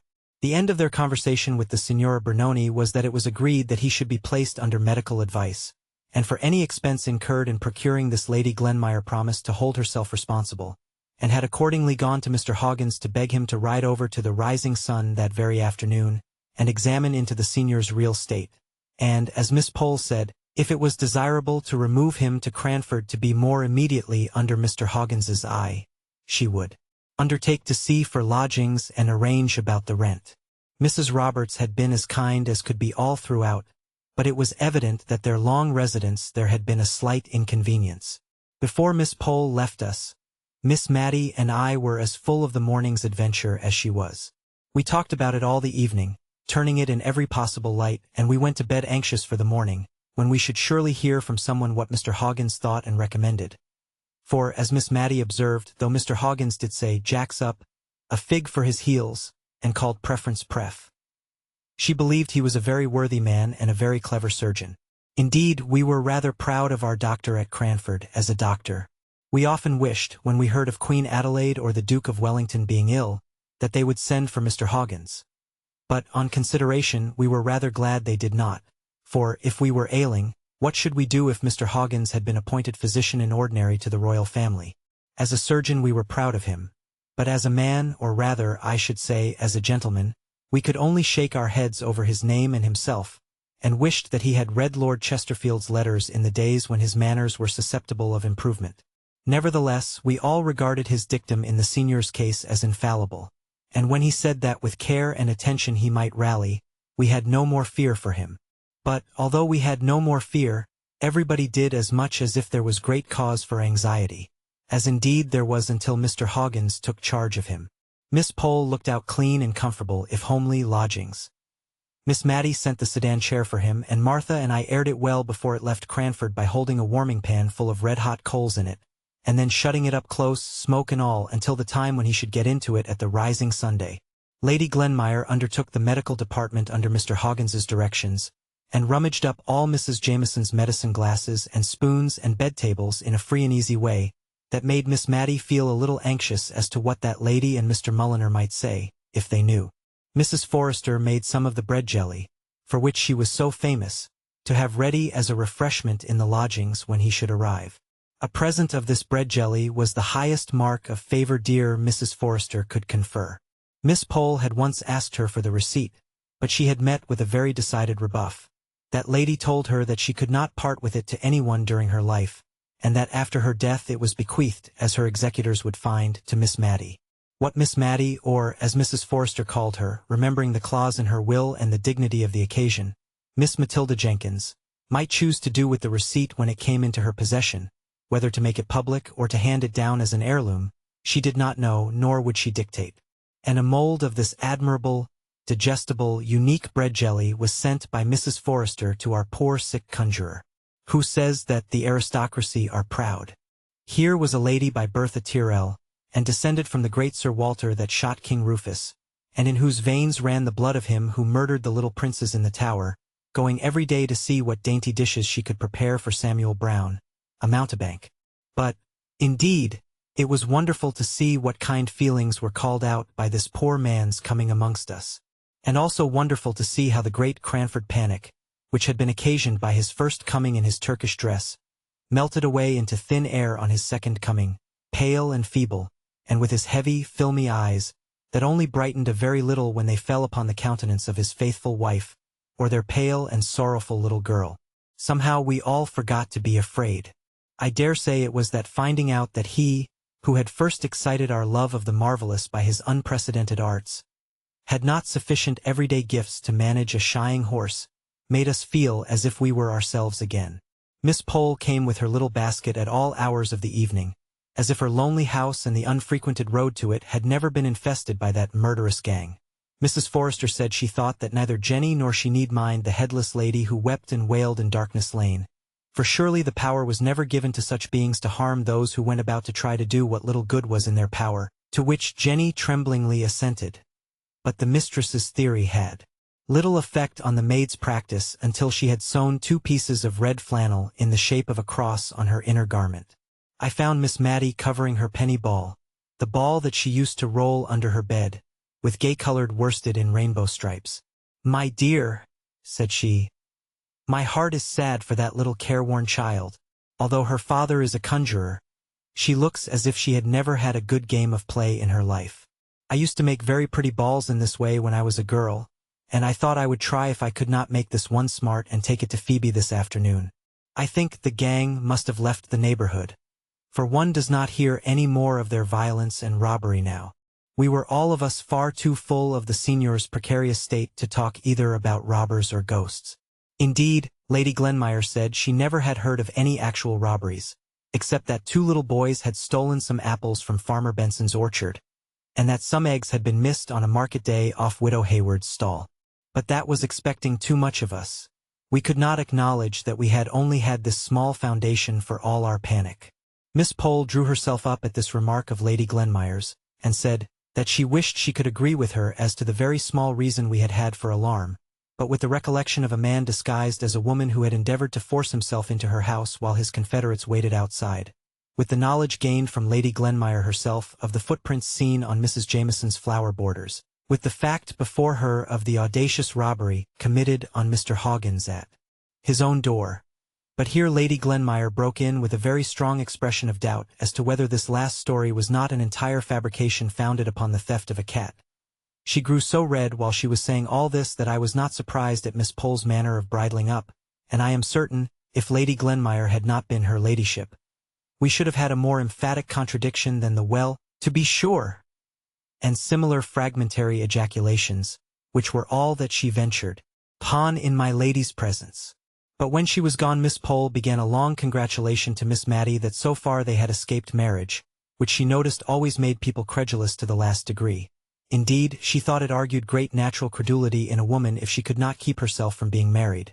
And in what Lady Glenmire had said about Mr. Hoggins's robbery we had a specimen of what people came to if they gave way to such a weakness. Evidently Lady Glenmire would swallow anything if she could believe the poor vamped-up story about a neck of mutton and a pussy with which he had tried to impose on Miss Pole, only she had always been on her guard against believing too much of what men said. We were thankful, as Miss Pole desired us to be, that we had never been married. But I think of the 2 we were even more thankful that the robbers had left Cranford. At least I judge so from a speech of Miss Mattie's that evening, as we sat over the fire, in which she evidently looked upon a husband as a great protector against thieves, burglars, and ghosts, and said that she did not think that she should dare to be always warning young people against matrimony, as Miss Pole did continually. To be sure, marriage was a risk, as she saw now she had had some experience.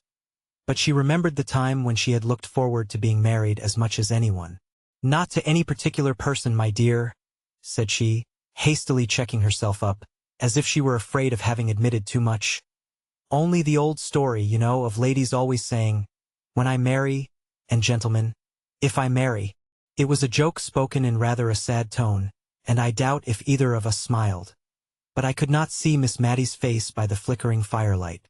In a little while she continued, "But, after all, I have not told you the truth.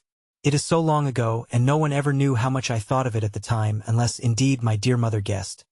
But I may say that there was a time when I did not think I should have been only Miss Mattie Jenkins all my life. For even if I did meet with anyone who wished to marry me now, and, as Miss Pole says, one is never too safe, I could not take him. I hope he would not take it too much to heart, but I could not take him, or anyone but the person I once thought I should be married to. And he is dead and gone, and he never knew how it all came about that I said no. When I had thought many and many a time, well, it's no matter what I thought.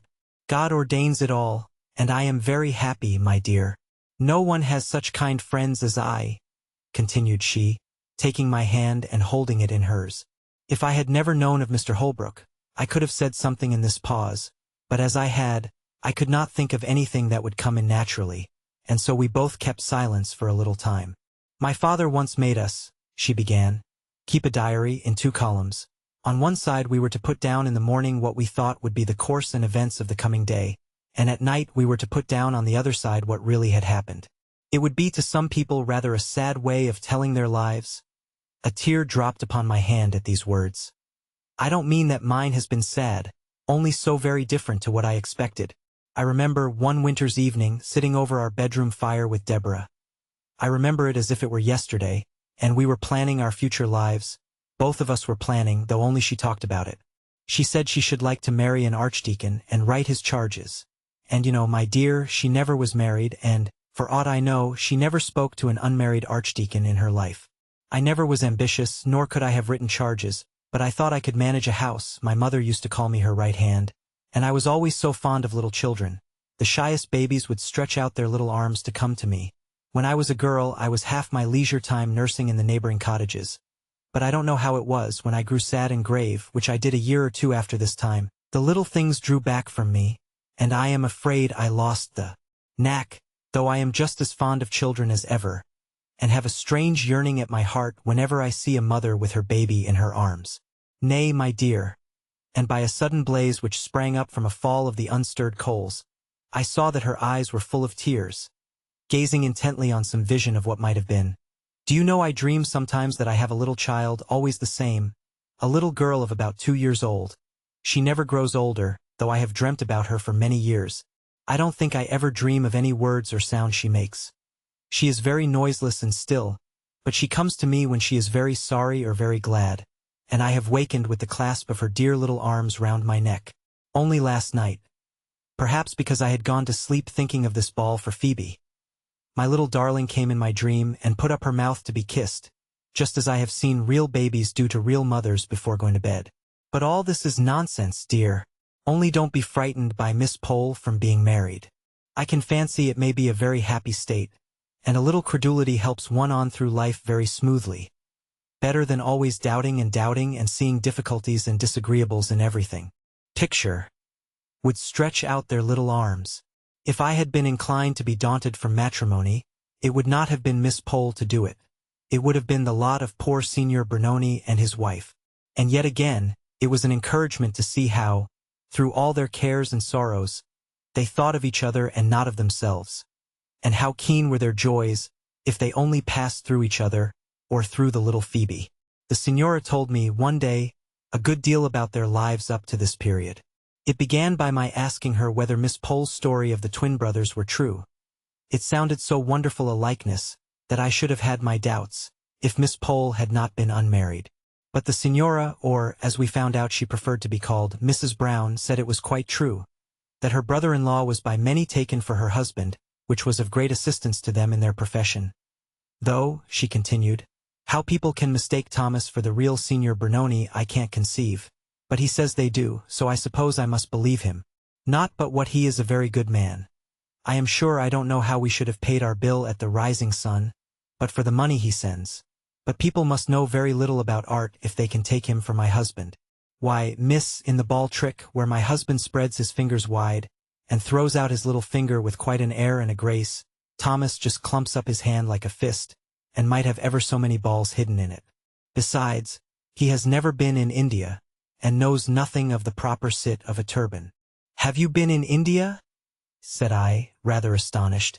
Oh, yes, many a year, ma'am. Sam was a sergeant in the 31st, and when the regiment was ordered to India I drew a lot to go, and I was more thankful than I can tell. For it seemed as if it would only be a slow death to me to part from my husband. But, indeed, ma'am, if I had known all, I don't know whether I would not rather have died there and then than gone through what I have done since. To be sure, I've been able to comfort Sam and to be with him, but, ma'am, I've lost 6 children, said she, looking up at me with those strange eyes that I've never noticed but in mothers of dead children, with a kind of wild look in them, as if seeking for what they never more might find. Yes, 6 children died off, like little buds nipped untimely, in that cruel India. I thought, as each died, I never would love a child again. And when the next came, it had not only its own love, but the deeper love that came from the thoughts of its little dead brothers and sisters. And when Phoebe was coming, I said to my husband, "Sam, when the child is born and I am strong, I shall leave you. It will cut my heart cruel. But if this baby dies too, I shall go mad. The madness is in me now. But if you let me go down to Calcutta, carrying my baby step by step, it will, maybe, work itself off, and I will save and I will hoard and I will beg, and I will die to get a passage home to England, where our baby may live." God bless him. He said I might go, and he saved up his pay, and I saved every pièce I could get for washing or any way, and when Phoebe came and I grew strong again, I set off. It was very lonely, through the thick forests, dark again with their heavy trees, along by the river's side, but I had been brought up near the Avon in Warwickshire, so that flowing noise sounded like home. From station to station, from Indian village to village, I went along, carrying my child. I had seen one of the officers' ladies with a little picture, ma'am, done by a Catholic foreigner, ma'am, of the Virgin and the little Saviour, ma'am. She had him on her arm, and her form was softly curled round him, and their cheeks touched. Well, when I went to bid goodbye to this lady, for whom I had washed, she cried sadly. For she, too, had lost her children, but she had not another to save, like me, and I was bold enough to ask her would she give me that print. And she cried the more, and said her children were with that little blessed Jesus, and gave it me, and told me that she had heard it had been painted on the bottom of a cask, which made it have that round shape. And when my body was very weary, and my heart was sick, for there were times when I misdoubted if I could ever reach my home, and there were times when I thought of my husband, and one time when I thought my baby was dying, I took out that picture and looked at it, till I could have thought the mother spoke to me and comforted me. And the natives were very kind. We could not understand one another, but they saw my baby on my breast, and they came out to me and brought me rice and milk and sometimes flowers. I have got some of the flowers dried. Then, the next morning, I was so tired, and they wanted me to stay with them. I could tell that, and tried to frighten me from going into the deep woods, which, indeed, looked very strange and dark. But it seemed to me as if death was following me to take my baby away from me, and as if I must go on, and I thought how God had cared for mothers ever since the world was made, and would care for me. So I bade them goodbye, and set off afresh. And once when my baby was ill, and both she and I needed rest, he led me to a place where I found a kind Englishman lived, right in the midst of the natives. And you reached Calcutta safely at last? Yes, safely. Oh, when I knew I had only 2 days' journey more before me, I could not help it, ma'am. It might be idolatry, I cannot tell, but I was near one of the native temples, and I went into it with my baby to thank God for his great mercy. For it seemed to me that where others had prayed before to their God, in their joy or in their agony, was of itself a sacred place. And I got as servant to an invalid lady, who grew quite fond of my baby aboard ship. And, in 2 years' time, Sam earned his discharge and came home to me and to our child. Then he had to fix on a trade, but he knew of none, and once upon a time he had learnt some tricks from an Indian juggler. So he set up conjuring, and it answered so well that he took Thomas to help him, as his man, not as another conjurer, though Thomas has set it up now on his own hook. But it has been a great help to us, that likeness between the twins, and made a good many tricks go off well that they made up together. And Thomas is a good brother, only he has not the fine carriage of my husband, so that I can't think how he can be taken for Signor Bernoni himself, as he says he is. Poor little Phoebe, said I, my thoughts going back to the baby she carried all those 100 miles. Ah, you may say so. I never thought I should have reared her, though, when she fell ill at Chunderabatted. But that good, kind Aga Jenkins took us in, which I believe was the very saving of her. Jenkins, said I. Yes, Jenkins. I shall think all people of that name are kind. For here is that nice old lady who comes every day to take Phoebe a walk. But an idea had flashed through my head. Could the Aga Jenkins be the lost Peter? True, he was reported by many to be dead. But, equally true, some had said that he had arrived at the dignity of Great Lama of Thibet. Miss Matty thought he was alive. I would make further inquiry. Cranford. Chapter 12. Engaged to be married. Was the poor Peter of Cranford the Aga Jenkins of Chundrabadad, or was he not? As somebody says, that was the question. In my own home, whenever people had nothing else to do, they blamed me for want of discretion. Indiscretion was my bugbear fault. Everybody has a bugbear fault, a sort of standing characteristic, a piece de resistance for their friends to cut at, and in general they cut and come again. I was tired of being called indiscreet and incautious, and I determined for once to prove myself a model of prudence and wisdom. I would not even hint my suspicions respecting the Aga. I would collect evidence and carry it home to lay before my father as the family friend of the two Miss Jenkinses.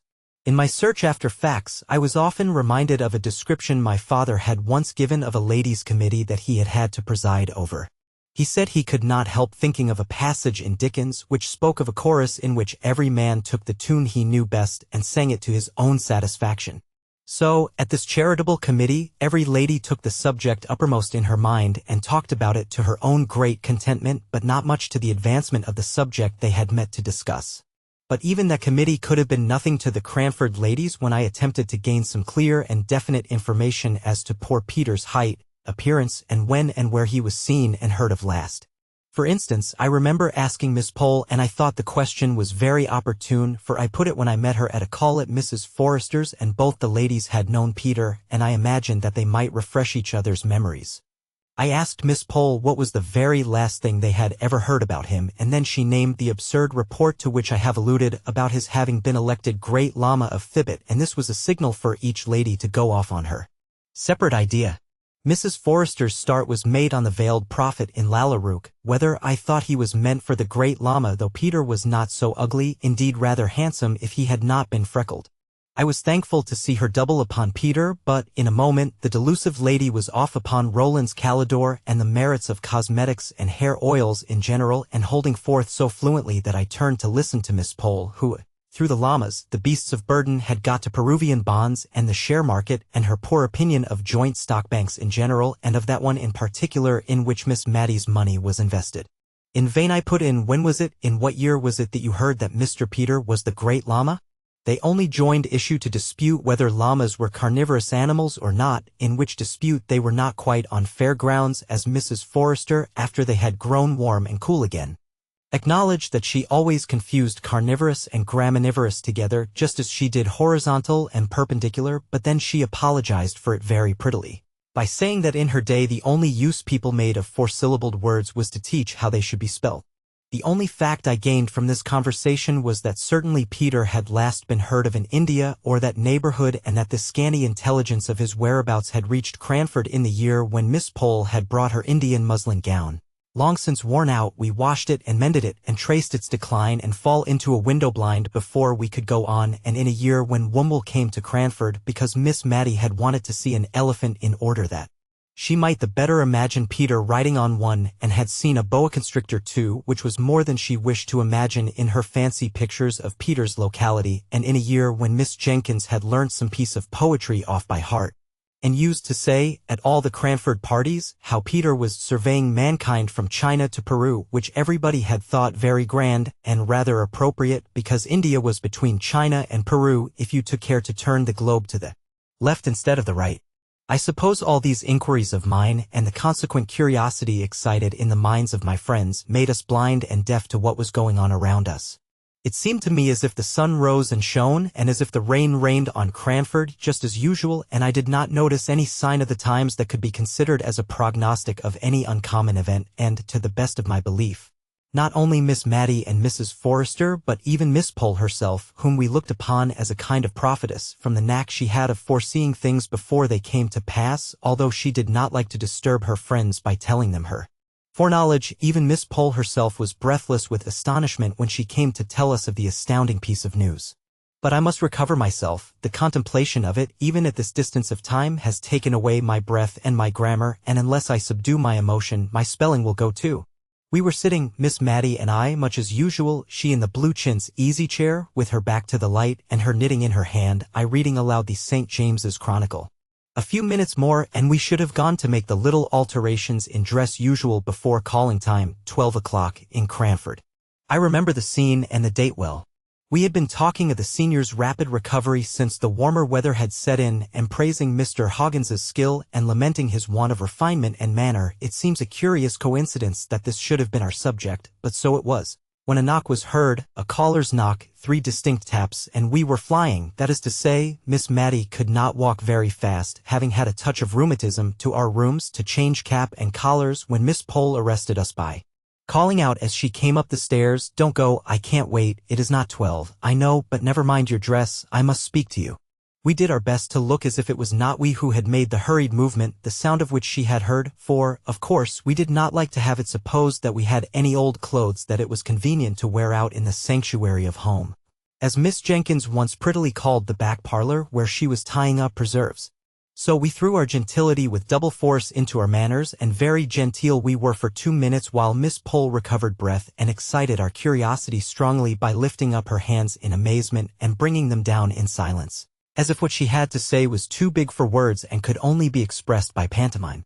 "What do you think, Miss Mattie? What do you think? Lady Glenmire is to be married, I mean, Lady Glenmire, Mr. Hoggins is going to marry Lady Glenmire." "Marry," said we. "Marry. Madness.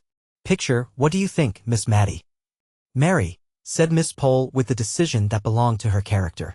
I said marry, as you do, and I also said, "What a fool my lady is going to make of herself." I could have said madness, but I controlled myself, for it was in a public shop that I heard of it. Where feminine delicacy is gone to, I don't know. You and I, Miss Mattie, would have been ashamed to have known that our marriage was spoken of in a grocer's shop in the hearing of shopmen. "But," said Miss Mattie, sighing as one recovering from a blow, "perhaps it is not true. Perhaps we are doing her injustice." "No," said Miss Pole. "I have taken care to ascertain that. I went straight to Mrs. Fitzadam to borrow a cookery book which I knew she had, and I introduced my congratulations à propos of the difficulty gentlemen must have in housekeeping, and Mrs. Fitzadam bridled up and said that she believed it was true, though how and where I could have heard it she did not know. She said her brother and Lady Glenmire had come to an understanding at last." Understanding, such a coarse word. But my lady will have to come down to many a want of refinement. I have reason to believe Mr. Hoggins sups on bread and cheese and beer every night. "Marry," said Miss Mattie once again. "Well, I never thought of it. 2 people that we know going to be married. It's coming very near. So near that my heart stopped beating when I heard of it, while you might have counted 12, said Miss Pole. "One does not know whose turn may come next. Here, in Cranford, poor Lady Glenmire might have thought herself safe," said Miss Mattie with a gentle pity in her tones. "Bah," said Miss Pole with a toss of her head. "Don't you remember poor dear Captain Brown's song, Tibby Fowler, and the line, 'Set her on the tintock tap, the wind will blaw a man till her'? That was because Tibby Fowler was rich, I think. Well, there was a kind of attraction about Lady Glenmire that I, for one, should be ashamed to have." I put in my wonder. "But how can she have fancied Mr. Hoggins? I am not surprised that Mr. Hoggins has liked her." "Oh, I don't know. Mr. Hoggins is rich and very pleasant-looking," said Miss Mattie, "and very good-tempered and kind-hearted. She is married for an establishment, that's it." "I suppose she takes the surgery with it," said Miss Pole with a little dry laugh at her own joke. But, like many people who think they have made a severe and sarcastic speech which yet is clever of its kind, she began to relax in her grimness from the moment when she made this allusion to the surgery. And we turned to speculate on the way in which Mrs. Jameson would receive the news. The person whom she had left in charge of her house to keep off followers from her maids to set up a follower of her own. And that follower a man whom Mrs. Jameson had tabooed as vulgar and inadmissible to Cranford society, not merely on account of his name, but because of his voice, his complexion, his boots, smelling of the stable, and himself, smelling of drugs.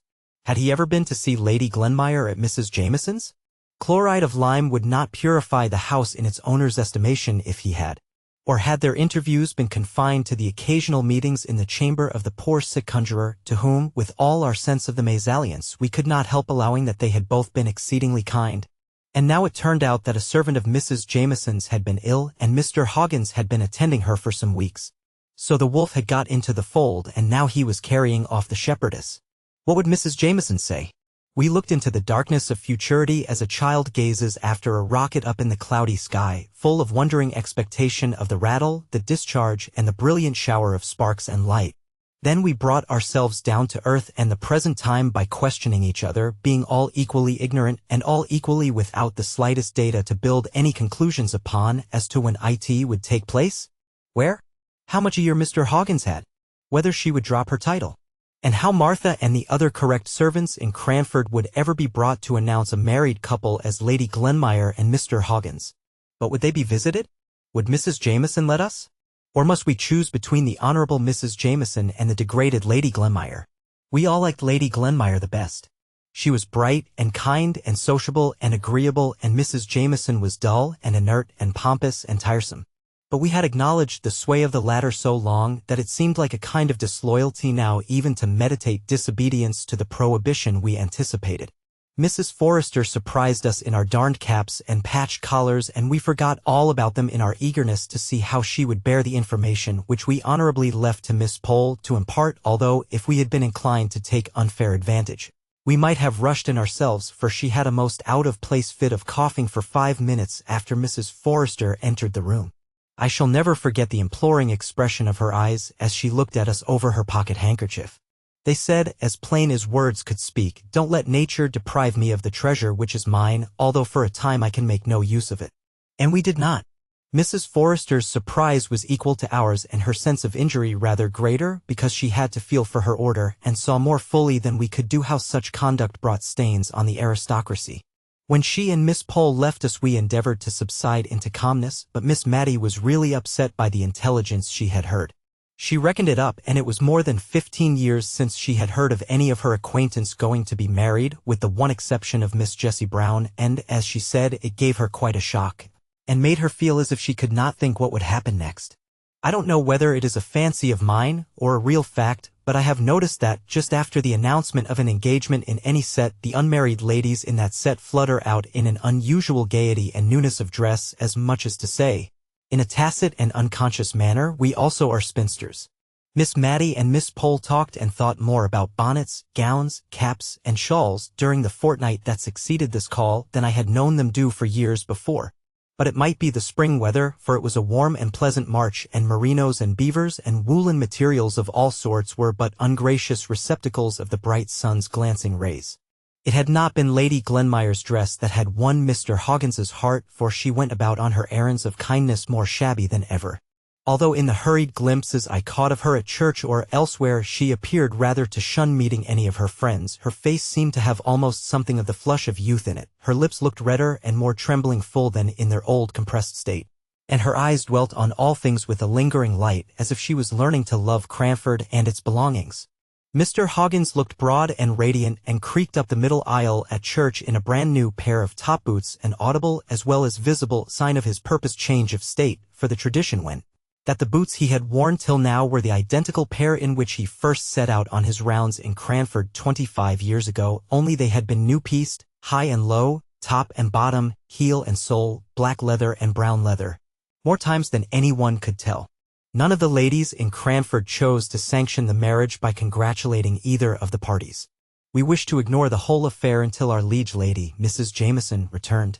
Till she came back to give us our cue, we felt that it would be better to consider the engagement in the same light as the Queen of Spain's legs, facts which certainly existed, but the less said about the better. This restraint upon our tongues, for you see if we did not speak about it to any of the parties concerned, how could we get answers to the questions that we longed to ask, was beginning to be irksome. And our idea of the dignity of silence was paling before our curiosity when another direction was given to our thoughts by an announcement on the part of the principal shopkeeper of Cranford, who ranged the trades from grocer and cheesemonger to man-milliner as occasion required, that the spring fashions were arrived and would be exhibited on the following Tuesday at his rooms in High Street. Now Miss Mattie had been only waiting for this before buying herself a new silk gown. I had offered, it is true, to send to Drumble for patterns, but she had rejected my proposal, gently implying that she had not forgotten her disappointment about the sea-green turban. I was thankful that I was on the spot now to counteract the dazzling fascination of any yellow or scarlet silk. I must say a word or two here about myself. I have spoken of my father's old friendship for the Jenkins family. Indeed, I am not sure if there was not some distant relationship. He had willingly allowed me to remain all the winter at Cranford in consideration of a letter which Miss Matty had written to him about the time of the panic, in which I suspect she had exaggerated my powers and my bravery as a defender of the house. But now that the days were longer and more cheerful, he was beginning to urge the necessity of my return, and I only delayed in a sort of odd forlorn hope that if I could obtain any clear information, I might make the account given by the Signora of the Aga Jenkins tally with that of poor Peter, his appearance and disappearance, which I had winnowed out of the conversation of Miss Pole and Mrs. Forrester. Cranford. Chapter 13. Stopped Payment. The very Tuesday morning on which Mr. Johnson was going to show the fashions, the postwoman brought 2 letters to the house. I say the postwoman, but I should say the postman's wife. He was a lame shoemaker, a very clean, honest man, much respected in the town. But he never brought the letters round except on unusual occasions, such as Christmas Day or Good Friday, and on those days the letters, which should have been delivered at 8 in the morning, did not make their appearance until 2 or 3 in the afternoon, for everyone liked poor Thomas, and gave him a welcome on these festive occasions. He used to say, he was welly stawed while eating, for there were 3 or 4 houses where nowt would serve him but he must share in their breakfast. And by the time he had done his last breakfast, he came to some other friend who was beginning dinner. But come what might in the way of temptation, Tom was always sober, civil, and smiling, and, as Miss Jenkins used to say, it was a lesson in patience, that she doubted not would call out that precious quality in some minds, where, but for Thomas, it might have lain dormant and undiscovered. Patience was certainly very dormant in Miss Jenkins's mind. She was always expecting letters, and always drumming on the table till the postwoman had called or gone past. On Christmas Day and Good Friday she drummed from breakfast till church, from church time till 2 o'clock, unless when the fire wanted stirring, when she invariably knocked down the fire irons, and scolded Miss Matty for it. But equally certain was the hearty welcome and the good dinner for Thomas. Miss Jenkins standing over him like a bold dragoon, questioning him as to his children, what they were doing, what school they went to, upbraiding him if another was likely to make its appearance, but sending even the little babies the shilling and the mince pie which was her gift to all the children, with half a crown in addition for both father and mother. The post was not half of so much consequence to dear Miss Matty, but not for the world would she have diminished Thomas's welcome and his dole, though I could see that she felt rather shy over the ceremony, which had been regarded by Miss Jenkins as a glorious opportunity for giving advice and benefiting her fellow creatures. Miss Matty would steal the money all in a lump into his hand, as if she were ashamed of herself. Miss Jenkins gave him each individual coin separate, with a "There, that's for yourself, that's for Jenny," etc. Miss Matty would even beckon Martha out of the kitchen while he ate his food, and once, to my knowledge, winked at its rapid disappearance into a blue cotton pocket-handkerchief. Miss Jenkins almost scolded him if he did not leave a clean plate, however heaped it might have been, and gave an injunction with every mouthful. Picture. Standing over him like a bold dragoon. I have wandered a long way from the 2 letters that awaited us on the breakfast table that Tuesday morning. Mine was from my father. Miss Matty's was printed. My father's was just a man's letter. I mean, it was very dull and gave no information beyond that he was well, that they had had a good deal of rain, that trade was very stagnant, and there were many disagreeable rumors afloat. He then asked me if I knew whether Miss Matty still retained her shares in the town and county bank, as there were very unpleasant reports about it, though nothing more than he had always foreseen and had prophesied to Miss Jenkins years ago, when she would invest their little property in it. The only unwise step that clever woman had ever taken, to his knowledge, the only time she ever acted against his advice, I knew. However, if anything had gone wrong, of course I was not to think of leaving Miss Matty while I could be of any use, etc. Who is your letter from, my dear? Mine is a very civil invitation, signed Edwin Wilson, asking me to attend an important meeting of the shareholders of the town and county bank, to be held in Drumble on Thursday the 21st. I am sure it is very attentive of them to remember me. I did not like to hear of this important meeting, for, though I did not know much about business, I feared it confirmed what my father said. However, I thought, ill news always came fast enough, so I resolved to say nothing about my alarm, and merely told her that my father was well, and sent his kind regards to her. She kept turning over and admiring her letter. At last she spoke. I remember their sending one to Deborah just like this, but that I did not wonder at, for everybody knew she was so clear-headed. I am afraid I could not help them much. Indeed, if they came to accounts, I should be quite in the way, for I never could do sums in my head. Deborah, I know, rather wished to go, and went so far as to order a new bonnet for the occasion. But when the time came she had a bad cold. So they sent her a very polite account of what they had done.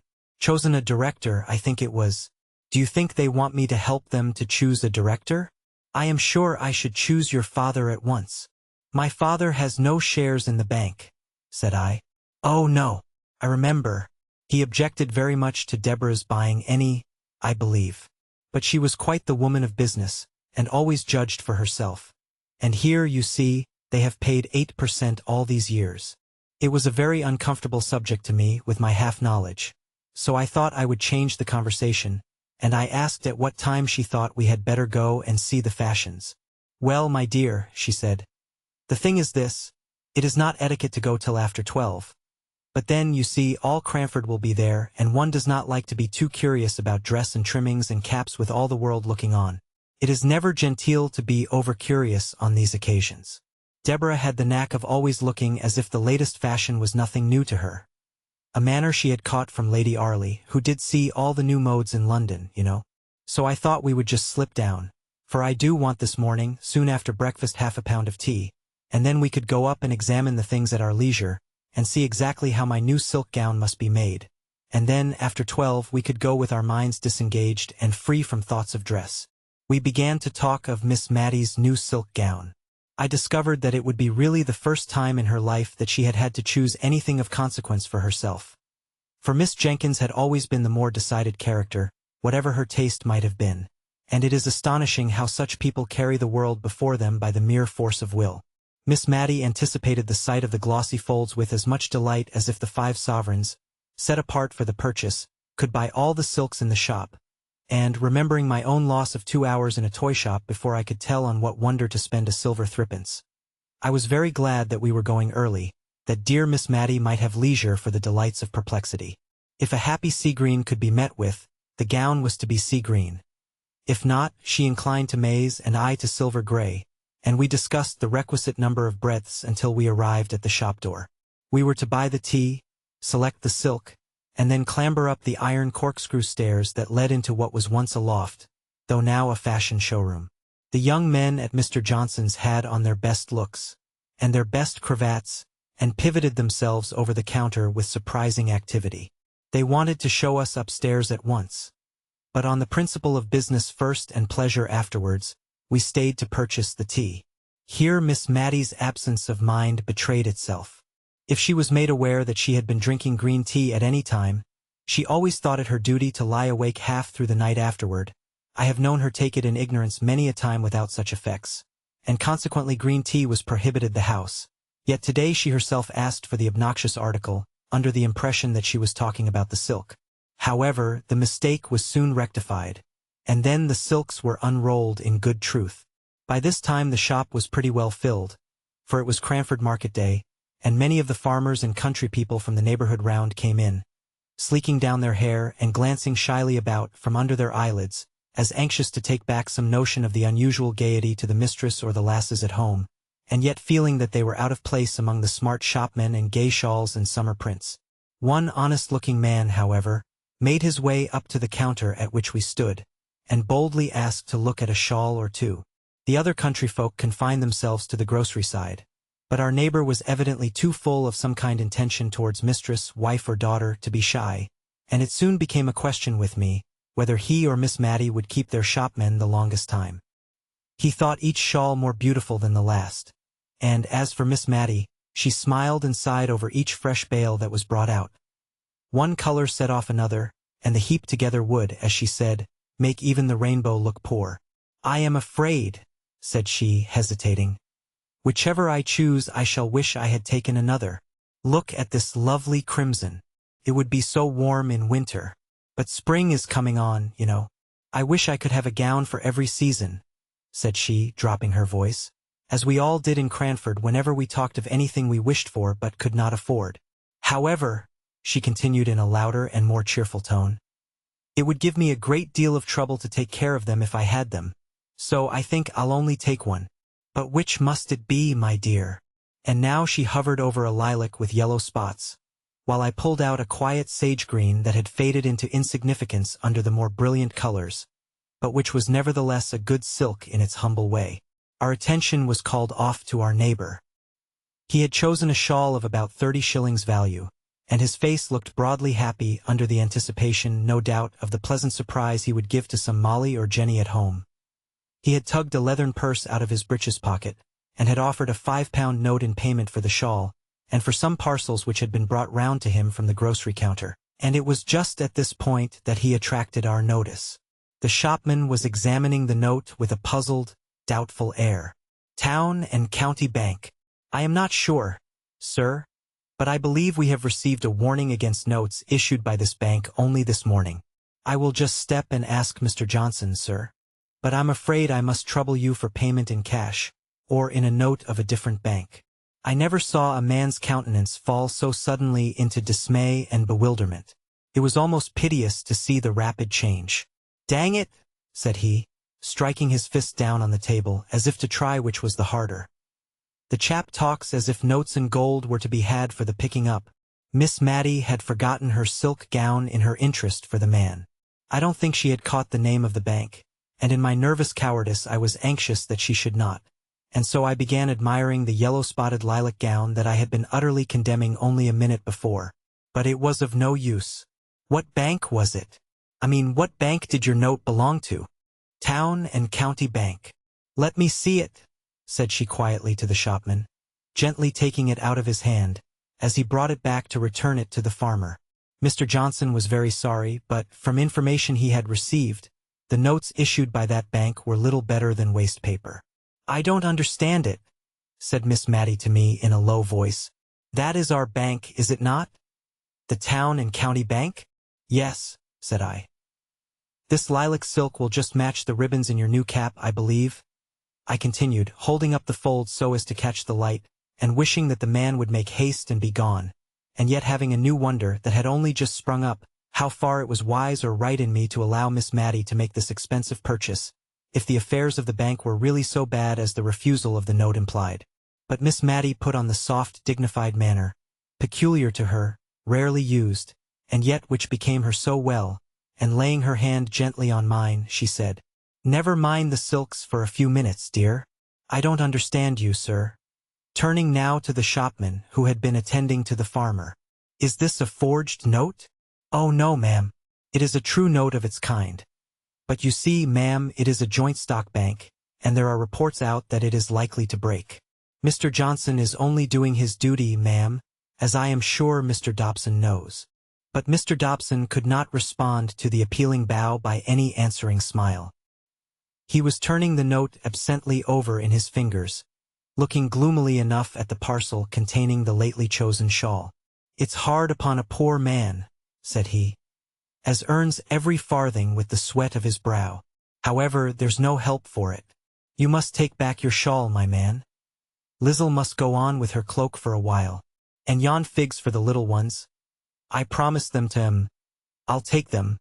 But the bacco and the other things. I will give you 5 sovereigns for your note, my good man," said Miss Matty. "I think there is some great mistake about it, for I am one of the shareholders, and I'm sure they would have told me if things had not been going on right." The shopman whispered a word or two across the table to Miss Matty. She looked at him with a dubious air. "Perhaps so," said she, "but I don't pretend to understand business. I only know that if it is going to fail, and if honest people are to lose their money because they have taken our notes, I can't explain myself," said she, suddenly becoming aware that she had got into a long sentence with 4 people for audience. "Only I would rather exchange my gold for the note, if you please," turning to the farmer, "and then you can take your wife the shawl. It is only going without my gown a few days longer," she continued, speaking to me.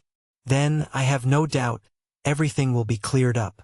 "But if it is cleared up the wrong way," said I, "why, then it will only have been common honesty in me, as a shareholder, to have given this good man the money. I am quite clear about it in my own mind. But, you know, I can never speak quite as comprehensibly as others can. Only you must give me your note, Mr. Dobson, if you please, and go on with your purchases with these sovereigns." Picture. "You must give me your note, Mr. Dobson, if you please," The man looked at her with silent gratitude, too awkward to put his thanks into words, but he hung back for a minute or two, fumbling with his note. I'm loath to make another one lose instead of me if it is a loss. But, you see, £5 is a deal of money to a man with a family, and, as you say, 10 to 1 in a day or two the note will be as good as gold again. No hope of that, my friend, said the shopman. The more reason why I should take it, said Miss Matty quietly. She pushed her sovereigns towards the man, who slowly laid his note down in exchange. Thank you. I will wait a day or two before I purchase any of these silks. Perhaps you will then have a greater choice. My dear, will you come upstairs? We inspected the fashions with as minute and curious an interest as if the gown to be made after them had been bought. I could not see that the little event in the shop below had in the least damped Miss Matty's curiosity as to the make of sleeves or the sit of skirts. She once or twice exchanged congratulations with me on our private and leisurely view of the bonnets and shawls. But I was, all the time, not so sure that our examination was so utterly private, for I caught glimpses of a figure dodging behind the cloaks and mantles, and by a dexterous move I came face to face with Miss Pole, also in morning costume, the principal feature of which was her being without teeth, and wearing a veil to conceal the deficiency, come on the same errand as ourselves. But she quickly took her departure, because, as she said, she had a bad headache, and did not feel herself up to conversation. As we came down through the shop, the civil Mr. Johnson was awaiting us. He had been informed of the exchange of the note for gold, and with much good feeling and real kindness, but with a little want of tact, he wished to condole with Miss Matty, and impress upon her the true state of the case. I could only hope that he had heard an exaggerated rumor, for he said that her shares were worse than nothing, and that the bank could not pay a shilling in the pound.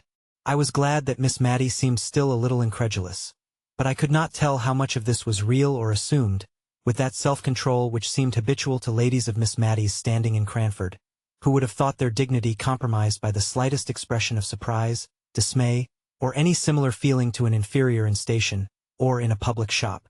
However, we walked home very silently. I am ashamed to say, I believe I was rather vexed and annoyed at Miss Matty's conduct in taking the note to herself so decidedly. I had so set my heart upon her having a new silk gown which she wanted sadly. In general she was so undecided anybody might turn her round. In this case I had felt that it was no use attempting it, but I was not the less put out at the result. Somehow, after 12 o'clock, we both acknowledged to a sated curiosity about the fashions, and to a certain fatigue of body, which was, in fact, depression of mind, that indisposed us to go out again. But still we never spoke of the note. Till, all at once, something possessed me to ask Miss Matty if she would think it her duty to offer sovereigns for all the notes of the town and county bank she met with. I could have bitten my tongue out the minute I had said it. She looked up rather sadly, and as if I had thrown a new perplexity into her already distressed mind. And for a minute or two she did not speak. Then she said, "My own dear Miss Matty," without a shade of reproach in her voice, "My dear, I never feel as if my mind was what people call very strong, and it's often hard enough work for me to settle what I ought to do with the case right before me. I was very thankful that I saw my duty this morning with the poor man standing by me, but it's rather a strain upon me to keep thinking and thinking what I should do if such and such a thing happened, and I believe I had rather wait and see what really does come, and I don't doubt I shall be helped then if I don't fidget myself and get too anxious beforehand. You know, love, I'm not like Deborah. If Deborah had lived, I've no doubt she would have seen after them, before they had got themselves into this state. We had neither of us much appetite for dinner, though we tried to talk cheerfully about indifferent things. When we returned into the drawing-room, Miss Matty unlocked her desk and began to look over her account books. I was so penitent for what I had said in the morning, that I did not choose to take upon myself the presumption to suppose that I could assist her. I rather left her alone, as, with puzzled brow, her eye followed her pen up and down the ruled page. By and by she shut the book, locked the desk, and came and drew a chair to mine, where I sat in moody sorrow over the fire. I stole my hand into hers. She clasped it, but did not speak a word. At last she said, with forced composure in her voice, "If that bank goes wrong, I shall lose £149 13 shillings and 4 pence a year. I shall only have £13 a year left." I squeezed her hand hard and tight. I did not know what to say. Presently it was too dark to see her face. I felt her fingers work convulsively in my grasp, and I knew she was going to speak again. I heard the sobs in her voice as she said, "I hope it's not wrong, not wicked, but, oh, I am so glad poor Deborah is spared this. She could not have borne to come down in the world. She had such a noble, lofty spirit." This was all she said about the sister who had insisted upon investing their little property in that unlucky bank. We were later in lighting the candle than usual that night, and until that light shamed us into speaking, we sat together very silently and sadly. However, we took to our work after tea with a kind of forced cheerfulness, which soon became real as far as it went, talking of that never-ending wonder, Lady Glenmire's engagement. Miss Matty was almost coming round to think it a good thing. I don't mean to deny that men are troublesome in a house. I don't judge from my own experience, for my father was neatness itself, and wiped his shoes on coming in as carefully as any woman. But still a man has a sort of knowledge of what should be done in difficulties, that it is very pleasant to have one at hand ready to lean upon. Now, Lady Glenmire, instead of being tossed about, and wondering where she is to settle, will be certain of a home among pleasant and kind people, such as our good Miss Pole and Mrs. Forrester. And Mr. Hoggins is really a very personable man.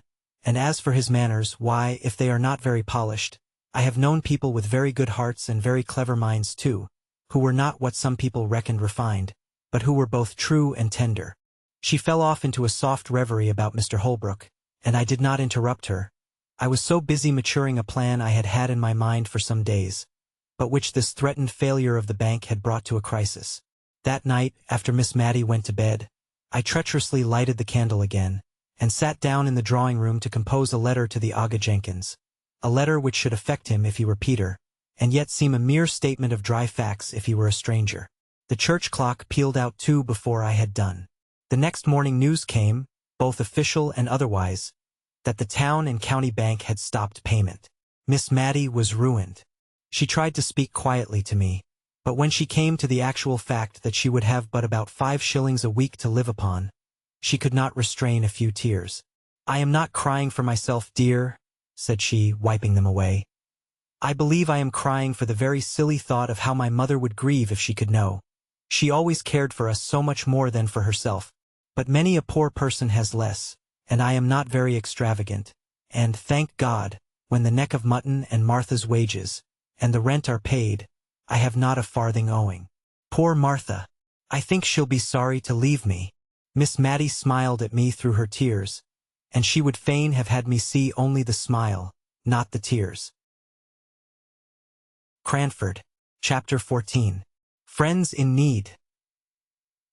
It was an example to me, and I fancy it might be to many others, to see how immediately Miss Matty set about the retrenchment which she knew to be right under her altered circumstances. While she went down to speak to Martha, and break the intelligence to her, I stole out with my letter to the Aga Jenkins, and went to the senior's lodgings to obtain the exact address. I bound the signora to secrecy, and indeed her military manners had a degree of shortness and reserve in them which made her always say as little as possible, except when under the pressure of strong excitement.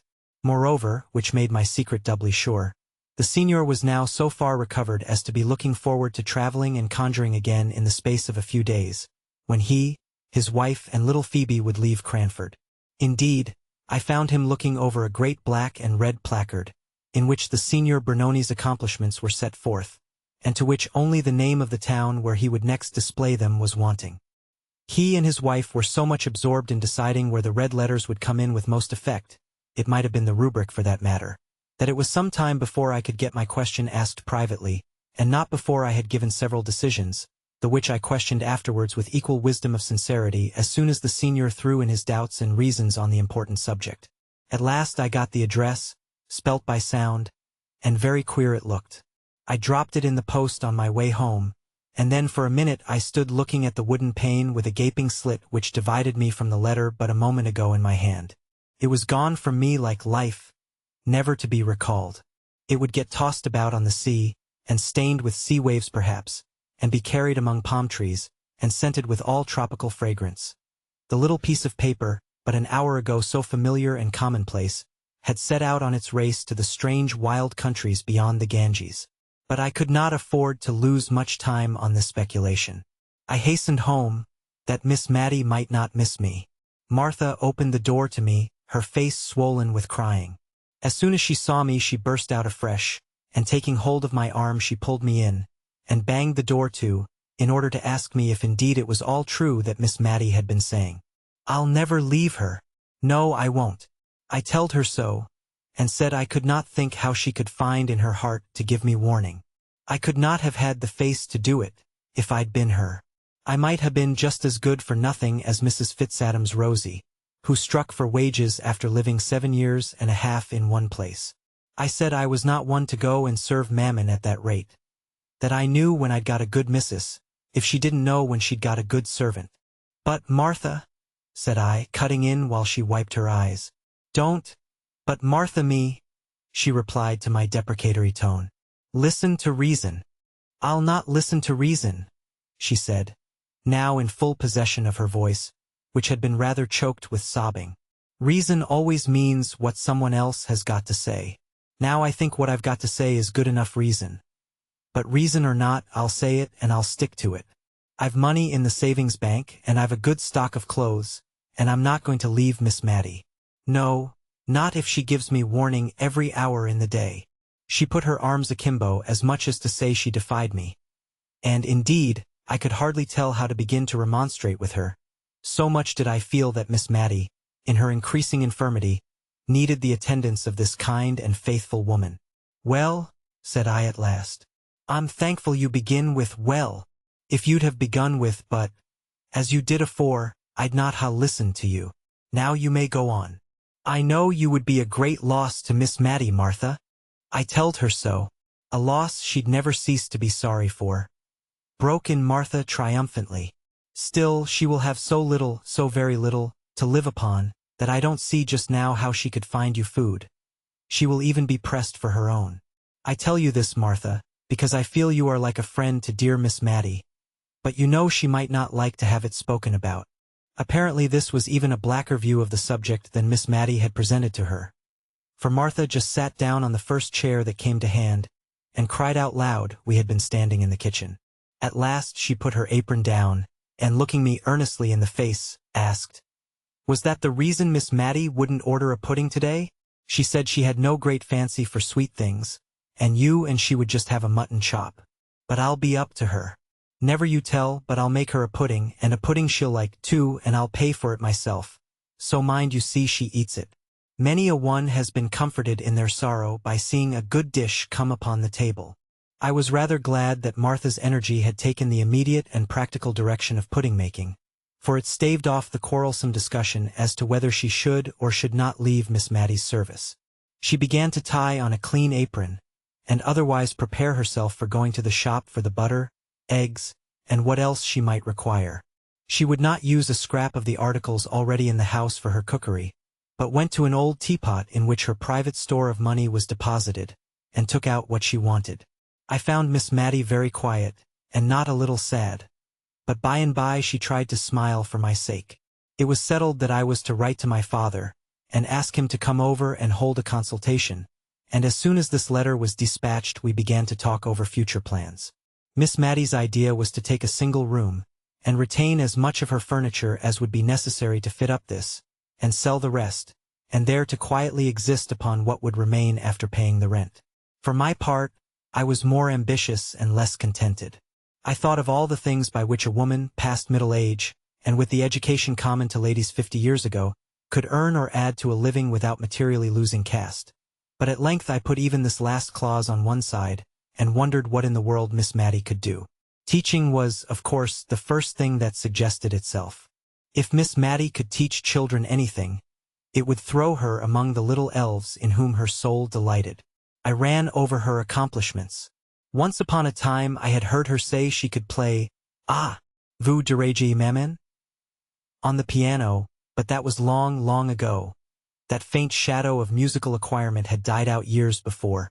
She had also once been able to trace out patterns very nicely for muslin embroidery, by dint of placing a piece of silver paper over the design to be copied, and holding both against the window pane while she marked the scallop and eyelet holes. But that was her nearest approach to the accomplishment of drawing, and I did not think it would go very far. Then again, as to the branches of a solid English education, fancy work and the use of the globes, such as the mistress of the ladies' seminary, to which all the tradespeople in Cranford sent their daughters, professed to teach. Miss Maddie's eyes were failing her, and I doubted if she could discover the number of threads in a worsted-work pattern, or rightly appreciate the different shades required for Queen Adelaide's face in the loyal woolwork now fashionable in Cranford. As for the use of the globes, I had never been able to find it out myself, so perhaps I was not a good judge of Miss Maddie's capability of instructing in this branch of education. But it struck me that equators and tropics and such mystical circles were very imaginary lines indeed to her, and that she looked upon the signs of the zodiac as so many remnants of the black art. What she piqued herself upon, as arts in which she excelled, was making candle-lighters or spills, as she preferred calling them, of colored paper, cut so as to resemble feathers, and knitting garters in a variety of dainty stitches. I had once said, on receiving a present of an elaborate pair, that I should feel quite tempted to drop one of them in the street, in order to have it admired.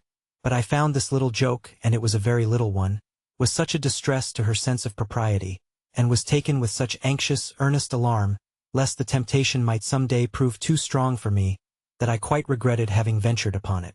A present of these delicately wrought garters, a bunch of gay spills, or a set of cards on which sewing silk was wound in a mystical manner, were the well-known tokens of Miss Maddie's favor.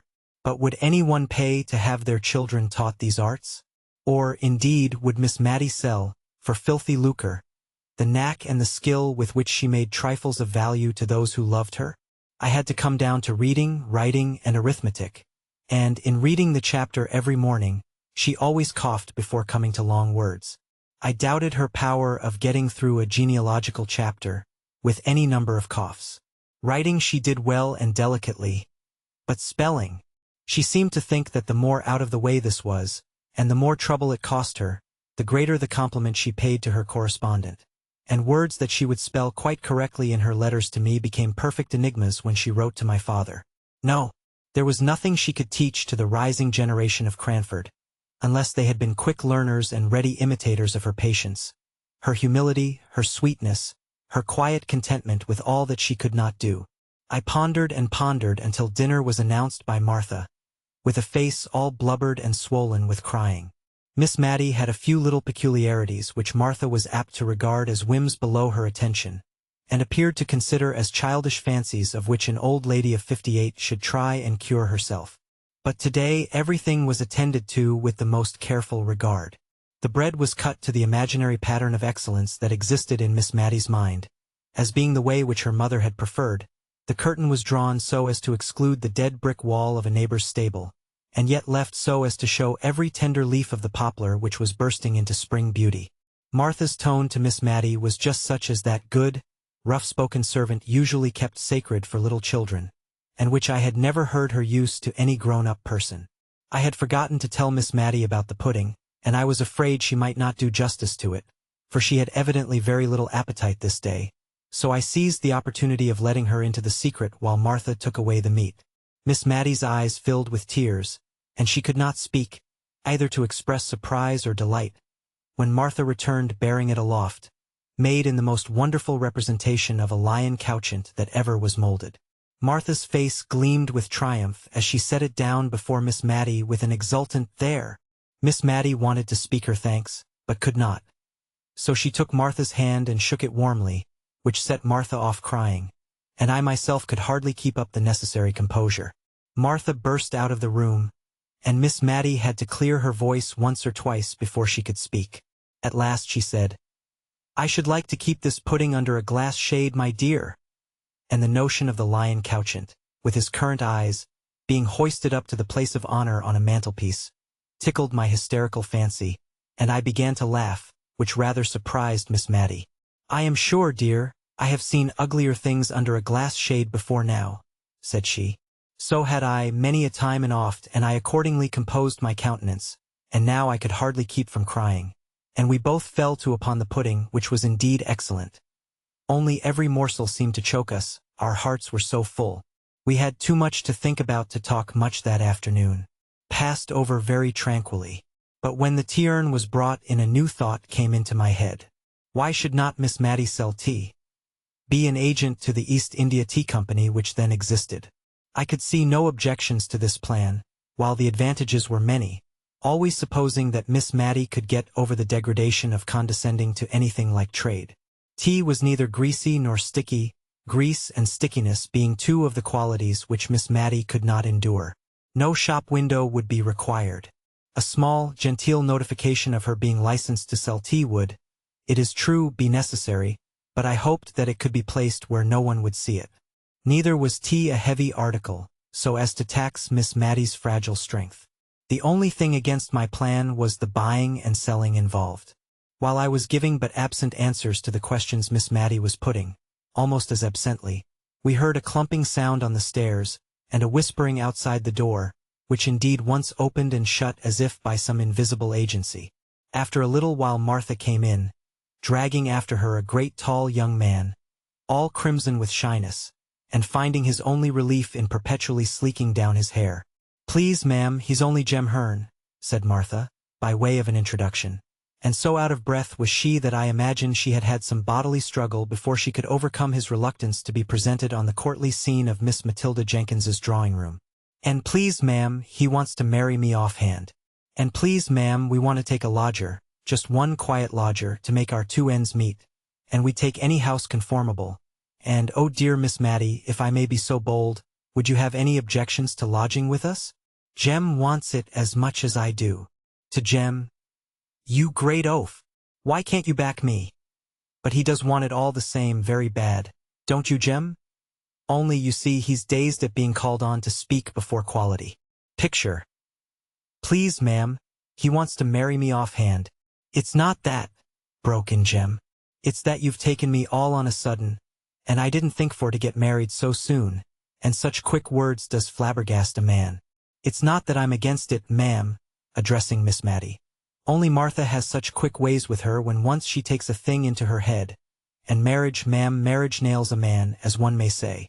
I dare say I shan't mind it after it's once over."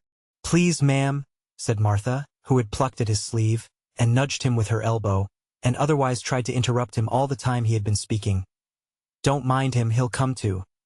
'Twas only last night he was annexing me, and all the more because I said I could not think of it for years to come, and now he's only taken aback with the suddenness of the joy. But you know, Jem, you are just as full as me about wanting a lodger." Another great nudge. "Aye, if Miss Matty would lodge with us. Otherwise I've no mind to be cumbered with strange folk in the house," said Jem, with a want of tact which I could see enraged Martha, who was trying to represent a lodger as the great object they wished to obtain, and that, in fact, Miss Matty would be smoothing their path and conferring a favor, if she would only come and live with them. Miss Matty herself was bewildered by the pair.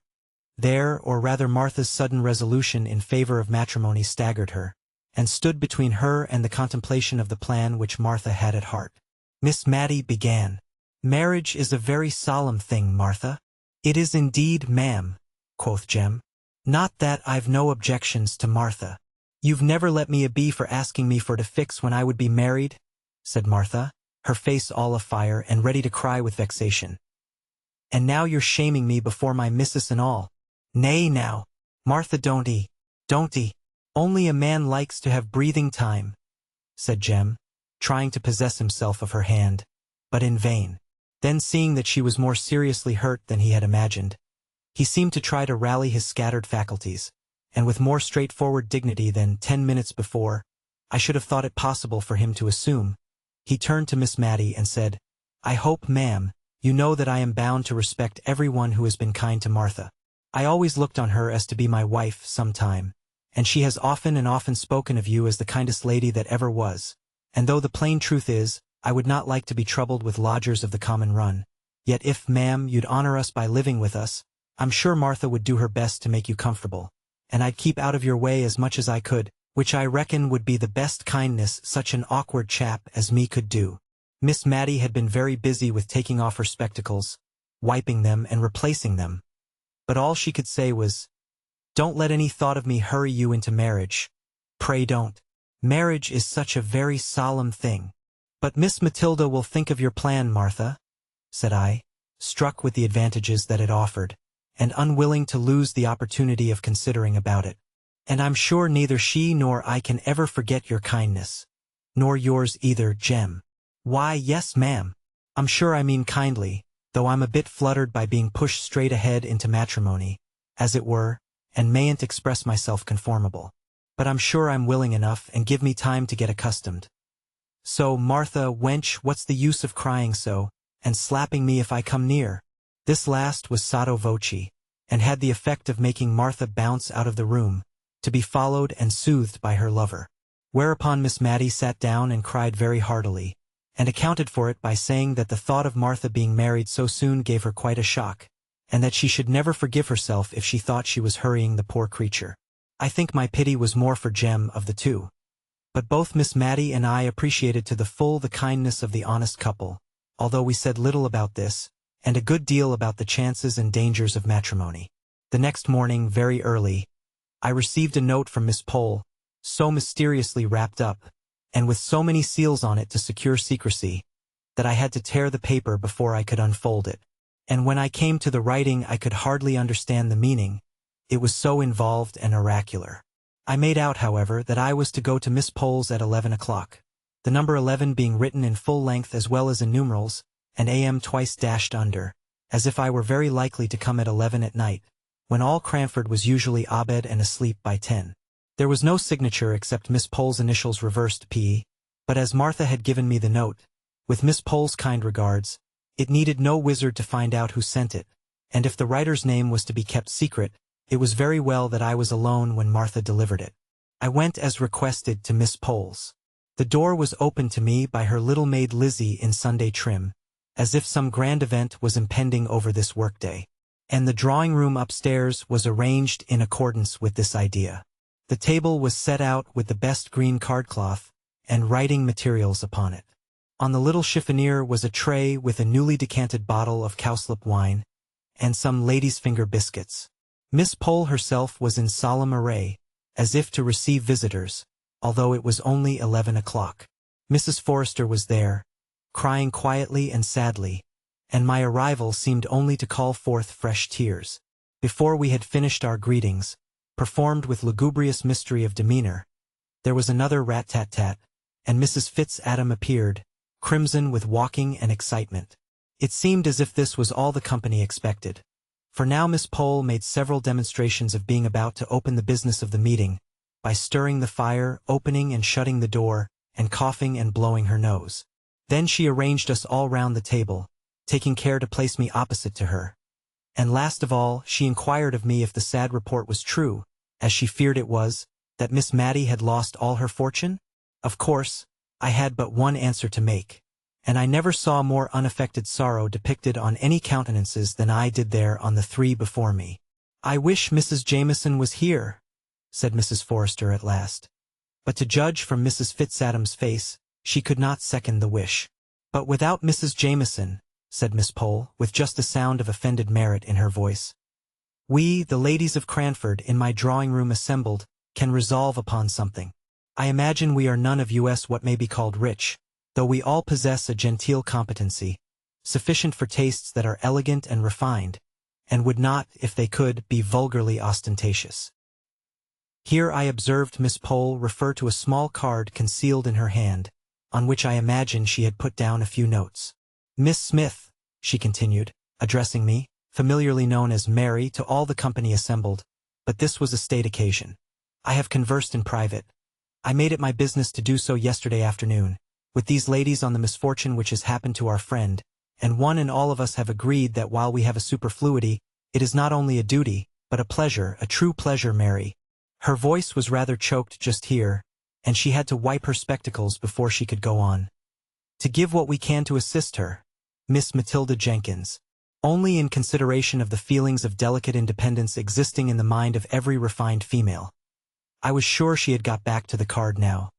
"We wish to contribute our mites in a secret and concealed manner, so as not to hurt the feelings I have referred to, and our object in requesting you to meet us this morning is that, believing you are the daughter, that your father is, in fact, her confidential adviser in all pecuniary matters, we imagine that, by consulting with him, you might devise some mode in which our contribution could be made to appear the legal due which Miss Matilda Jenkins ought to receive from, Probably your father, knowing her investments, can fill up the blank. Miss Pole concluded her address, and looked round for approval and agreement. I have expressed your meaning, ladies, have I not? And while Miss Smith considers what reply to make, allow me to offer you some little refreshment. I had no great reply to make. I had more thankfulness at my heart for their kind thoughts than I cared to put into words, and so I only mumbled out something to the effect that I would name what Miss Pole had said to my father, and that if anything could be arranged for dear Miss Mattie. And here I broke down utterly, and had to be refreshed with a glass of cowslip wine before I could check the crying which had been repressed for the last 2 or 3 days. The worst was all the ladies cried in concert. Even Miss Pole cried, who had said 100 times that to betray emotion before anyone was a sign of weakness and want of self-control. She recovered herself into a slight degree of impatient anger, directed against me as having set them all off, and moreover I think she was vexed that I could not make a speech back in return for hers, and if I had known beforehand what was to be said, and had a card on which to express the probable feelings that would rise in my heart, I would have tried to gratify her. As it was, Mrs. Forrester was the person to speak when we had recovered our composure. I don't mind, among friends, stating that I'm not poor exactly, but I don't think I'm what you may call rich. I wish I were, for dear Miss Mattie's sake.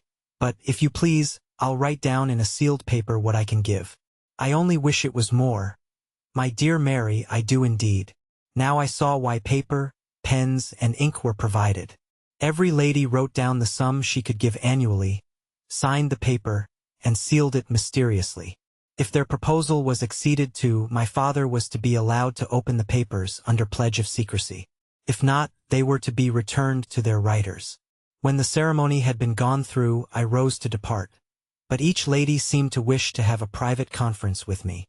Miss Pole kept me in the drawing-room to explain why, in Mrs. Jameson's absence, she had taken the lead in this movement, as she was pleased to call it, and also to inform me that she had heard from good sources that Mrs. Jameson was coming home directly in a state of high displeasure against her sister-in-law, who was forthwith to leave her house, and was, she believed, to return to Edinburgh that very afternoon.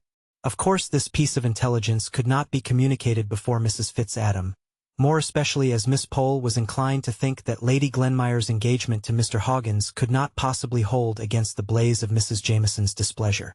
A few hearty inquiries after Miss Mattie's health concluded my interview with Miss Pole.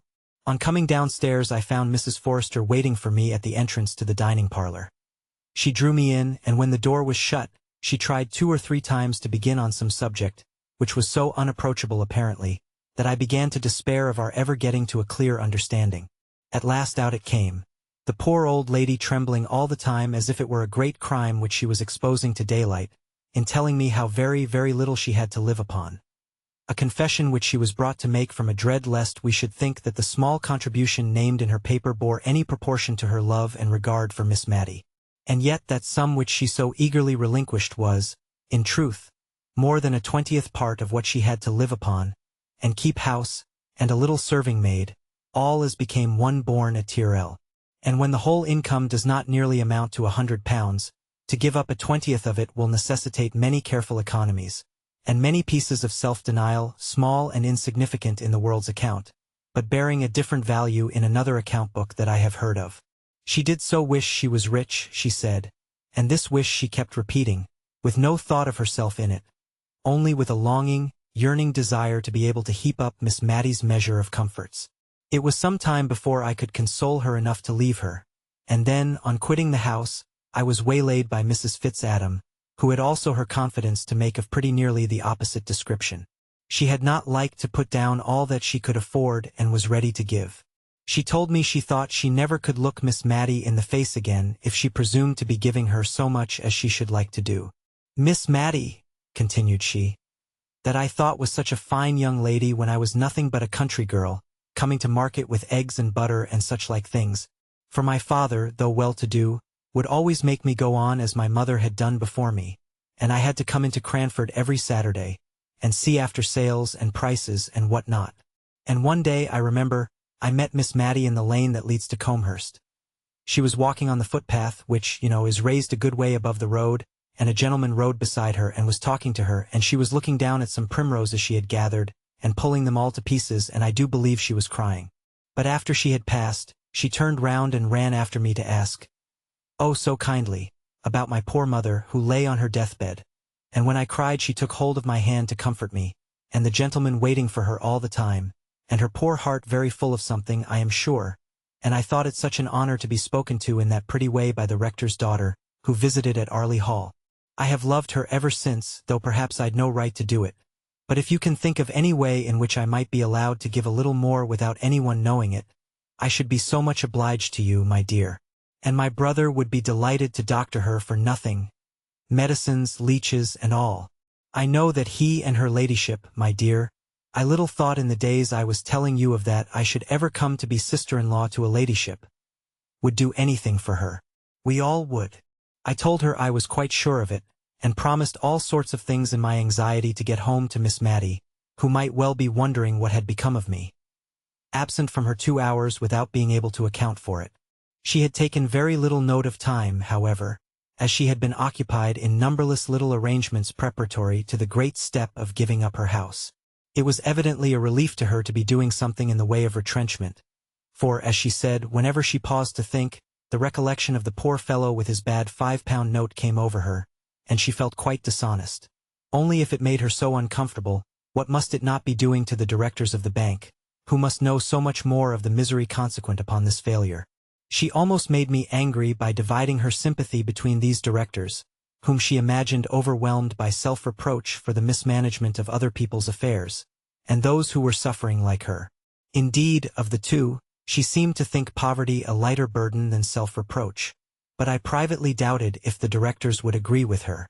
Old hoards were taken out and examined as to their money value, which luckily was small, or else I don't know how Miss Matty would have prevailed upon herself to part with such things as her mother's wedding ring, the strange, uncouth brooch with which her father had disfigured his shirt frill, and see.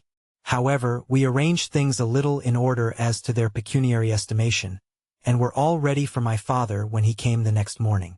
I am not going to weary you with the details of all the business we went through, and one reason for not telling about them is, that I did not understand what we were doing at the time, and cannot recollect it now. Miss Matty and I sat assenting to accounts, and schemes, and reports, and documents, of which I do not believe we either of us understood a word. For my father was clear-headed and decisive, and a capital man of business, and if we made the slightest inquiry, or expressed the slightest want of comprehension, he had a sharp way of saying, it's as clear as daylight. What's your objection? And as we had not comprehended anything of what he had proposed, we found it rather difficult to shape our objections. In fact, we never were sure if we had any. So presently Miss Matty got into a nervously acquiescent state and said yes, and certainly, at every pause, whether required or not.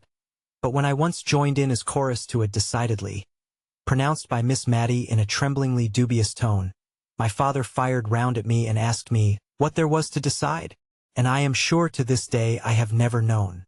But, in justice to him, I must say he had come over from Drumble to help Miss Matty when he could ill spare the time, and when his own affairs were in a very anxious state.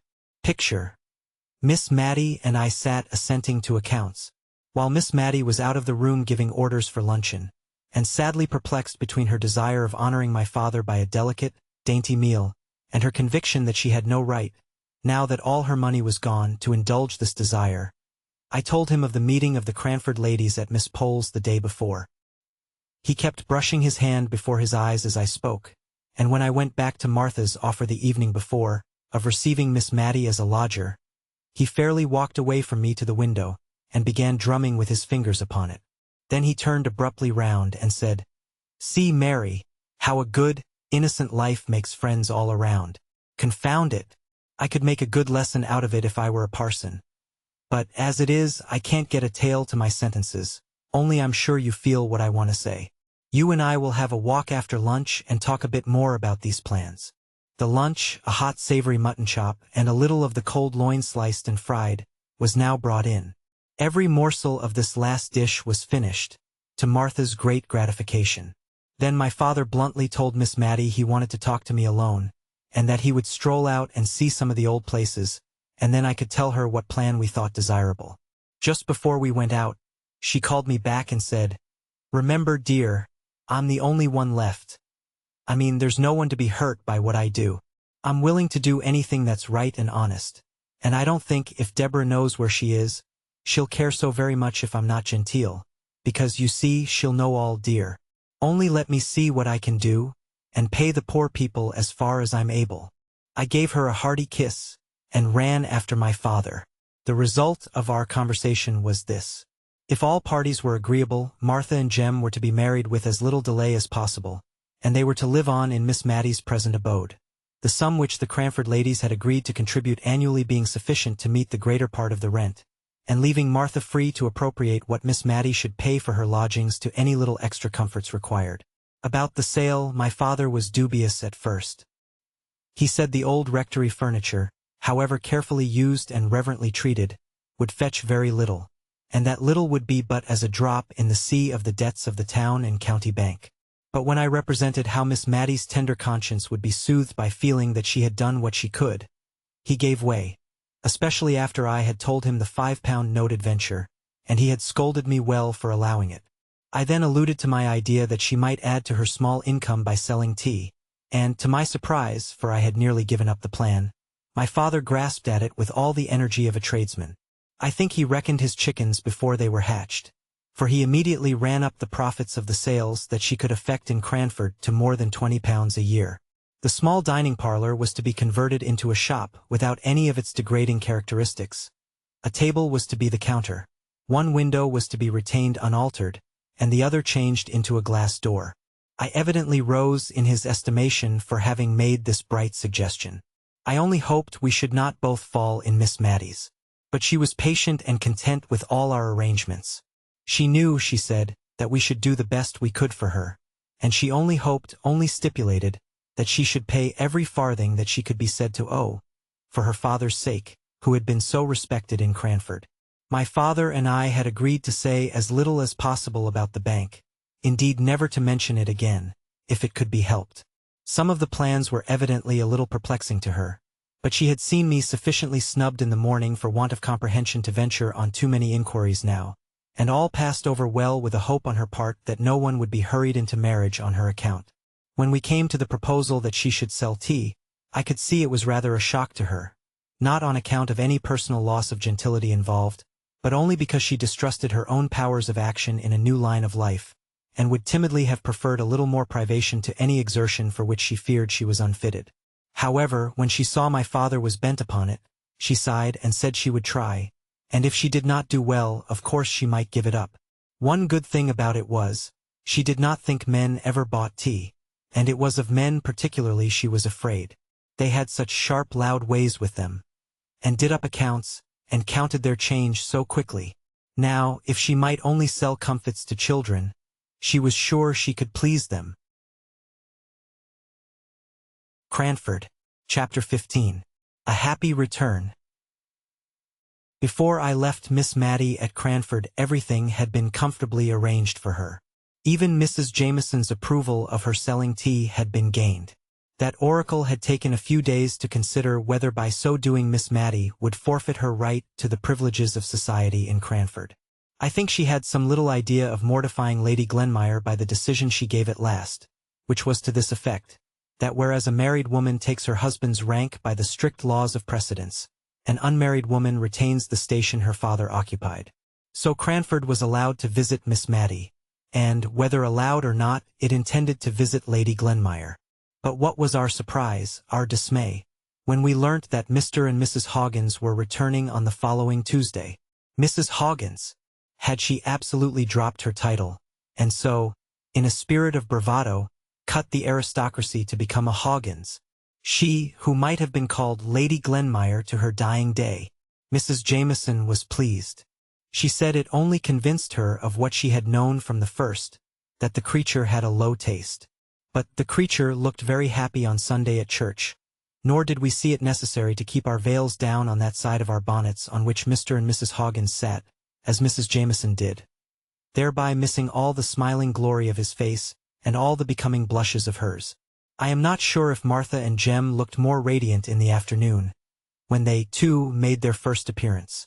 Mrs. Jameson soothed the turbulence of her soul by having the blinds of her windows drawn down, as if for a funeral, on the day when Mr. and Mrs. Hoggins received callers. and it was with some difficulty that she was prevailed upon to continue the St. James's Chronicle, so indignant was she with its having inserted the announcement of the marriage. Picture. Smiling glory? And becoming blushes.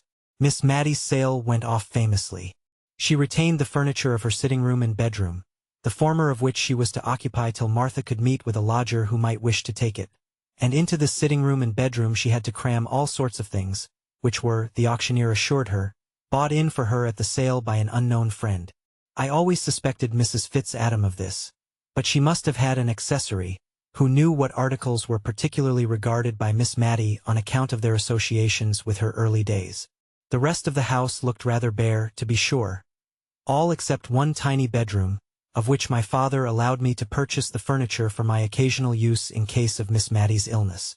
I had expended my own small store in buying all manner of comfits and lozenges, in order to tempt the little people whom Miss Maddie loved so much to come about her. Tea in bright green canisters and comfits in tumblers. Miss Maddie and I felt quite proud as we looked round us on the evening before the shop was to be opened. Martha had scoured the boarded floor to a white cleanness, and it was adorned with a brilliant piece of oilcloth, on which customers were to stand before the table counter. The wholesome smell of plaster and whitewash pervaded the apartment. A very small Matilda Jenkins, licensed to sell tea, was hidden under the lintel of the new door, and 2 boxes of tea, with cabalistic inscriptions all over them, stood ready to disgorge their contents into the canisters. Miss Maddie, as I ought to have mentioned before, had had some scruples of conscience at selling tea when there was already Mr. Johnson in the town, who included it among his numerous commodities. And, before she could quite reconcile herself to the adoption of her new business, she had trotted down to his shop, unknown to me, to tell him of the project that was entertained, and to inquire if it was likely to injure his business. My father called this idea of hers great nonsense, and wondered how tradespeople were to get on if there was to be a continual consulting of each other's interests, which would put a stop to all competition directly. And perhaps it would not have done in Drumble, but in Cranford it answered very well. For not only did Mr. Johnson kindly put at rest all Miss Maddie's scruples and fear of injuring his business, but I have reason to know he repeatedly sent customers to her, saying that the teas he kept were of a common kind, but that Miss Jenkins had all the choice sorts. An expensive tea is a very favorite luxury with well-to-do tradespeople and rich farmers' wives, who turn up their noses at the kongu and sochong prevalent at many tables of gentility, and will have nothing else than gunpowder and pekoe for themselves. But to return to Miss Maddie. It was really very pleasant to see how her unselfishness and simple sense of justice called out the same good qualities in others. She never seemed to think anyone would impose upon her, because she should be so grieved to do it to them. I have heard her put a stop to the asseverations of the man who brought her coals by quietly saying, "I am sure you would be sorry to bring me wrong weight.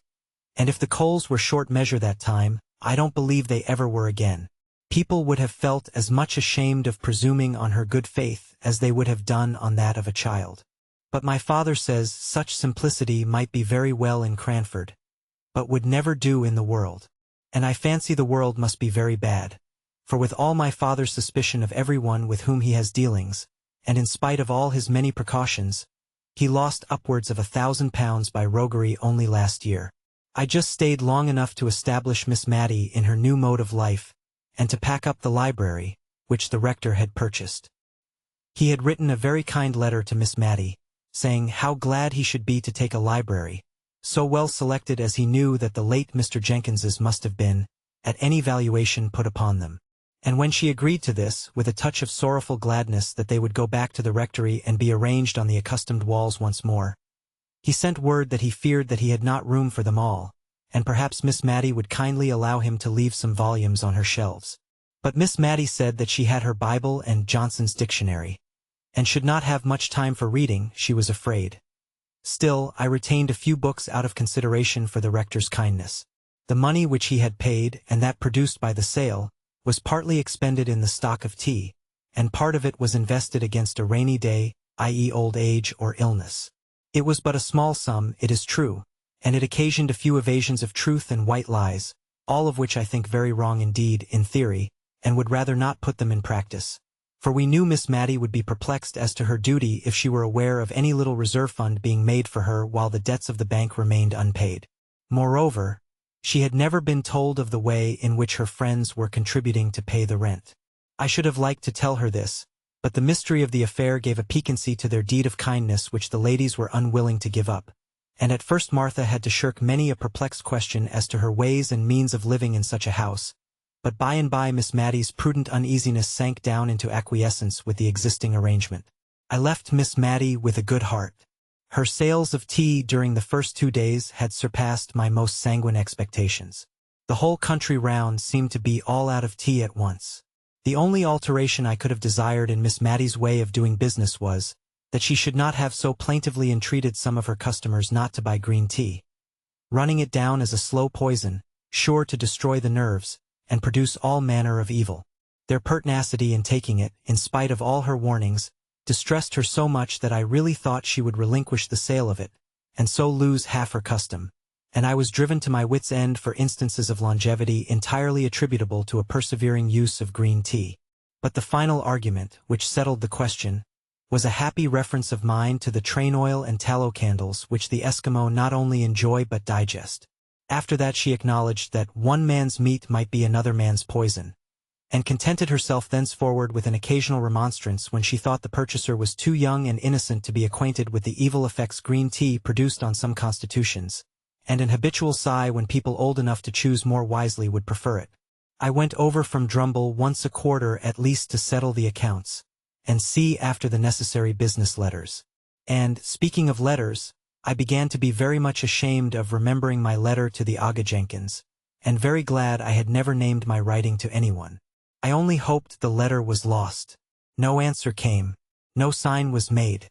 About a year after Miss Mattie set up shop, I received one of Martha's hieroglyphics, begging me to come to Cranford very soon.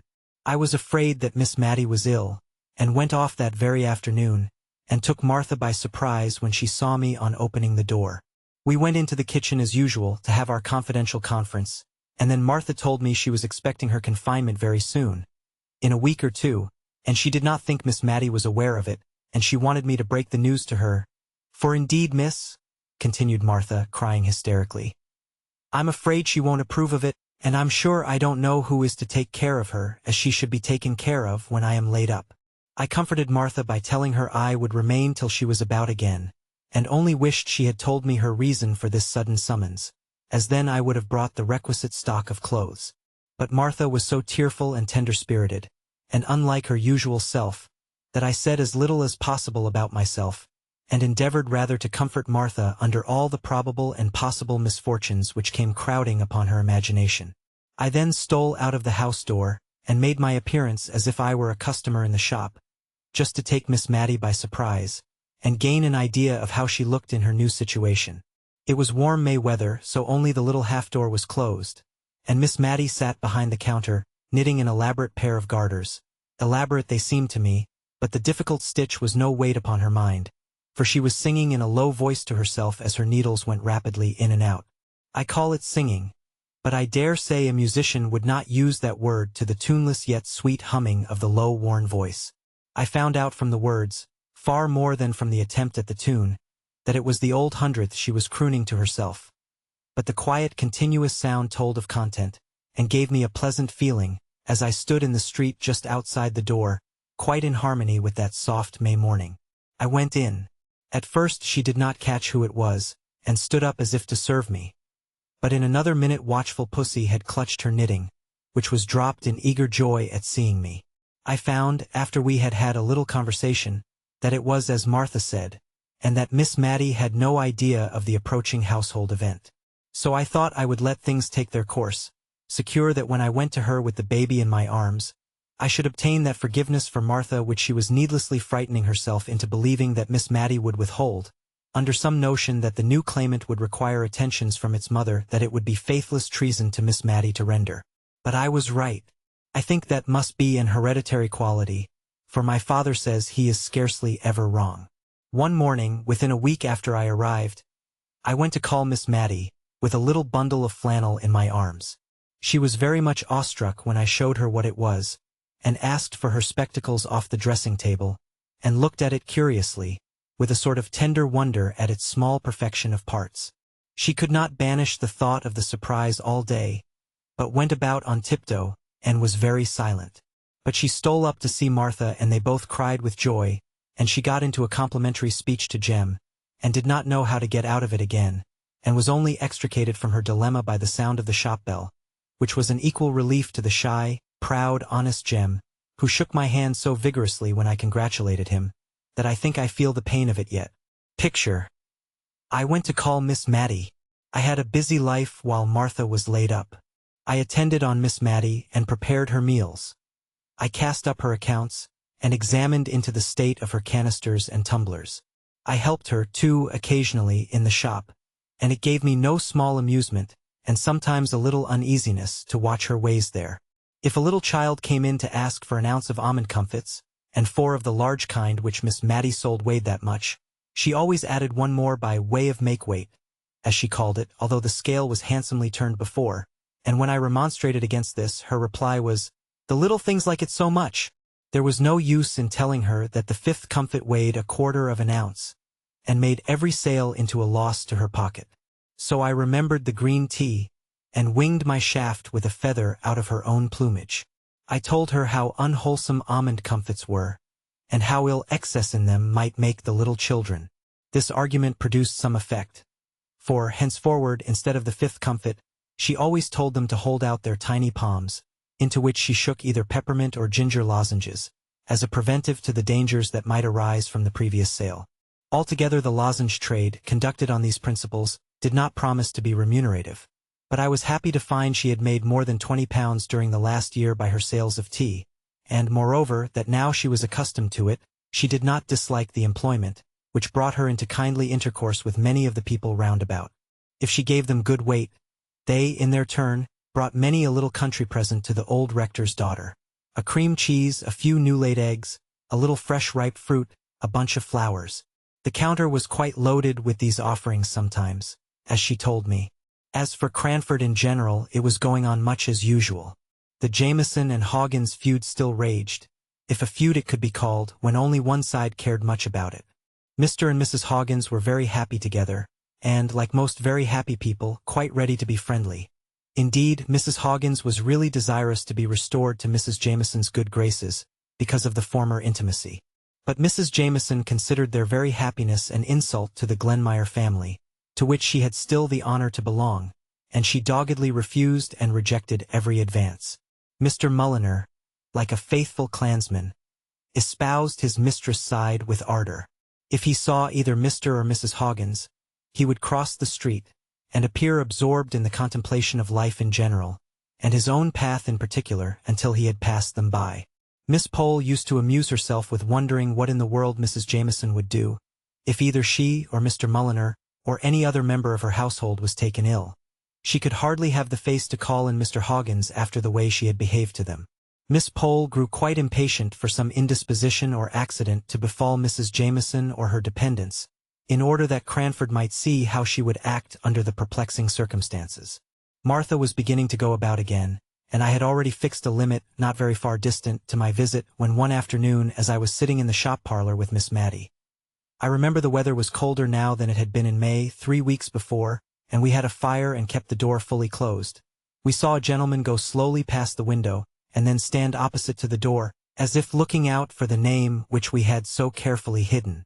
He took out a double eyeglass and peered about for some time before he could discover it. Then he came in, and, all on a sudden, it flashed across me that it was the Aga himself, for his clothes had an out-of-the-way foreign cut about them, and his face was deep brown, as if tanned and retanned by the sun. His complexion contrasted oddly with his plentiful snow-white hair. His eyes were dark and piercing, and he had an odd way of contracting them and puckering up his cheeks into innumerable wrinkles when he looked earnestly at objects. He did so to Miss Mattie when he first came in. His glance had first caught and lingered a little upon me, but then turned, with the peculiar searching look I have described, to Miss Mattie. She was a little fluttered and nervous, but no more so than she always was when any man came into her shop. She thought that he would probably have a note, or a sovereign at least, for which she would have to give change, which was an operation she very much disliked to perform. But the present customer stood opposite to her, without asking for anything, only looking fixedly at her as he drummed upon the table with his fingers, just for all the world as Miss Jenkins used to do. Miss Mattie was on the point of asking him what he wanted, as she told me afterwards, when he turned sharp to me. "Is your name Mary Smith?" "Yes," said I. All my doubts as to his identity were set at rest, and I only wondered what he would say or do next, and how Miss Mattie would stand the joyful shock of what he had to reveal. Apparently he was at a loss how to announce himself, for he looked round at last in search of something to buy, so as to gain time, and, as it happened, his eye caught on the almond comfits, and he boldly asked for a pound of those things. I doubt if Miss Mattie had a whole pound in the shop, and, besides the unusual magnitude of the order, she was distressed with the idea of the indigestion they would produce, taken in such unlimited quantities. She looked up to remonstrate. Something of tender relaxation in his face struck home to her heart. She said, "It is, oh, sir, can you be Peter?" and trembled from head to foot. In a moment he was round the table and had her in his arms, sobbing the tearless cries of old age. I brought her a glass of wine, for indeed her color had changed so as to alarm me and Mr. Peter too. He kept saying, "I have been too sudden for you, Mattie. I have my little girl." I proposed that she should go at once up into the drawing-room and lie down on the sofa there. She looked wistfully at her brother, whose hand she had held tight, even when nearly fainting. But on his assuring her that he would not leave her, she allowed him to carry her upstairs. I thought that the best I could do was to run and put the kettle on the fire for early tea, and then to attend to the shop, leaving the brother and sister to exchange some of the many thousand things they must have to say. I had also to break the news to Martha, who received it with a burst of tears which nearly infected me. She kept recovering herself to ask if I was sure it was indeed Miss Mattie's brother, for I had mentioned that he had gray hair, and she had always heard that he was a very handsome young man. Something of the same kind perplexed Miss Mattie at tea-time, when she was installed in the great easy-chair opposite to Mr. Jenkins in order to gaze her fill.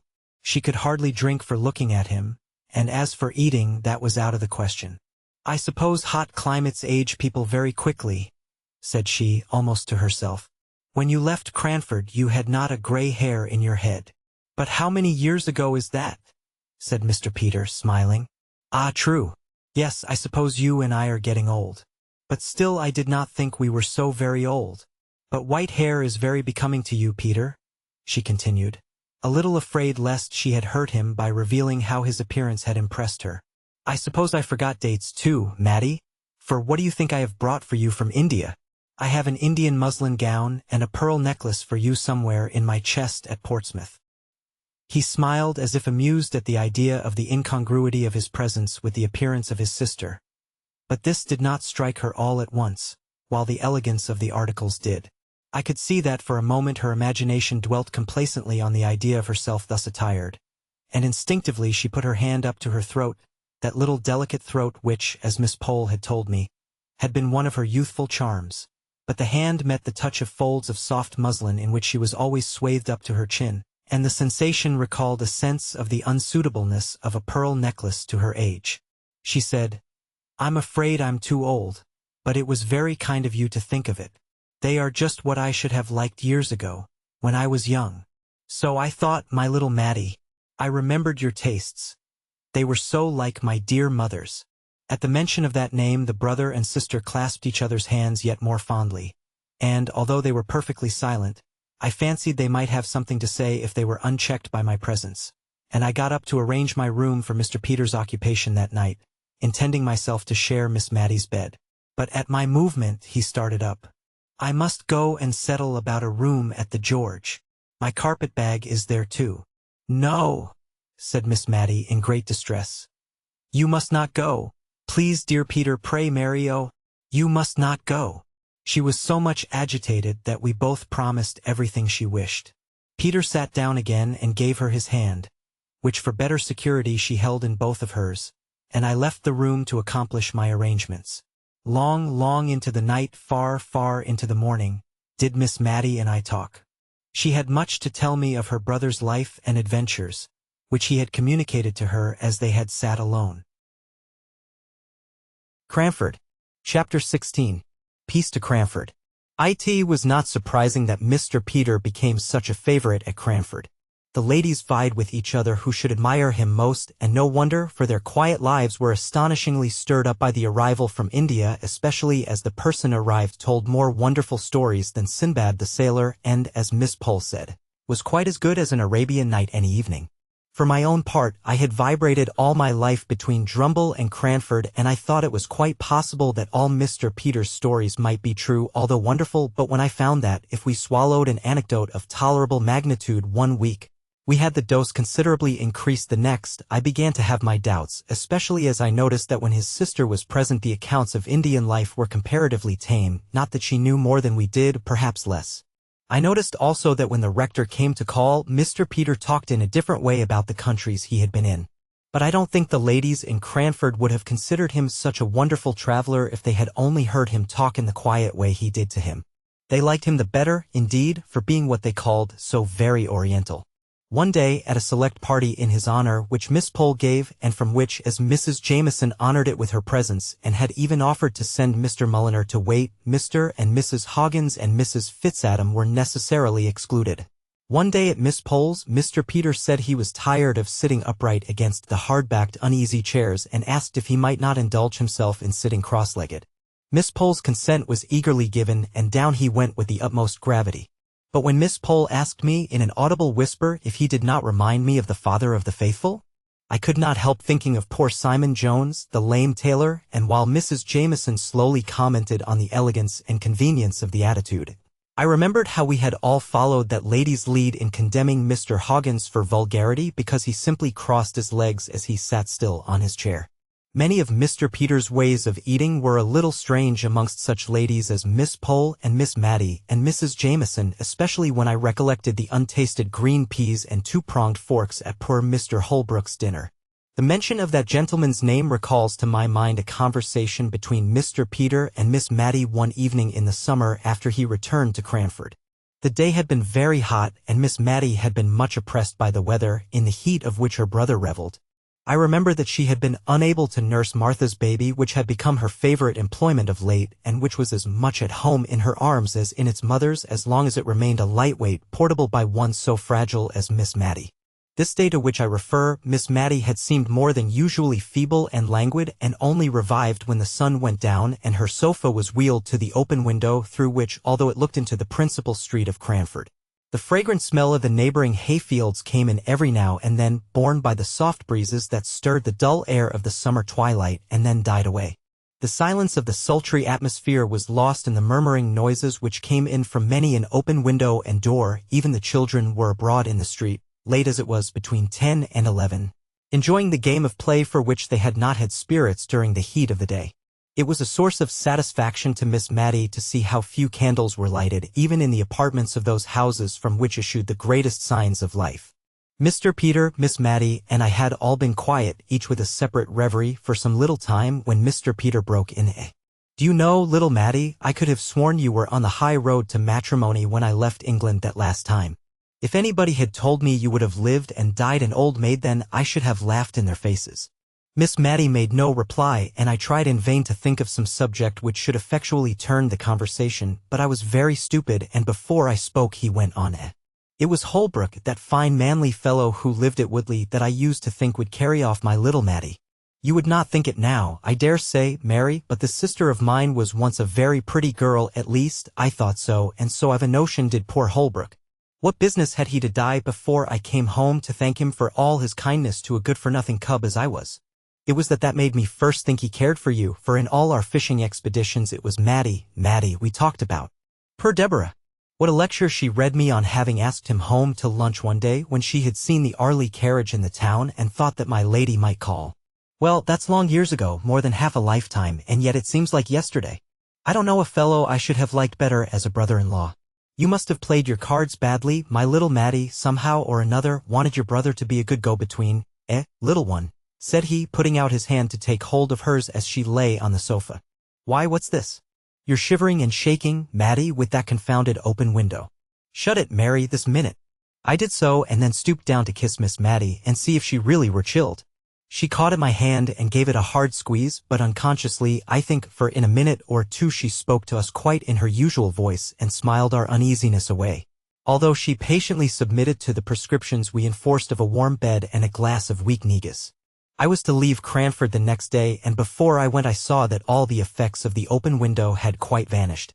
I had superintended most of the alterations necessary in the house and household during the latter weeks of my stay.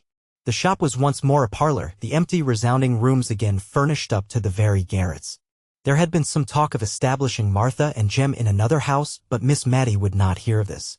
Indeed, I never saw her so much roused as when Miss Pole had assumed it to be the most desirable arrangement. As long as Martha would remain with Miss Matty was only too thankful to have her about her. Yes, and Jem too, who was a very pleasant man to have in the house, for she never saw him from week's end to week's end. And as for the probable children, if they would all turn out such little darlings as her goddaughter, Matilda, she should not mind the number if Martha didn't. Besides, the next was to be called Deborah, a point which Miss Matty had reluctantly yielded to Martha's stubborn determination that her firstborn was to be Matilda. So Miss Pole had to lower her colors and even her voice as she said to me that, as Mr. and Mrs. Hearn were still to go on living in the same house with Miss Matty, we had certainly done a wise thing in hiring Martha's niece as an auxiliary.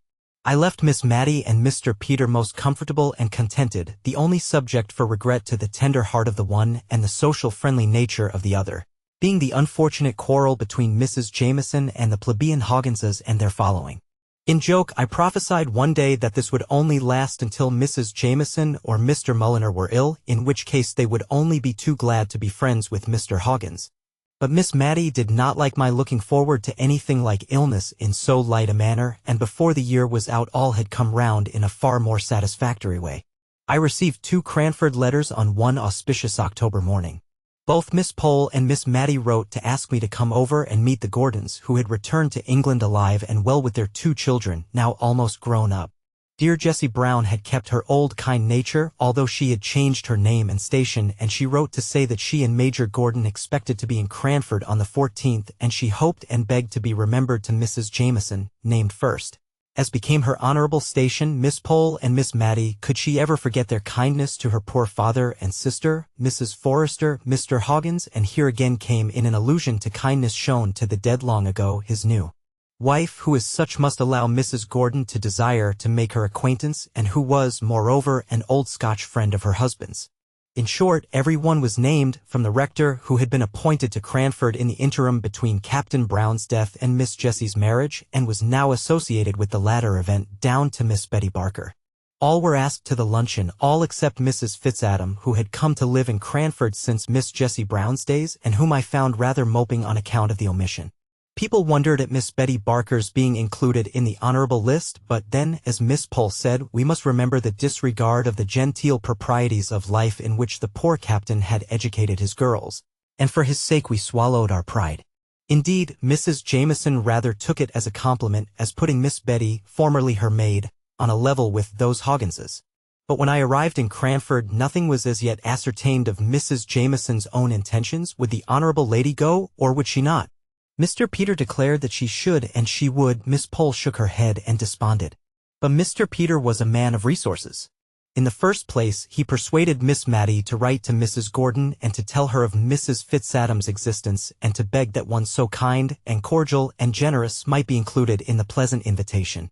An answer came back by return of post with a pretty little note for Mrs. Fitzadam and a request that Miss Matty would deliver it herself and explain the previous omission. Mrs. Fitzadam was as pleased as could be and thanked Miss Matty over and over again. Mr. Peter had said, "Leave Mrs. Jameson to me," so we did, especially as we knew nothing that we could do to alter her determination if once formed. I did not know, nor did Miss Matty, how things were going on until Miss Pole asked me, just the day before Mrs. Gordon came, if I thought there was anything between Mr. Peter and Mrs. Jameson in the matrimonial line, for that Mrs. Jameson was really going to the lunch at the George. She had sent Mr. Mulliner down to desire that there might be a footstool put to the warmest seat in the room, as she meant to come and knew that their chairs were very high. Miss Pole had picked this piece of news up, and from it she conjectured all sorts of things, and bemoaned yet more. If Peter should marry, what would become of poor dear Miss Matty? And Mrs. Jameson, of all people?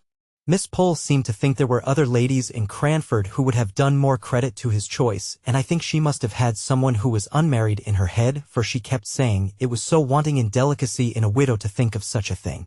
When I got back to Miss Maddie's, I really did begin to think that Mr. Peter might be thinking of Mrs. Jameson for a wife, and I was as unhappy as Miss Pole about it. He had the proof sheet of a great placard in his hand.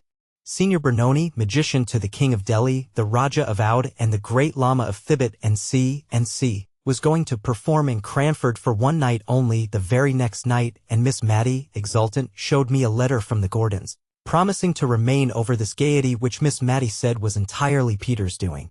He had written to ask the senior to come and was to be at all the expenses of the affair. Tickets were to be sent gratis to as many as the room would hold. In short, Miss Maddie was charmed with the plan and said that tomorrow Cranford would remind her of the Preston Guild to which she had been in her youth, a luncheon at the George with the dear Gordons and the senior in the assembly room in the evening. But I looked only at the fatal words. Under the patronage of the Honorable M.R.S. Jameson. She then was chosen to preside over this entertainment of Mr. Peters. She was perhaps going to displace my dear Miss Maddie in his heart and make her life lonely once more. I could not look forward to the morrow with any pleasure, and every innocent anticipation of Miss Maddie's only served to add to my annoyance. So, angry and irritated and exaggerating every little incident which could add to my irritation, I went on till we were all assembled in the great parlor at the George. Major and Mrs. Gordon and pretty Flora and Mr. Ludovic were all as bright and handsome and friendly as could be, but I could hardly attend to them for watching Mr. Peter, and I saw that Miss Pole was equally busy. I had never seen Mrs. Jameson so roused and animated before. Her face looked full of interest in what Mr. Peter was saying. I drew near to listen. My relief was great when I caught that his words were not words of love, but that, for all his grave face, he was at his old tricks. He was telling her of his travels in India and describing the wonderful height of the Himalaya mountains. One touch after another added to their size, and each exceeded the former in absurdity, but Mrs. Jameson really enjoyed all in perfect good faith. I suppose she required strong stimulants to excite her to come out of her apathy.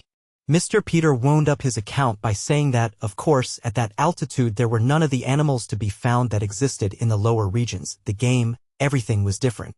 Firing one day at some flying creature, he was very much dismayed when it fell to find that he had shot a cherubim.